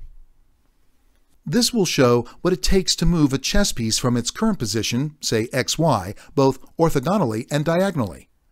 If you look at this diagram, x represents the column number and y represents the row number. It is clear that we can represent the orthogonal movements by adding to the current position the items from the tuples -1, 0, 0, 1, 1, 0, 0, -1. Similarly, diagonal movements can be represented by adding to the tuples -1, 1, 1, 1, 1, -1, -1, -1. Let's add these two tuples to configurations.py. If a chess piece can move both orthogonally and diagonally, such as the queen, the representative tuple is simply an addition of the preceding two tuples. If a chess piece can be moved by more than 1 square, it's simply a matter of multiplying the representative tuple by an integer to get all the other allowed positions on the chessboard. With this information in mind, let's code a moves_available method that, given the current position of the chess piece, the directions tuple relevant to the chess piece, and the maximum distance that the chess piece can move, returns a list of all the allowed moves. 1. Depending on the arguments, the method collects all the allowed moves for a given chess piece in a list named allowed_moves. Number 2. The code iterates through all the locations to detect a possible collision. If a collision is detected, it breaks out of the loop. Otherwise, it appends the coordinate to the allowed_moves list. 3. The second to last line filters out the moves that fall outside the chessboard, and the last line returns the equivalent position in alphanumeric notations for all of the allowed moves. We can also define a few helper methods to support this method, which is defined here. Next, let's modify the piece-child classes of king, queen, rook, and bishop. Rules for a knight. The knight is a different beast because it does not move orthogonally or diagonally. It can also jump over chess pieces. Like the rules that we followed earlier to arrive at orthogonal_positions and diagonal_positions, we can similarly arrive at the rules that are required to determine the knight_positions tuple. This is defined in 4.04-configurations.py. Next, let's override the moves_available method from the knight class. 1. The method is quite similar to the previous superclass method. However, unlike the superclass method, the changes are represented to capture moves using the knight_positions tuple. 2. Unlike the superclass, we do not need to track collisions because knights can jump over other chess pieces. Rules for a pawn. A pawn has a unique movement too, in that it moves forward but it captures diagonally. Let's similarly override the moves_available class from within the pawn class. Number 1. We first assign the initial _row_position direction and enemy variables depending on whether the pawn is black or white. 2. Similar to the previous moves_allowed methods, this method collects all the allowed moves in a blank list named allowed_moves. 3. Then we collected a list of all the prohibitive moves by concatenating two lists of squares occupied by all the black and white chess pieces. 4. We defined a variable named forward, which holds the position of the square immediately ahead of the current position of the pawn. 5. A pawn cannot move forward if there is a chess piece in front of it. If the forward position is not prohibited, the position is appended to the allowed_moves list. A pawn can move 2 places forward from its starting position. We check whether the current position is the starting position, and if it's the starting position, we append the double down move to the allowed_moves list. 1. A pawn can capture only the diagonally adjacent chess pieces in front of it. Therefore, we assigned a variable attack to track the diagonally adjacent positions on the chessboard. If the diagonally adjacent square is occupied by an enemy, that position qualifies to be appended to the allowed_moves list. 2. Then we filtered the list to remove all the positions that may fall outside the chessboard. The last line returns all the allowed moves as a list of corresponding alphanumeric notations, as we did in all the previous definitions. This completes the current iteration. We coded the logic needed to enforce the rules related to the movement of chess pieces on the chessboard. The movement validation of chess pieces. Before we allow chess pieces to move, we must have a record of all the possible movement options on the chessboard. At every move, we also need to check whether it is a legitimate turn for a given player, and the proposed move should not cause a check on the current player's king. Now, a check may occur on the king not only from a chess piece that was moved, but from another chess piece on the chessboard as a consequence of such movement. Thus, after every move, we need to calculate the possible moves for all the chess pieces of the opponent. Accordingly, we will need 2 methods to do the following. 1. Keep a track of all the available moves for a player. 2. Check whether there is a check on the king. Let's add 2 new methods in the model class. Tracking all available moves. The code needed to keep track of all of the available moves for a player is 1. We have already coded the moves_available method in the previous iteration. 2. This method simply iterates through every item in the dictionary and appends the moves_available result for every chess piece of a given color in a list name result. Finding out the current position of the king. Before we code the method that checks whether a king is in check, we first need to know the exact position of the king. Let's define a method to find out the current position of the king. This code simply iterates through all the items in the dictionary. If a given position is an instance of the king class, it simply returns its position. Checking whether the king is in check. Let's define a method to check whether the king is in check from the opponent. 1. First, we obtained the current position of the king and the color of the opponent. 2. We then found out all the possible moves for all the chess pieces of the opponent. If the position of the king coincides with any position from all the possible moves, the king is in check, and we return true. Otherwise, we return false. This accomplishes the objectives for the iteration. We are now in a position to check all the available moves for a player at a given point in the game. We can also check whether a king is in check from the opponent. Awesome! In this video, we have successfully learned how to create a piece class. In the next video, we'll see how to make the game functional. Welcome to the next video of the 4th section, Making the Game Functional. In the previous video, we have learned how to create a piece class. Now that we have all the chess pieces and chessboard-related validation rules in place, let's now add life to our chess program. In this video, we'll make our chess game fully functional. The objective of this video is to move the chess pieces with a click of the left mouse button. When a player clicks on a chess piece, the code should first check whether it's a legitimate turn for that chess piece.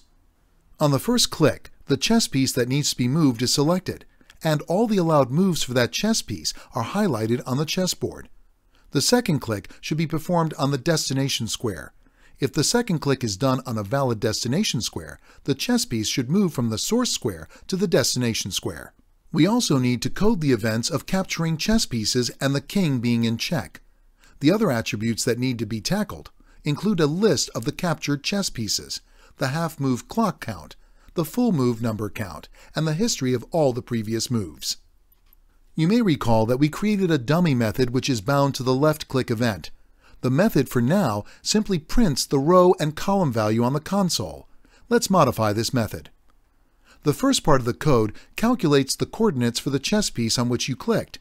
Based on the calculated coordinates, it stores the corresponding number notation in a variable named position_of_click. Number 1. It then tries to assign the piece variable to the corresponding piece instance. If there is no piece instance on the click square, it simply ignores the click. 2. The second part of the method checks whether this is the second click that was intended to move a chess piece to a destination square. If this is the second click, it calls the shift method, passing the source and destination coordinates as its two arguments.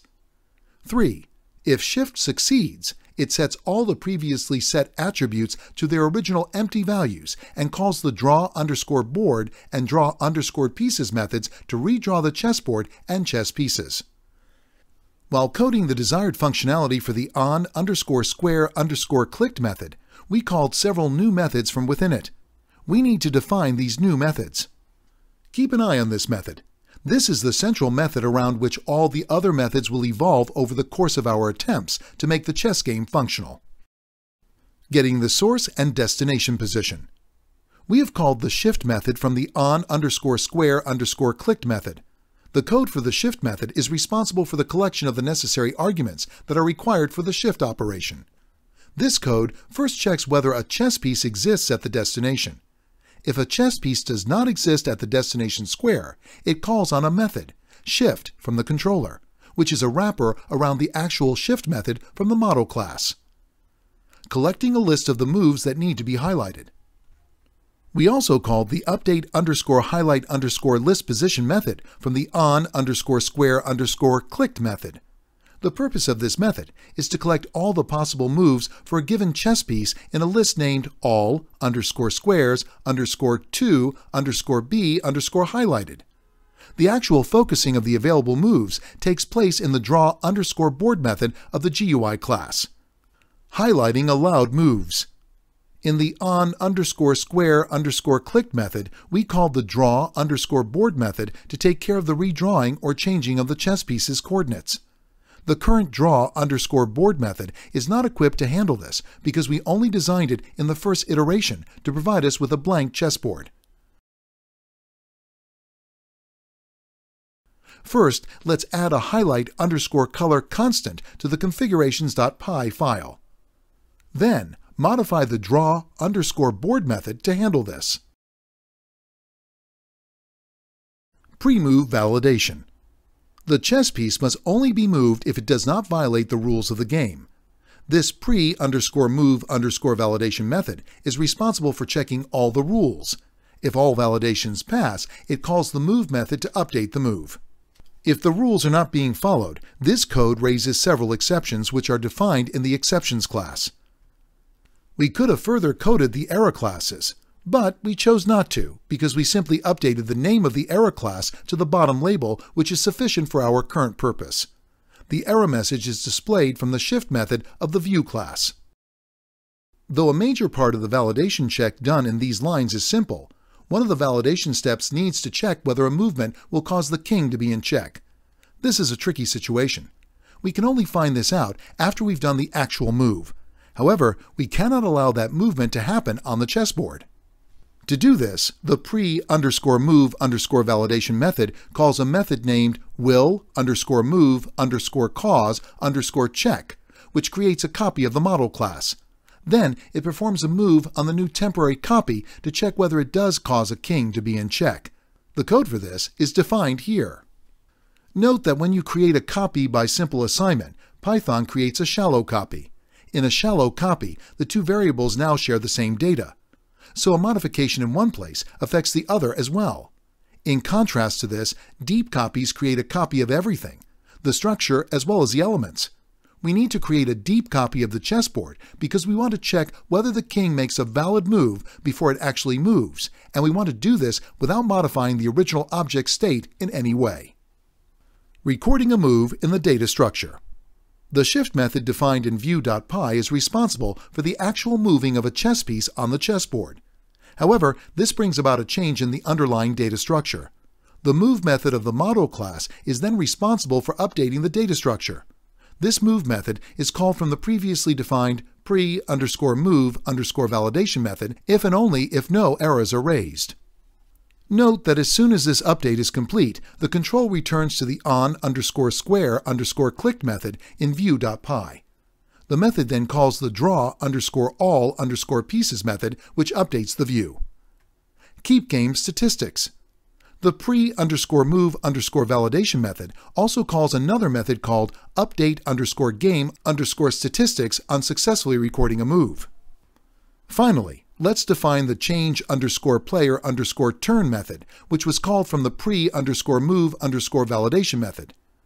Congratulations, our chess game is now functional. Let's complete the iteration by binding the File, New Game menu item to start a new game. Earlier, we defined the start_new_game method. Now, it's simply a matter of calling it from the on_new_game_menu_clicked method.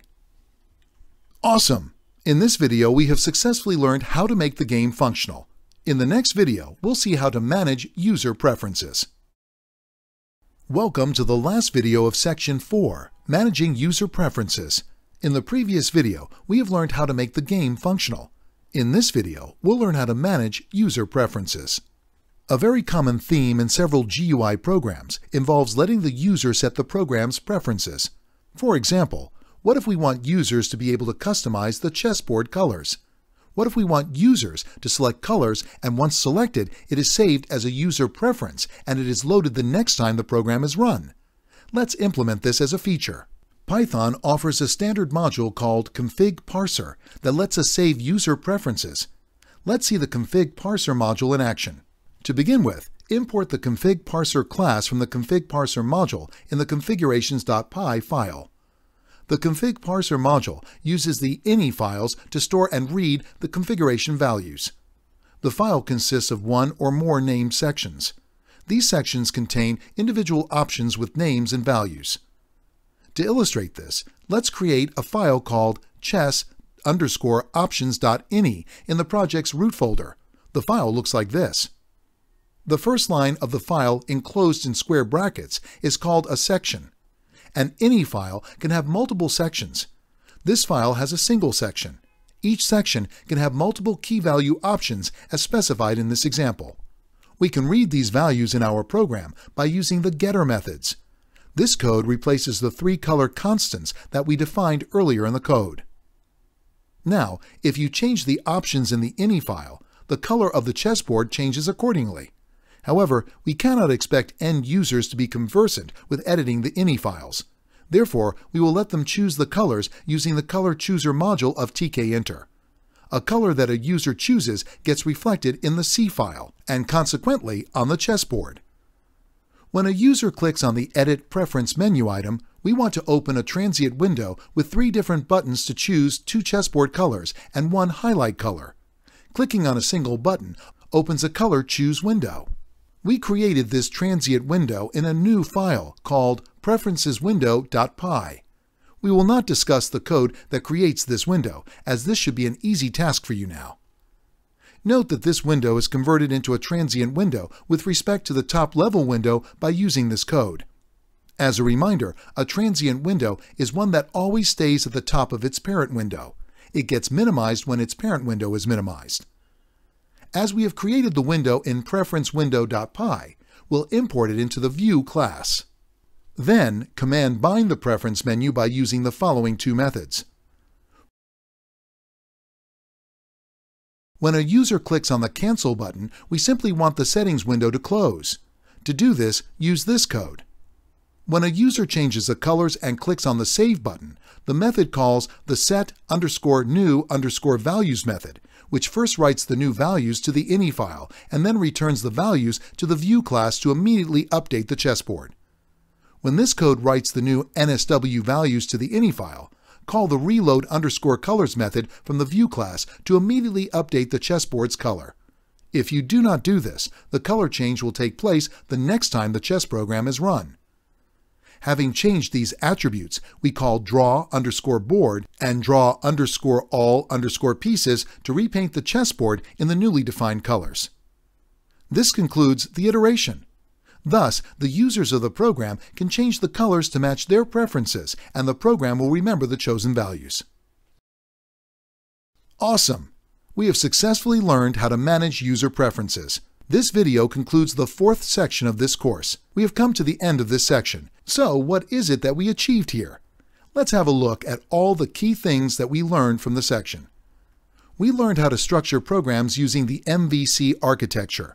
We took a peek at the versatility and power of the Tkinter Canvas widget. This included a tour through the basic usage of the Canvas coordinates, object IDs, and tags. We discussed how to handle complexity by implementing programs in a modular structure. We achieved this modularity by breaking down the code into several smaller files. We handled the entire configuration from a single file and all the errors in another file. We explored how to extend Python's built-in error class to define a custom error and exceptions. We also had a look at how we can extend Python's built-in data types, like in the case of the model class, which directly extended the dict class. We studied how to use object inheritance to code classes with similar attributes and behavior when building the piece class and all its subclasses. Finally, you learned how to use Python's built-in config parser module to store user preferences. In the next section, we will create an audio player in the next chapter. In addition to this, we'll work with several new widgets.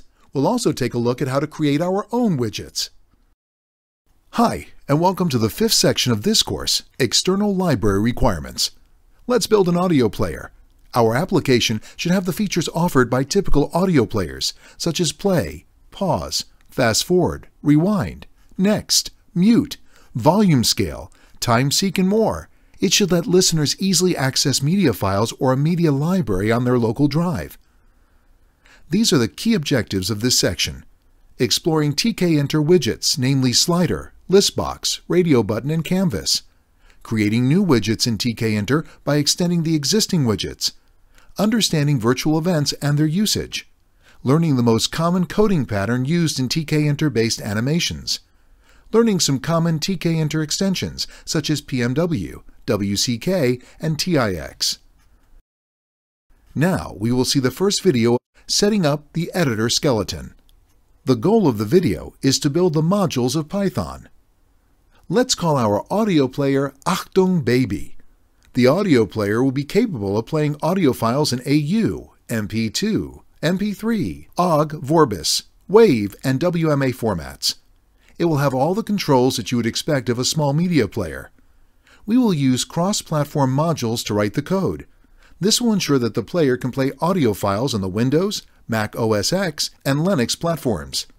On completion, the audio player will look like this. Perhaps the most important takeaway from this chapter is to learn how to create your own widgets in Tkinter. The seek bar in the preceding screenshot is an example of a custom-made widget that was not natively available in Tkinter, but was handcrafted for this particular use case. After you learn how to create custom widgets, what you can then create will only be limited by what you can imagine. In addition to the several built-in modules of Python, we will use these 2 external modules in this project. The Pyglit Library for Audio Manipulation, PMW, short for Python Mega Widget for the widgets that are not available in core Tkinter. The Pyglit module. Pyglit is a cross-platform windowing and multimedia library for Python. It can be downloaded at this site.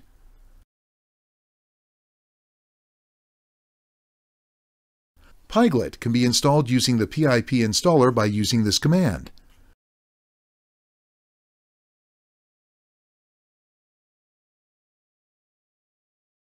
Windows users can also download and install binary packages for Pyglit from this site. Pyglet needs another module called AVBin to support playback of file formats such as MP2 and MP3. AVBin can be obtained for Windows, Linux, and Mac OS X from the download section at this site. PMW Tkinter extension. We will use the PMW Tkinter extension to code some widget features that are not available in core Tkinter. PMW can be installed by using the PIP command line tool.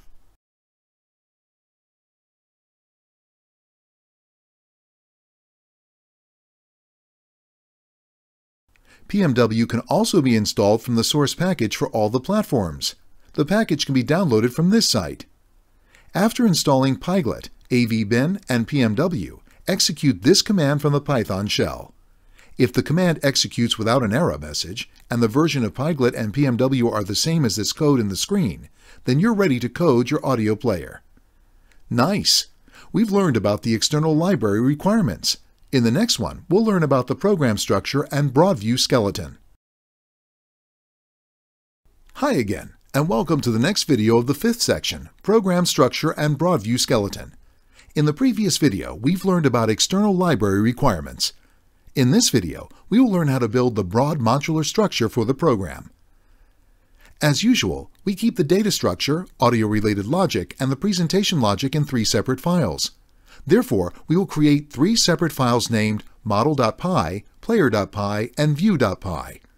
Let's create an empty model class and an empty player class in their respective files.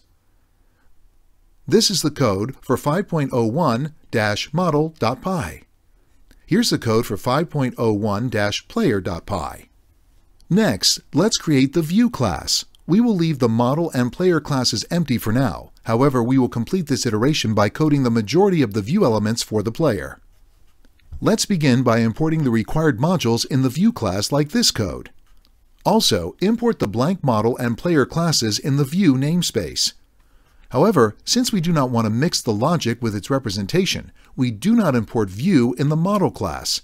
In short, the model class knows nothing about how its data will be presented to the front-end user. Now, let's create the top-level window.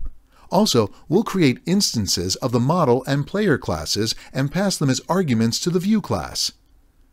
Now that the boilerplate code is written, let's start coding the actual view class. The _init_ method should look familiar to you by now. The final line of the _init_ calls a method called create_GUI, which is responsible for the creation of the entire GUI. The create_GUI method, in turn, simply calls 5 different methods, where each method is responsible for the creation of different sections of the GUI. We also made the root window non-resizable by adding root.resizable, width equals false, height equals false, to the code. We will not reproduce the entire code that creates the GUI, since we have coded similar widgets in the past. But all of these 5 methods, when combined, create the GUI like this. For the sake of separation, we've also marked the 4 sections differently in the preceding example. The 5th method creates the right-click context menu and is not visible here. The code used to create all of these GUI elements should be familiar to you by now. However, note a few things about the code. All the images used in the preceding code have been stored in a separate folder named Icons.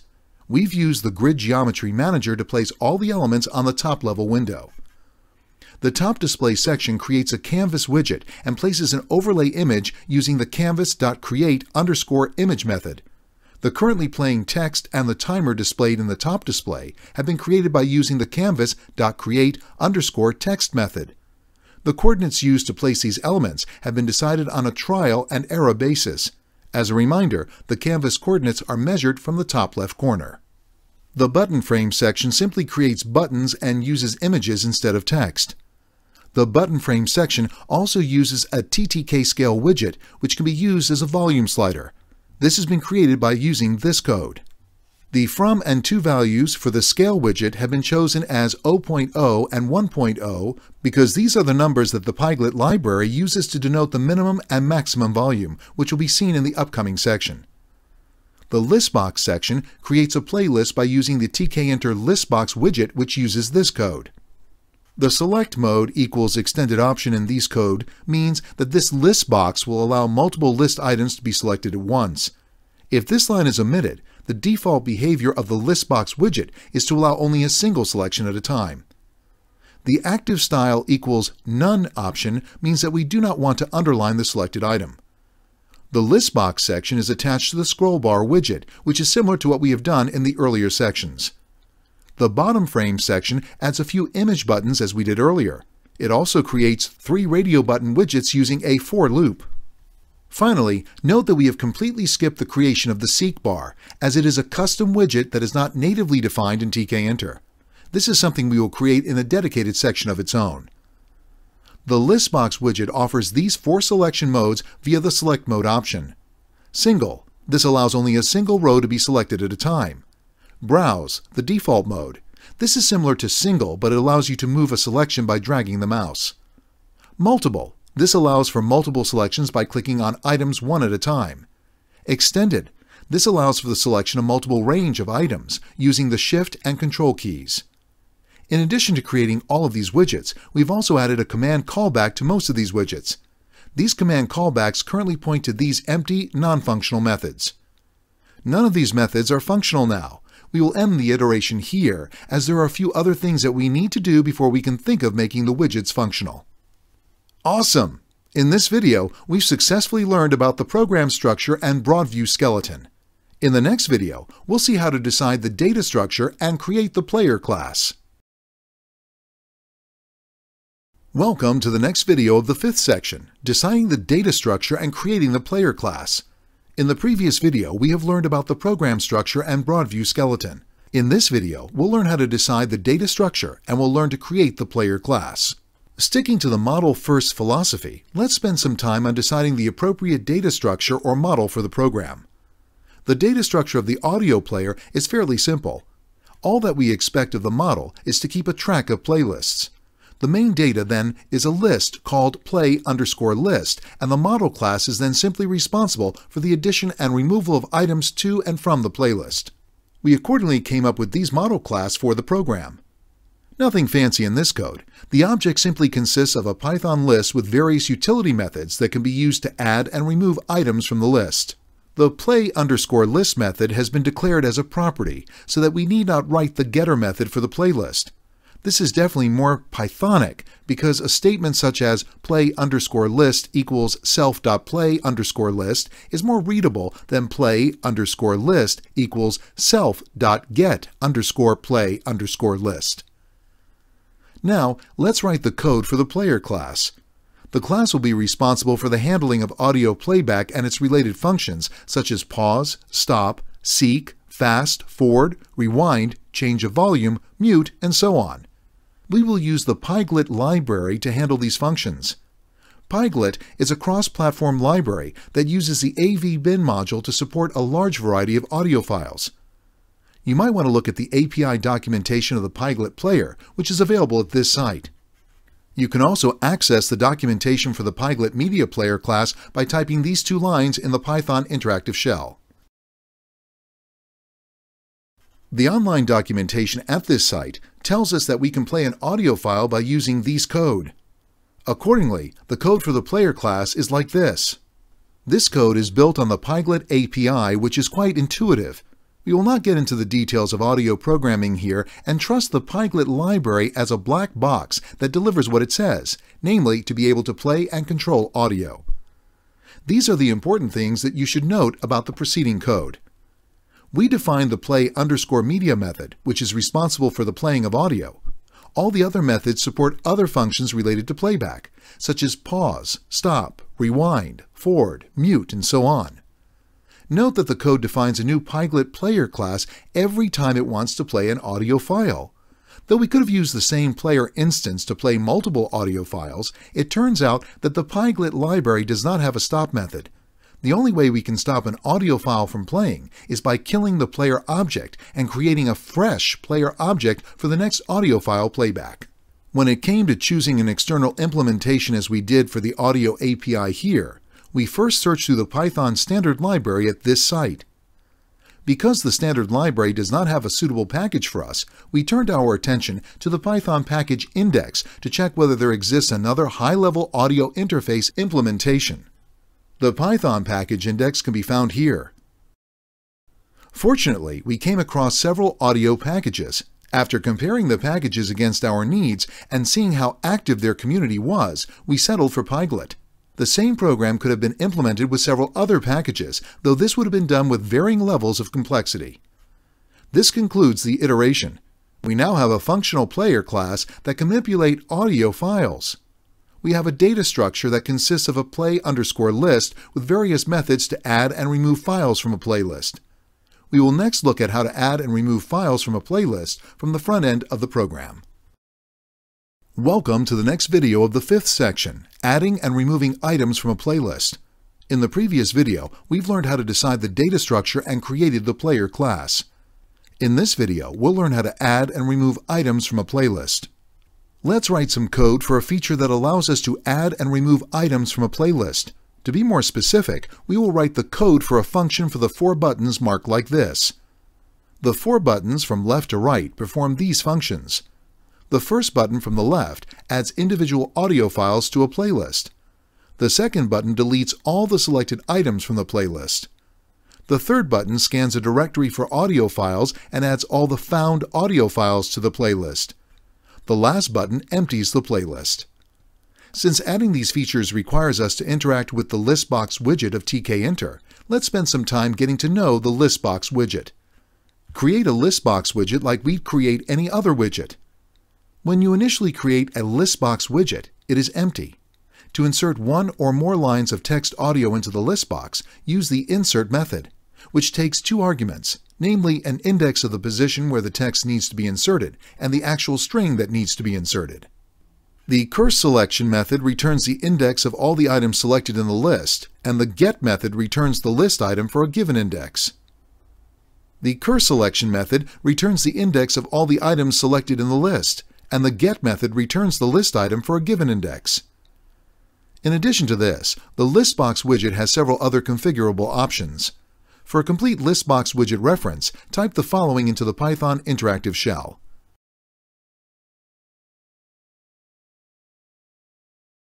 Now that we know how to add and remove items from the listbox widget, let's code these functions into the player. Let's begin by modifying the command callback attached to the 4 buttons. All that these 4 methods do is call 4 other methods to do the actual task of adding or removing items to the playlist. All the methods will update the play_list items at these 2 places. In the visible listbox widget, in the backend data structure playlist maintained by the model class, let's define the 4 new methods. Adding a single audio file. Adding a file involves asking for the location using the Tkinter file dialog and updating the front end and back end. Removing the selected files from a playlist. Since the listbox allows for multiple selections, we iterate through all the selected items, removing them from the front-end listbox widget, as well as from the model play_list. Note that we reverse the tuple before removing items from the playlist because we want to start removing items from the end, as a removal causes a change in the index of playlist items. If we do not remove items from the end, we may end up removing the wrong items from the list as its index gets modified in each iteration. Since we have defined this method here, let's add it as a command callback to the right-click Delete menu. Adding all files from a directory. The following code uses the os.walk method to recursively walk through all the files looking for the .wav and mp3 files. Emptying the playlist. The code for emptying the playlist is here. This completes our 3rd iteration. In this iteration, we saw how to work with the listbox widget. In particular, we saw how to add items to the listbox widget, select a particular item from the listbox widget, and delete one or more items from it. You now have a playlist where you can add and delete items using the 4 buttons at the bottom left corner of the audio player. Awesome! In this video, we've successfully learned how to add and remove items from a playlist. In the next video, we'll see how to play audio and add audio controls. Welcome to the next video of the 5th section, Playing Audio and Adding Audio Controls. In the previous video, we have learned how to add and remove items from the playlist. In this video, we will code the features such as play stop, pause unpause, next track, previous track, fast forward, rewind, volume change, and mute unmute. Let's get started. First, we will see how to add the play-stop function. Now that we have a playlist and a player class that can play audio, playing audio is simply about updating the current track index and calling the play method. Accordingly, let's add an attribute in the view.py file as shown. Furthermore, the play button should act as a toggle between the play and stop functions. The Python itertools module provides the cycle method, which is a very convenient way to toggle between two or more values. Accordingly, we need to import the itertools module and define a new attribute as you can see here. Now, every time we call next toggle_play_stop, the value returned toggles between the play and stop strings. Next, modify the on_play_stop_button_clicked method so that it looks like this. As you can see, I have modified this and this method. This method simply toggles between calling the start_play and stop_play methods, which are defined in this way. Here, the code calls the play and stop related methods defined in the player class. It also changes the button image from the play icon to the stop icon by using the widget.config image equals new _image_icon method. While we're handling the play function, let's modify the command callback so that a user can play a track simply by double-clicking on it. We have already defined a method named on_play_list_double_clicked earlier, which is currently empty. Simply modify it as shown. We will now move on to add the pause or unpause function. Since we need a single button to toggle between pause and unpause, we will again use the cycle method from the itertools module. Define an attribute using this code. Then modify the command callback attached to the button as shown. This takes care of the pause and unpause feature of the program. Now, let's add the mute or unmute function. This is similar to coding the pause or unpause feature. We need an attribute that can toggle between the mute and unmute string. Accordingly, add an attribute like this. Then, modify the command callback to call the mute or unmute function from the player class. Change the button icon to the mute or unmute image, and shift the volume scale accordingly. Let's take a look at the fast forward or rewind function. The code for fast forward and rewind are the simplest. We've already defined the methods to handle this in the player class. Now, it's only a matter of connecting them to the concerned command callback like this. We will now add the next track or previous track function. While we had defined the code for fast forward and rewind in the player class, we did not define the method related to next track and previous track there, because this can be handled by the existing play method. All that you need to do is simply increment or decrement the value of current_track and then call the play method. Accordingly, define two methods in the view class as you can see here.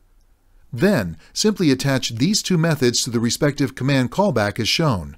Let's see how to add the volume change function now. We have already defined the volume method in the player class. Now, all that you need to do is simply get the value of the volume scale widget and set the volume in the player class.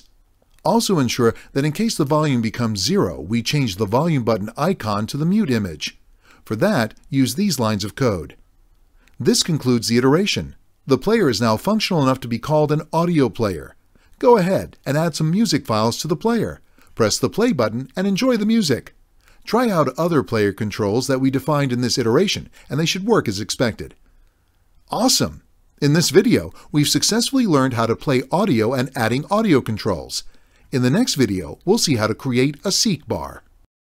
Welcome to the 6th video of the 5th section, Creating a Seek Bar. In the previous video, we have learned how to play audio and add audio controls. In this video, we will add a seek bar to the audio player. Tkinter offers the scale widget that we use for the volume scale. The scale widget could have functioned as a seek bar, but we want something more fancy. Moreover, the scale widget would look different on different platforms. Instead, we want the seek bar to look uniform on all platforms. This is where we can create our own widget to meet the custom needs for the audio player. Let's create our own seek bar widget. The simplest way to create our own widget is to inherit from an existing widget or the widget class. When you look at the source code of Tkinter, you will find that all the widgets inherit from a class named widget. The widget class, in turn, inherits from another class called baseWidget. The baseWidget class contains the code that is used to handle the widget's destroy method, but it is not aware of a geometry manager. Therefore, if we want our custom widget to be aware of and use geometry managers, such as pack, grid, or place, we need to inherit from the widget class or another Tkinter widget. Let's assume that we want to create a widget named WonderWidget. We can do so simply by inheriting from the widget class. These 4 lines of code create a widget named WonderWidget, which can be positioned with geometry managers such as pack, place, or grid. However, for more practical use cases, we generally inherit from the existing TK widgets.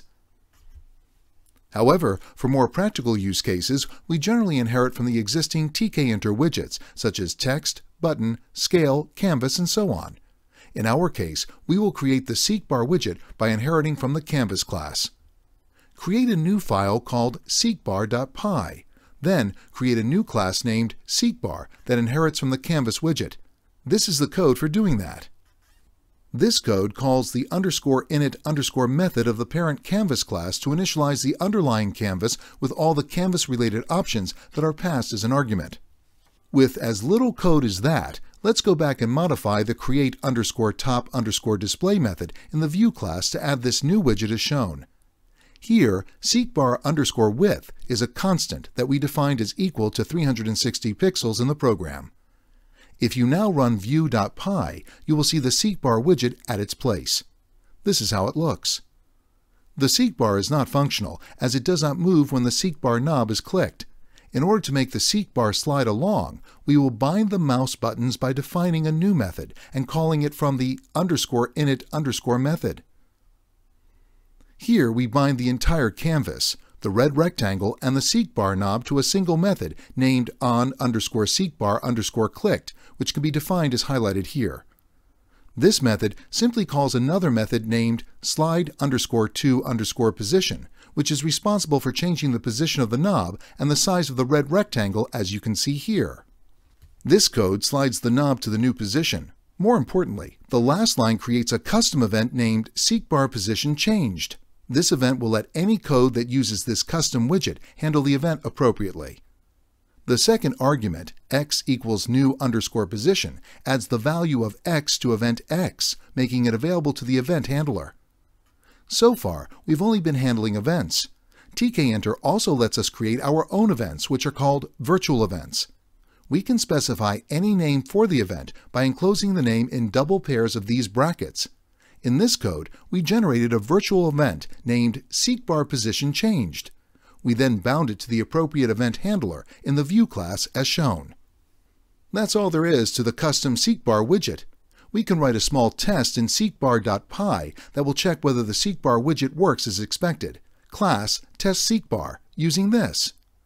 Go ahead and run the 5.05-seekbar.py program as shown, and it should produce a seekbar. The seekbar should slide when you drag the seekbar knob or click at various places on the canvas.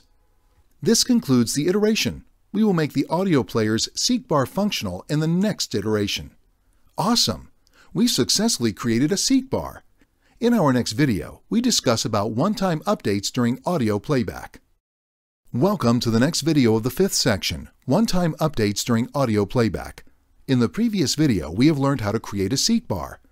In this video, we will see how to update some information in the audio program as soon as an audio track starts playing. So, let's get started. Here, we will broadly speak about 2 kinds of updates that the program needs to monitor and update. 1. One-time updates. Examples of this include the name of the track and the total length of the track. 2. Continuous updates. Examples of this include the position of the seekbar knob and the elapsed play duration. We also need to continuously check whether a track has ended to either play the next track, play the current track again, or stop playing, depending on the loop choice made by the user. These 2 kinds of updates will affect sections of the audio player as shown here. Let's start with the one-time updates, as they are relatively simple to implement. Since these updates must occur when the playback starts, let's define a method in view.py file named manage_1_time_updates and call it from within the start_play method of the view class, as you can see in this code. Next, define all the methods called from within this method. These 2 methods simply find out the track name and track duration and update the related canvas text by using a call to canvas.itemConfig. Just like we use config to change the value of widget-related options, the canvas widget uses item config to change the options for individual items within the canvas. The format is highlighted here. Let's define two helper methods in a new file named helpers.py and import the methods in the view namespace. The two methods are truncate_text and get_time_in_minutes_seconds. That takes care of one-time updates. Now, when you run 5.06-view.py in the command prompt as shown and play some audio file, the player should update the track name and the total track duration in the top console like this. We will take care of periodic updates in the next iteration. Awesome! We've successfully learned about one-time updates during audio playback. In the next video, we'll learn how to manage continuous updates. Welcome to the 8th video of the 5th section, Managing Continuous Updates. In the previous video, we have learned about one-time updates during audio playback. In this video, we'll learn how to manage continuous updates. We will now update the position of the seek bar knob and the elapsed play duration as shown here. This is nothing but a simple form of Tkinter-based animation. The most common pattern of animating with Tkinter involves drawing a single frame and then calling the same method using the after method of Tkinter, as this. Once called, this function will keep updating frames once every 500 milliseconds. You can also add some conditions to break out of the animation loop. Now that we know how to manage animations in Tkinter, let's use the pattern to define a method that takes care of these periodic updates. Next, we will define a method named manage_periodic_updates_during_play, which calls itself every 1 second to update the timer and the seek bar, which is as shown in the code. Then, define two methods named update_clock and update_seek_bar, which update the sections as shown in the screen. The update_clock method gets the elapsed duration in seconds from the player class, converts it into minutes and seconds, and updates the canvas text using canvas.itemConfig. You may recall that we had previously defined a slide_to_position method in the seek bar class. The update_seek_bar method simply calculates the proportionate position of the seek bar and then calls the slide_to_position method to slide the knob of the seek bar. After this, we will add timesleep function in managing one-time track update method to calculate the track duration of larger audio files. Also, to make this function work, we need to import the time module as well. Now, when you run 5.07-view.py file in terminal, play an audio file, the seek bar will update automatically according to the track. This concludes the iteration. Awesome! We've successfully learned how to manage continuous updates. In the next video, we'll look at how to loop over tracks. Welcome to the 9th video of the 5th section, Looping Over Tracks. In the previous video, we've learned how to manage continuous updates. In this video, we will learn how to loop over tracks. Let's add the feature that allows users to loop over tracks. We've already defined radio buttons to allow 3 choices. In essence, the player should provide a choice from these 3 options. 1. No loop. Play a track and end there. 2. Loop current. Play a single track repeatedly. 3. Loop all, looping through the entire playlist one after another. The decision to follow one of these 3 options needs to be taken immediately after a particular track ends playing. The best place to judge whether a track has come to its end is from within the periodic updates loop that we created earlier. Therefore, modify the manage_periodic_updates_during_play method to add these 2 lines of code. This, in effect, means that the looping decision is checked only when the currently playing track ends. Then, define the not_to_loop method as shown here. The code here first checks the value of the selected radio button and, based on the selected choice, makes the looping choice. 1. If the selected loop value is 1, no loop, it does nothing and returns true, breaking out of the continuous update loop. 2. If the selected loop value is 2, loop over the current song. It again calls the start_play method and returns false. Thus, we do not break out of the update loop. 3. If the loop value is 3, loop all, it calls the play_next_track method and returns true. Thus, we break out of the previous update loop. The audio player can now loop over the playlist based on the looping preference set by the user. Let's conclude this iteration by overriding the close button so that the audio player properly deletes the player object when the user decides to close the player while it is playing. To override the destroy method, first add a protocol override command to the view_init_method using this code. Finally, we define the close_player method as you can see here. This concludes the iteration. We coded the logic required to loop over tracks and then override the close button to ensure that a playing track is stopped before we exit the player. Awesome! We've successfully learned about looping over tracks. In the next video, we'll look how to add a tooltip. Welcome to the last video of the 5th section, Adding a Tooltip. In the previous video, we have learned about looping over tracks. In this video, we'll learn how to add a tooltip. In this final iteration, we will add a tooltip named the balloon widget to all the buttons in our player. A tooltip is a small pop-up that shows up when you hover your mouse over the bound widget, buttons in our case. A typical tooltip for the application will look like this. Although core Tkinter has many useful widgets, it is far from complete. For us, the tooltip or balloon widget is not provided as a core Tkinter widget. Therefore, we look for these widgets in what are called Tkinter extensions. These extensions are nothing but a collection of extended Tkinter widgets, just like the custom seek bar that we created. There are literally hundreds of Tkinter extensions. In fact, we just wrote our own Tkinter extension in this section. However, there are some of the popular Tkinter extensions such as 1. PMW, 2. Tix, 3. TKZinc, 4. Widget Construction Kit, WCK. Let's look at PMW list of extensions. Talking about PMW, here's a quick list of widget extensions and dialogues from the package. First one is widgets. This table shows a list of widget extensions. Dialogues. This table shows a list of widget dialogues. Miscellaneous. This is a miscellaneous quick list for PMW. 1. Balloon. 2. BLT, used for graph generation. 3. The color module functions. PMW offers a large list of extended widgets. For a demonstration of all these widgets, browse the PMW package that you installed earlier and look for a directory named Demo.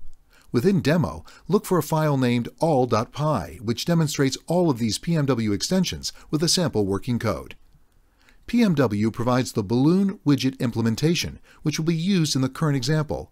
For that, we will begin by importing PMW into the namespace using this. Next, instantiate the balloon widget within the create_GUI method using this code. Finally, bind the balloon widget to each button widget in the audio player. We will not reproduce the code for each button. However, the format is like this code. Thus, the Add File button will have a balloon binding as shown here. Add similar code for each button in the view.py file. This completes the iteration. We added balloon tooltips to the audio player's buttons using the PMW Tkinter extension. Most importantly, we got to know about the Tkinter extensions and when to use them. This brings us to the end of this section. Our audio player is ready. Let's recap the things that we touched upon in this section. In addition to reinforcing a lot of GUI programming techniques that we discussed in the previous sections, you learned how to work with more widgets such as Listbox, TTK Scale, and Radio Button. We looked deeper into the features of the Canvas widget. Most importantly, we learned how to create our custom widgets, thereby extending Tkinter's core widgets. This is a really powerful technique that can be applied to build all sorts of features into programs. We saw how to generate and handle virtual events. We understood the most common technique for applying animation in Tkinter programs. This technique can also be used to build all sorts of interesting video games. Finally, we got to know about some common Tkinter extensions, such as PMW, WCK, Tix, and so on. Now, let's lose ourselves in some music. In the next section, we will look about Paint application. Hi, and welcome to the 6th section of this course, Paint application. We use the Canvas widget to define a custom widget in Section 5, Building an Audio Player. The Canvas widget is truly one of Tkinter's highlights. It is an incredibly powerful and flexible widget.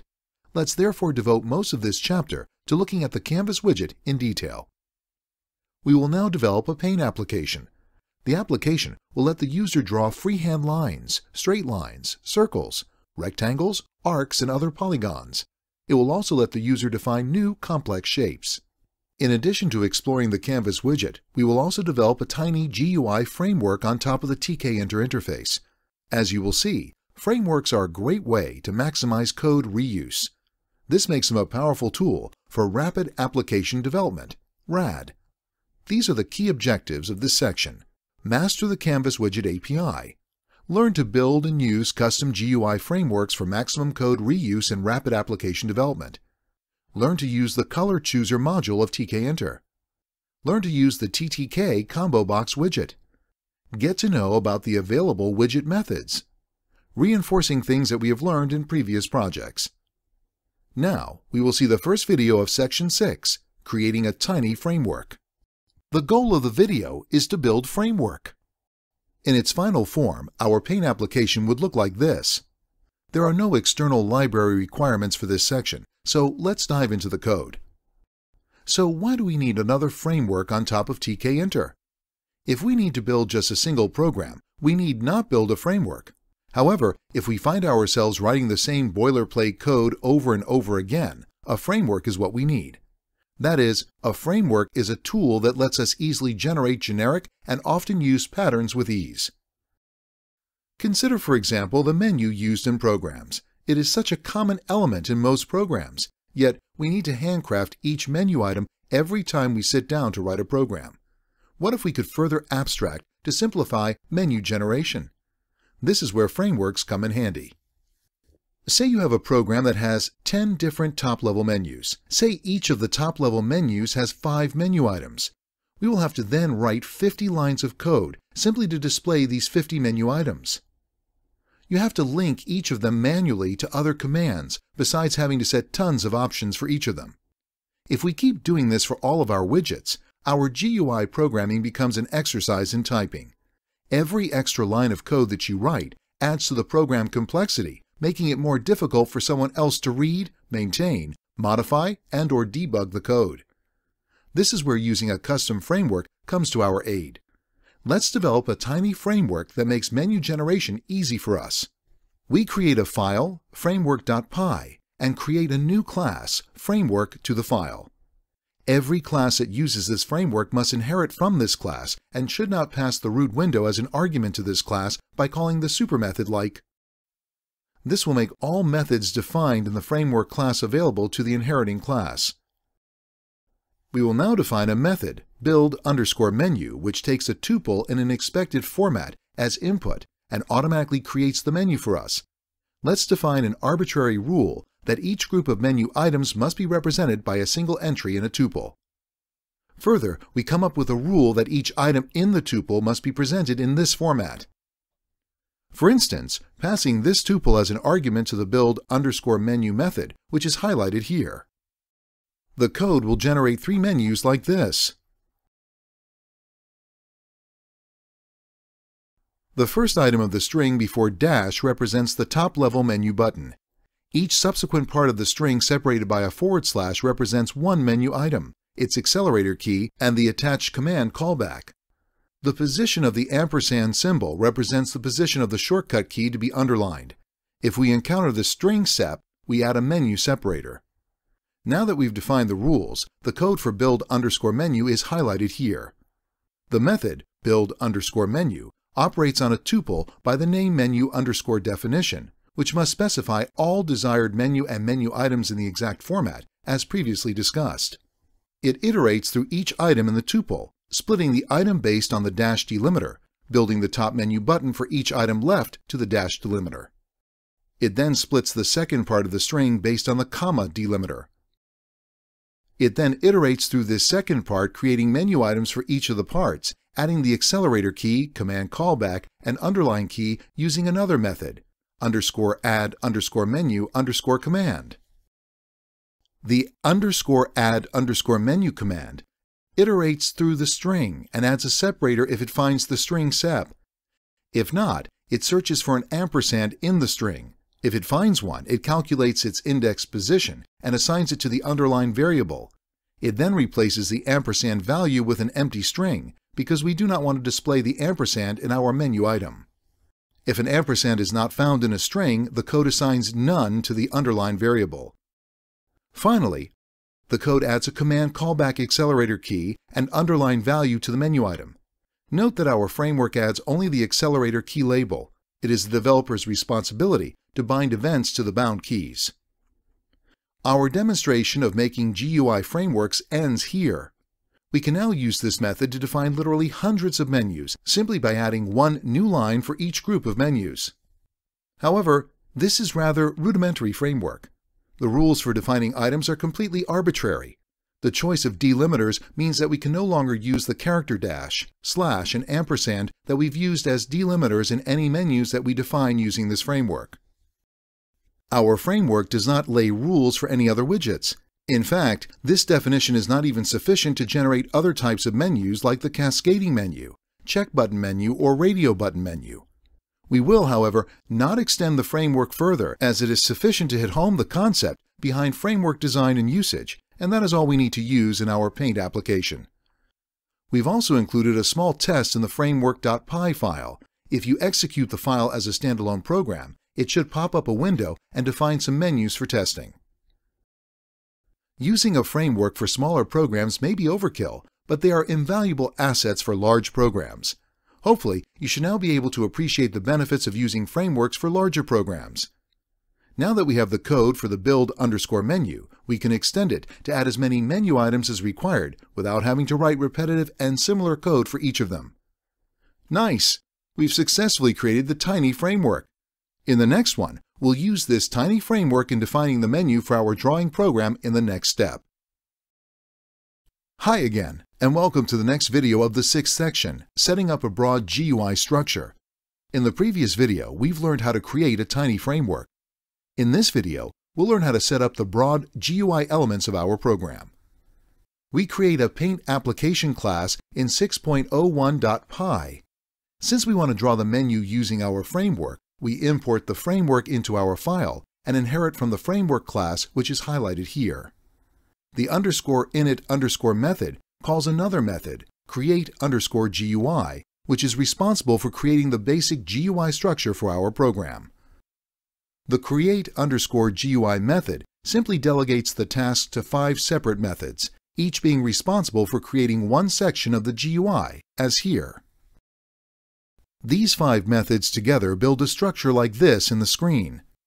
We have written similar code in all previous sections, hence we will not reproduce the code for these 5 methods here. Note, however, a few things about the code in 6.01.py. Since we want to use the framework, we inherit from the framework class and call its _init_ method using super. The create_menu method specifies the tuple for our menu definition and calls the build_menu method defined earlier in our framework. We define a lot of empty methods that will be implemented later. Each empty method is added as a command callback to individual menu items. The empty methods defined here. This gives us a broad GUI structure for our program. In the next video, we'll look at interacting with the drawing canvas. Welcome to the next video of the sixth section, dealing with mouse events. In the previous video, we've learned how to set up a broad GUI structure. In this video, we'll learn how to deal with mouse events. When we draw in a Paint program, we use a mouse as the primary input device. There are primarily 2 kinds of mouse events that cause changes on the drawing canvas and are therefore of main interest. Click and release. Click, drag, and release. There is also a third event in which we have limited interest, the mouse motion with no buttons clicked. Our interest is limited there since an unclicked motion normally does not cause any changes on the canvas. We ignore right-click and wheel scroll as we will not be using them in our program. In both the preceding cases, we need to know where the mouse was first clicked and where it was released. For click and release, this could be the same location. For click, drag, and release, this will normally be different locations. Accordingly, we define 4 attributes to keep track of the coordinates for these 2 locations. Our immediate goal then is to bind our mouse events in such a way that any click or drag gives us the value of these 4 start and end coordinates. Let's now modify our _init_ method to also call a method, bind_mouse. We define the bind_mouse method. We then define the first 3 methods binded just now. We ignore the unpressed motion for now by making an empty method. Remember that we are interested in getting the start and end coordinates, which are acquired like this highlighted code. We have temporarily added 2 print statements to show these 4 values on the console. Now that we have the location of the start and end mouse events, we can act upon those events to do all kinds of activities on the canvas. Awesome! In this video, we have successfully learned how to deal with mouse events. In the next video, we'll see how to add toolbar buttons. Welcome to the next video of the 6th section, Adding Toolbar Buttons. In the previous video, we have learned how to deal with mouse events. In this video, we'll learn how to add toolbar buttons. Next, we need to add 16 buttons to the left toolbar. Further, depending on which button is clicked, different options would show up in the top bar. We do not want our code structure to be bloated by conditional logic to switch among these 16 functions. Therefore, we will call these methods dynamically. We first begin by defining a tuple of all 16 function names. Doing so ensures that we do not have to call each method explicitly from our code. We can instead use the index of the tuple to retrieve the method name and call it dynamically using. This makes sense here because we would eventually add more features to our drawing program by simply extending the toolbar_functions tuple. We further define an attribute, selected_tool_bar_function, which will keep track of which button was last clicked. We initialize it to the first button, draw_line, as highlighted here. Next, we create a folder named Icons and Add Icons for all these 16 toolbar buttons. The icons have been named the same as the corresponding function name. Maintaining this consistency allows us to use the same tuple to loop over and build our toolbar buttons. This style of programming is what you could call programming using conventions over configuration. We next create the method that makes the actual buttons. This code creates all buttons and adds command callbacks to the buttons as highlighted. We accordingly define the command callback like this. This method sets the value of selected_tool_bar_function. Next, it calls 2 methods that are defined here. We need to remove any existing options currently displaying in the top bar before we can display options for the newly selected button. The winInfo_children method, used just now, returns a list of all widgets that are children of this widget. Now that we have removed all items from the top bar, we define the selected tool icon on the top bar. Currently, this method only calls one other method to display the selected tool icon in the top bar. We will, however, use this method as the central place for adding options to the top bar later in the section. We do not discuss the show_selected_tool_icon_in_top_bar method here, as it simply adds a label with an icon to the top bar. Now, if you go and run the code 6.03.py, it should display all 16 buttons in the left toolbar. Further, clicking on any one of the buttons should display the selected button in the top bar like this. The winInfo_children method used earlier is an example of widget methods that are available to be called on all widgets. Several useful widget methods are defined in Tkinter. In addition to the widget methods that are available on all widgets, some methods are only available on the top-level window. You can get a list of all such available methods and their descriptions by typing the following in your Python 3 console.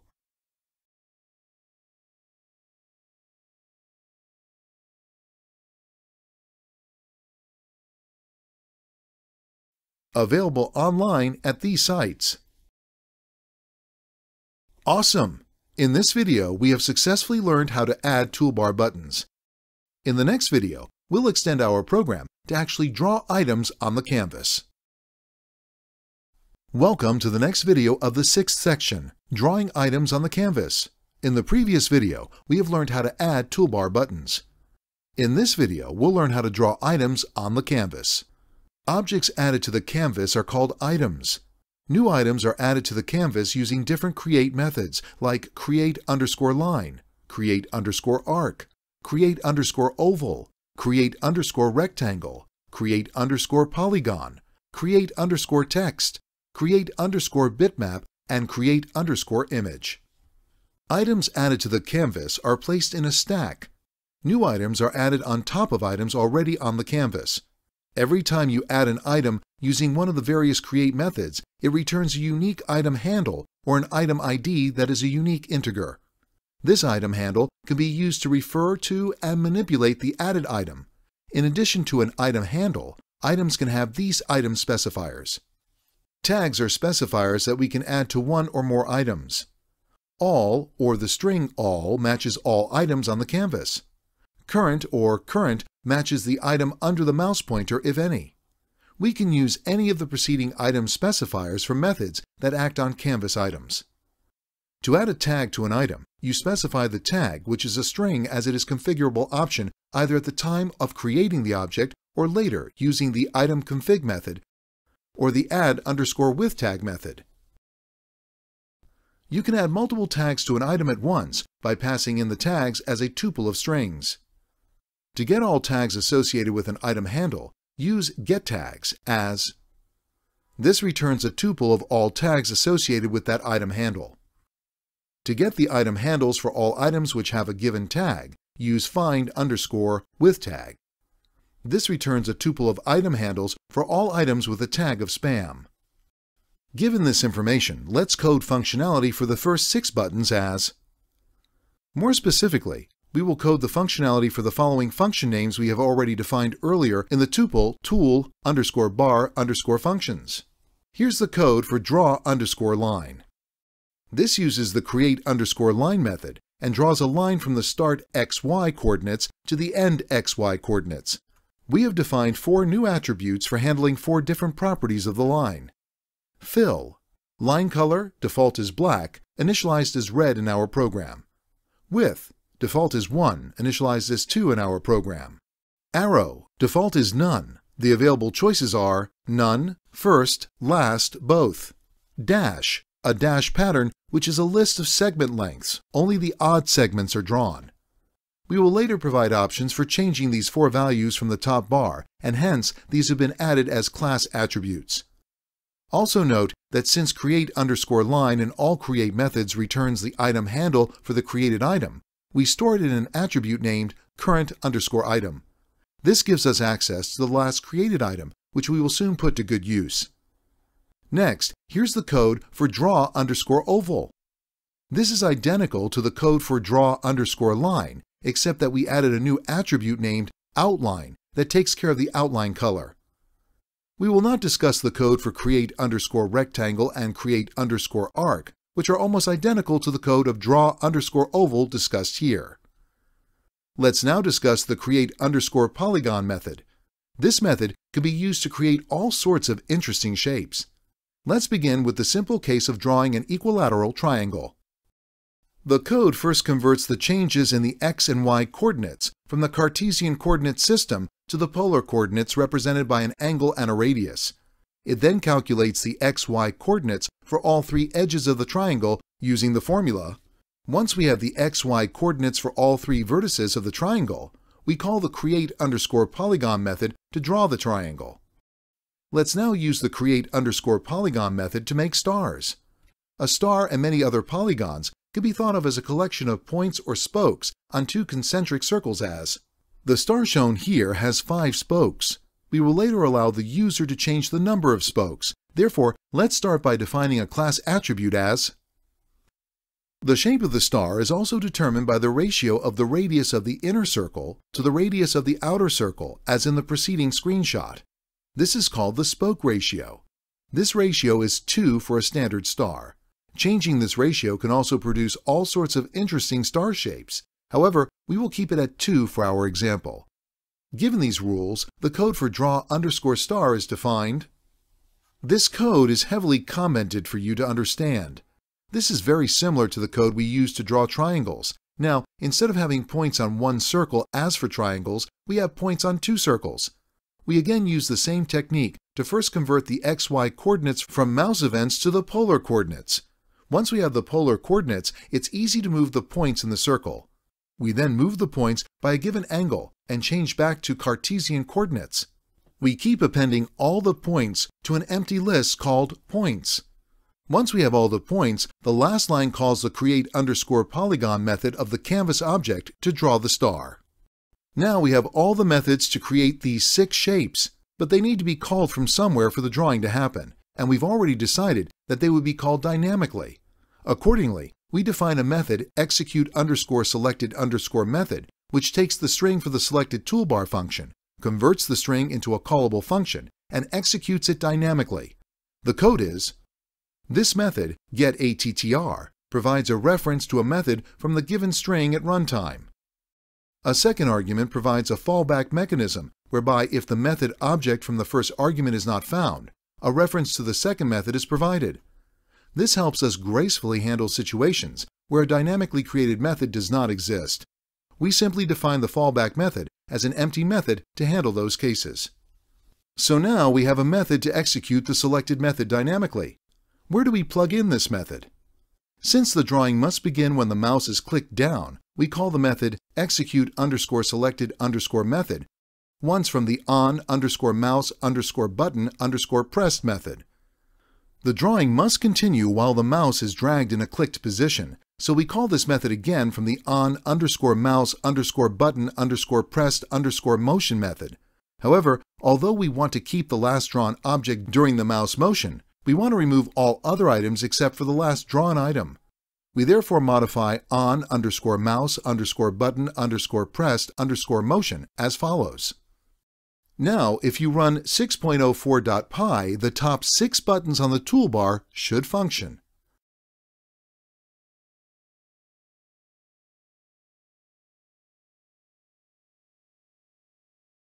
Awesome!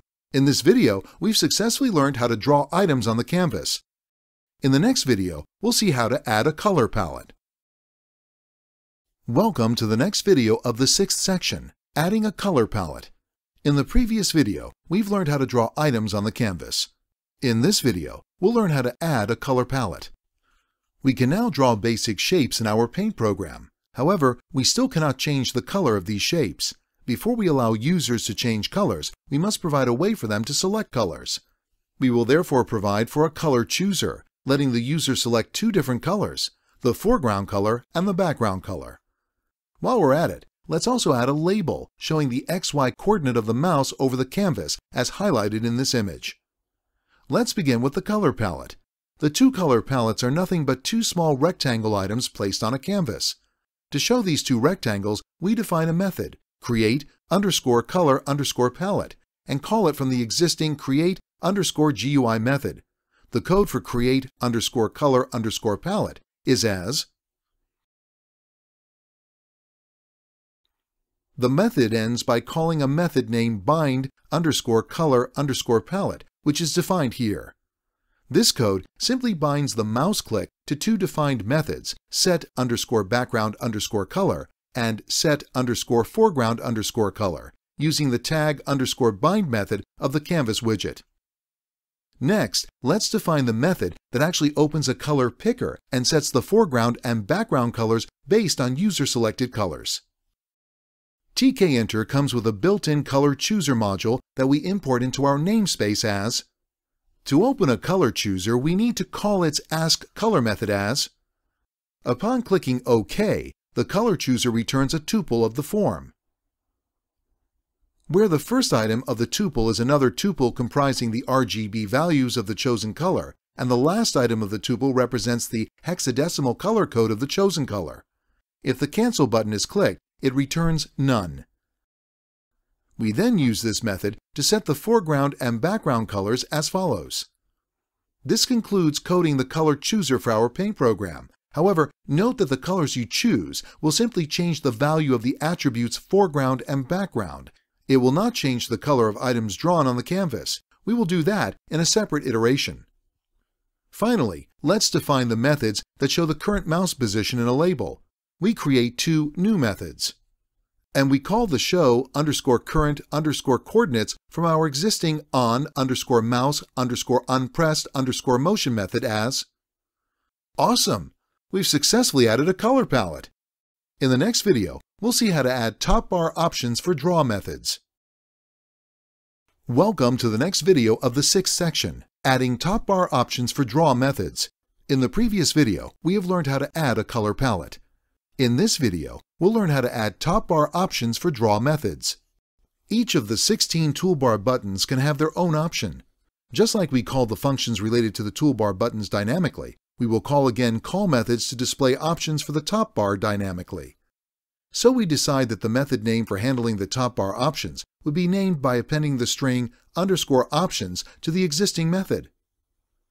So suppose we want to display the options for the draw underscore line method. It would be called draw underscore line underscore options. Similarly, we have to define methods like draw underscore arc underscore options, draw underscore star underscore options, and others. We achieve this dynamic called in the method display underscore options underscore in underscore the underscore top underscore bar as. Now, with that code in place, every time a toolbar button is clicked, the program will look for a method named by appending the string underscore options to the current method related to the button. If it finds one, it will be executed. If not, the fallback function underscore not underscore defined will be called, which is an empty method to silently ignore the absence of a method. The canvas widget lets you specify the fill color, outline color, and border width for most of the shapes as their configurable options.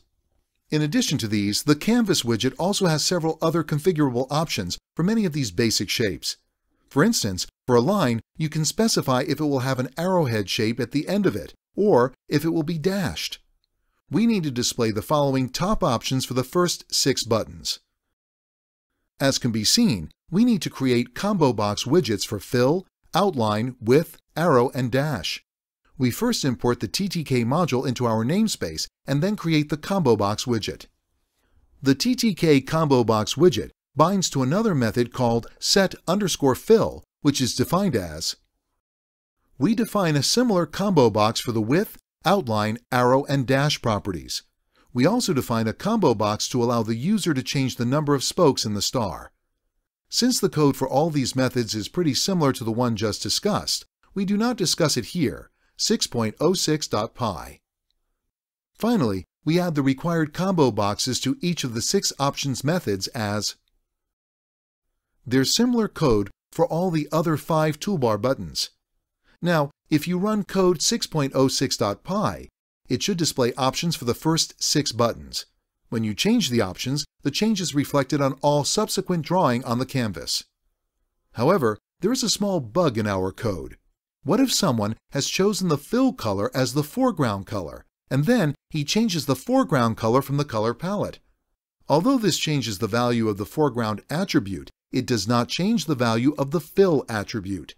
Our program will keep using the old foreground value for fill.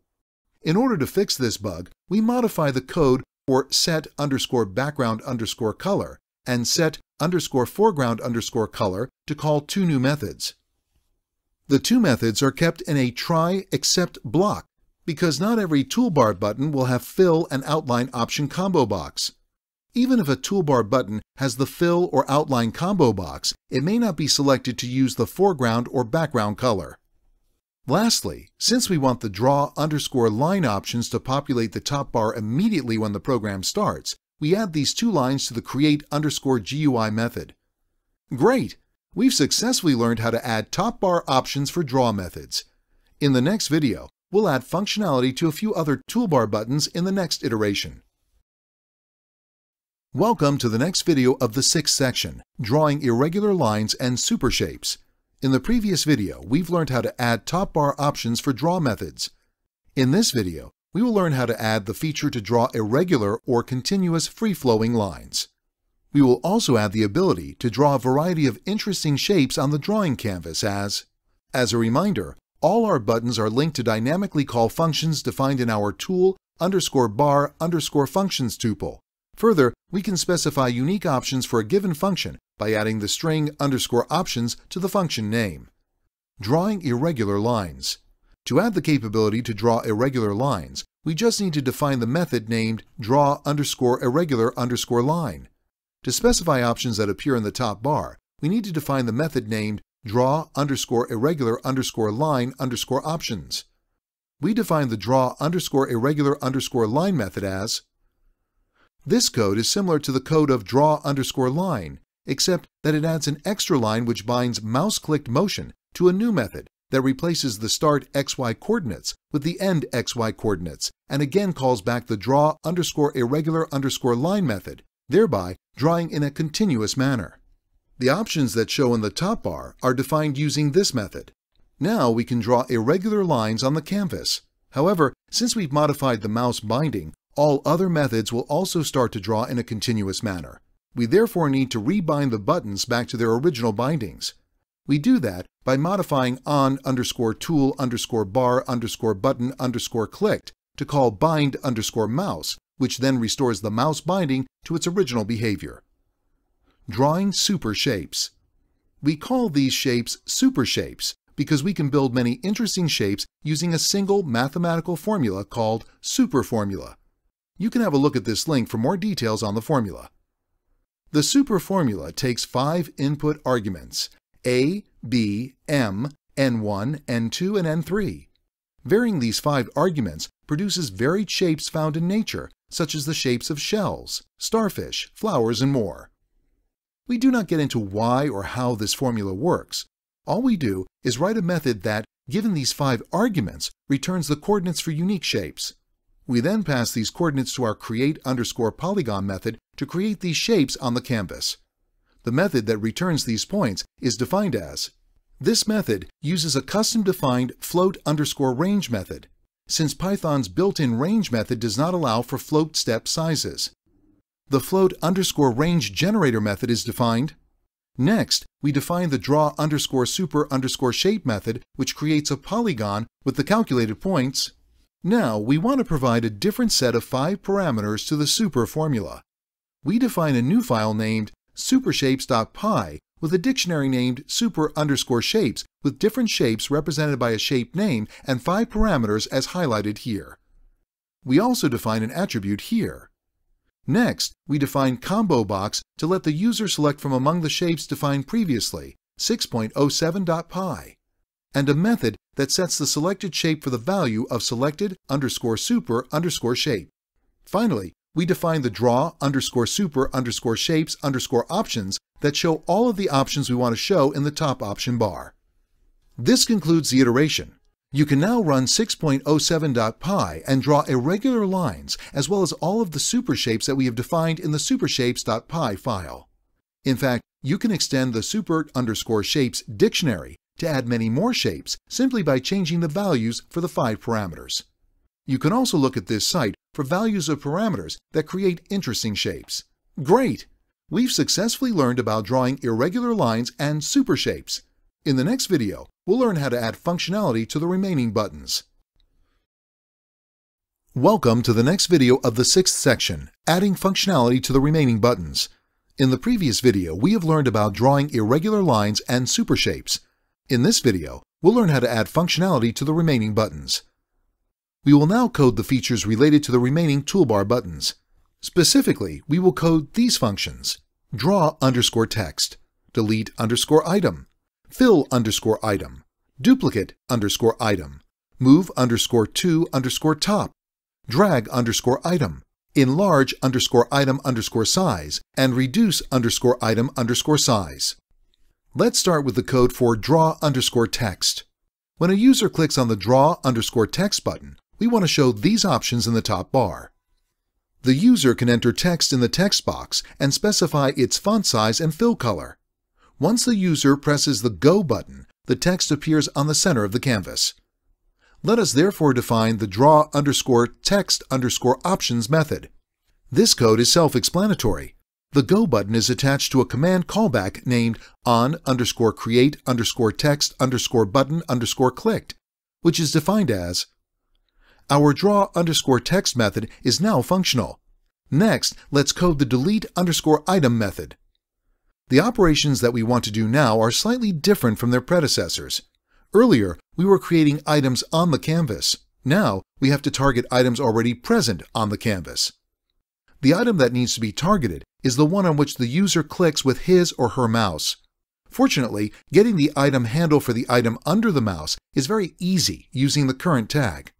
Accordingly, the code for delete_item is as. Now, if you select the Delete button from the toolbar and click on any item on the canvas, that item is deleted. Next, let's code the fill_item and fill_item_options methods. We had to use a try except block above because some canvas items, like lines and text, do not have an outline option. Next, we code the duplicate_item method. In order to duplicate an item, we need to know three things. Type of item, if the item is a line, oval, rectangle, arc, or polygon. The coordinates for the item. The configurations of the item. We can get the type of item as a string using the type method as. This returns a string like line, oval, arc, rectangle, or polygon. In order to recreate the item of the same type, we need to append the string create_ to the return type and call the method. The coordinates of a given item can be obtained by calling the coordinates method is highlighted here. The configurations for an item can be obtained as a dictionary using the command. This returns all the configurations for an item, whether specified or not specified. For example, here's a sample of a dictionary returned by calling this method on a canvas item. Clearly, we do not require those configuration values that are empty or zero. We therefore write a method that filters out all the necessary configurations. Now that we know how to fetch all required elements to duplicate a canvas item, here's the code for a duplicate_item. Finally, the last line calls a function wrapper that actually runs the function that duplicates the canvas item. Now, if you create an item, select the Duplicate Item button and click on the item, a duplicate item is created. However, since we do not want the duplicate item to be created exactly on top of the existing item, we offset its coordinates by 10 pixels from the coordinates of the item being duplicated. This offsetting is done in the line. Now, if you create an item on the canvas, select the Duplicate Item button and click on the item, its duplicate is created at an offset of 10 pixels from the original item. Next, we code the move_to_top method. We've already discussed that items added to the canvas are added on top of each other. What if we want to move an item previously added to the canvas? The following image shows what it means to move an item on top of the other. We use the tag_raise and tag_lower method to move items higher and lower in the stack. We use tag_raise to define the move_to_top method. This code raises the clicked item highest up in the item stack. Next, we define the drag_item method. This method uses the move method to change the coordinates of a given item. Since we want a drag to occur continuously and not as a jump from one place to another, we temporarily bind the mouse binding to update the start and end coordinates like we did when we defined the draw_irregular_line method. Finally, we define two methods to enlarge and reduce item size. We use the canvas.scale method to increase and reduce item size by 20%. Note that immediately upon item resize, we reconfigure the scroll region option to update the scroll bar. The bbox method returns the bounding box for an item. The syntax is, this returns the bounding box as a tuple of length 4. If the item specifier is omitted, the bounding box for all items is returned. Note that the bounding box values is approximate and may differ from the real value by a few pixels. This concludes the iteration. All the buttons in the left toolbar are now functional. Let's see the output.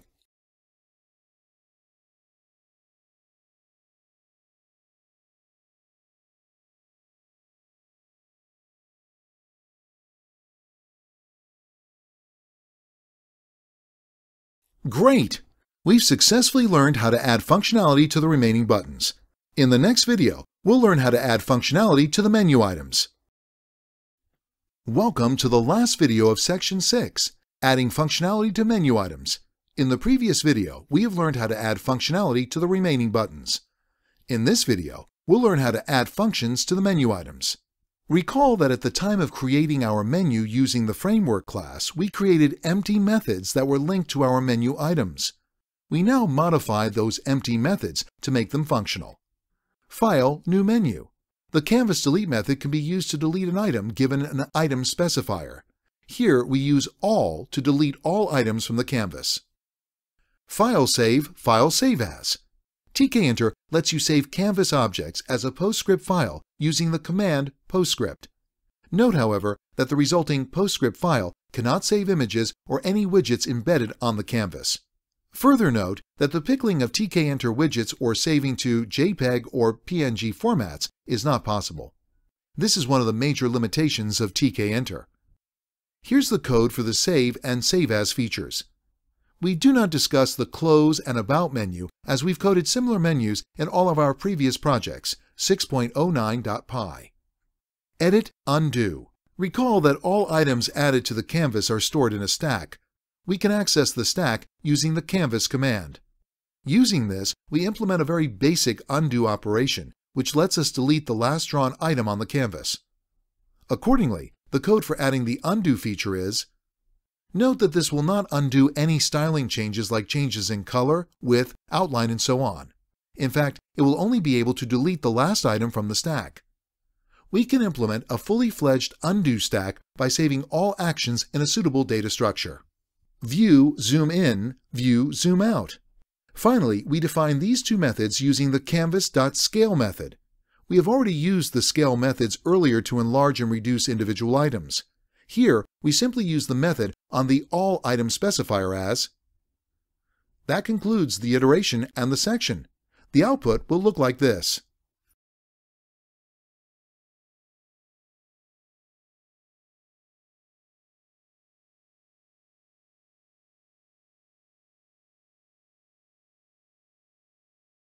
Awesome! We've successfully learned how to add functionality to menu items. This video concludes the 6th section of this course. To summarize, we began by creating a custom GUI framework on top of Tkinter. We saw how GUI frameworks can be used to generate boilerplate codes for our programs, thereby ensuring maximum code reuse and rapid application development. Next, we explored the Canvas widget in detail. We saw how to create various Canvas items. Then, we saw how we could manipulate the attributes of these Canvas items using tag or ID. We saw the Color Chooser module of Tkinter in action. We worked with the TTK Combo Box widget. We also looked at the common methods that are available on all Tkinter widgets. We also saw the benefits of writing programs that use conventions over configurations to ease the logical flow of the program. So that's all for this course. I hope you're enjoying learning about the Tkinter and its applications.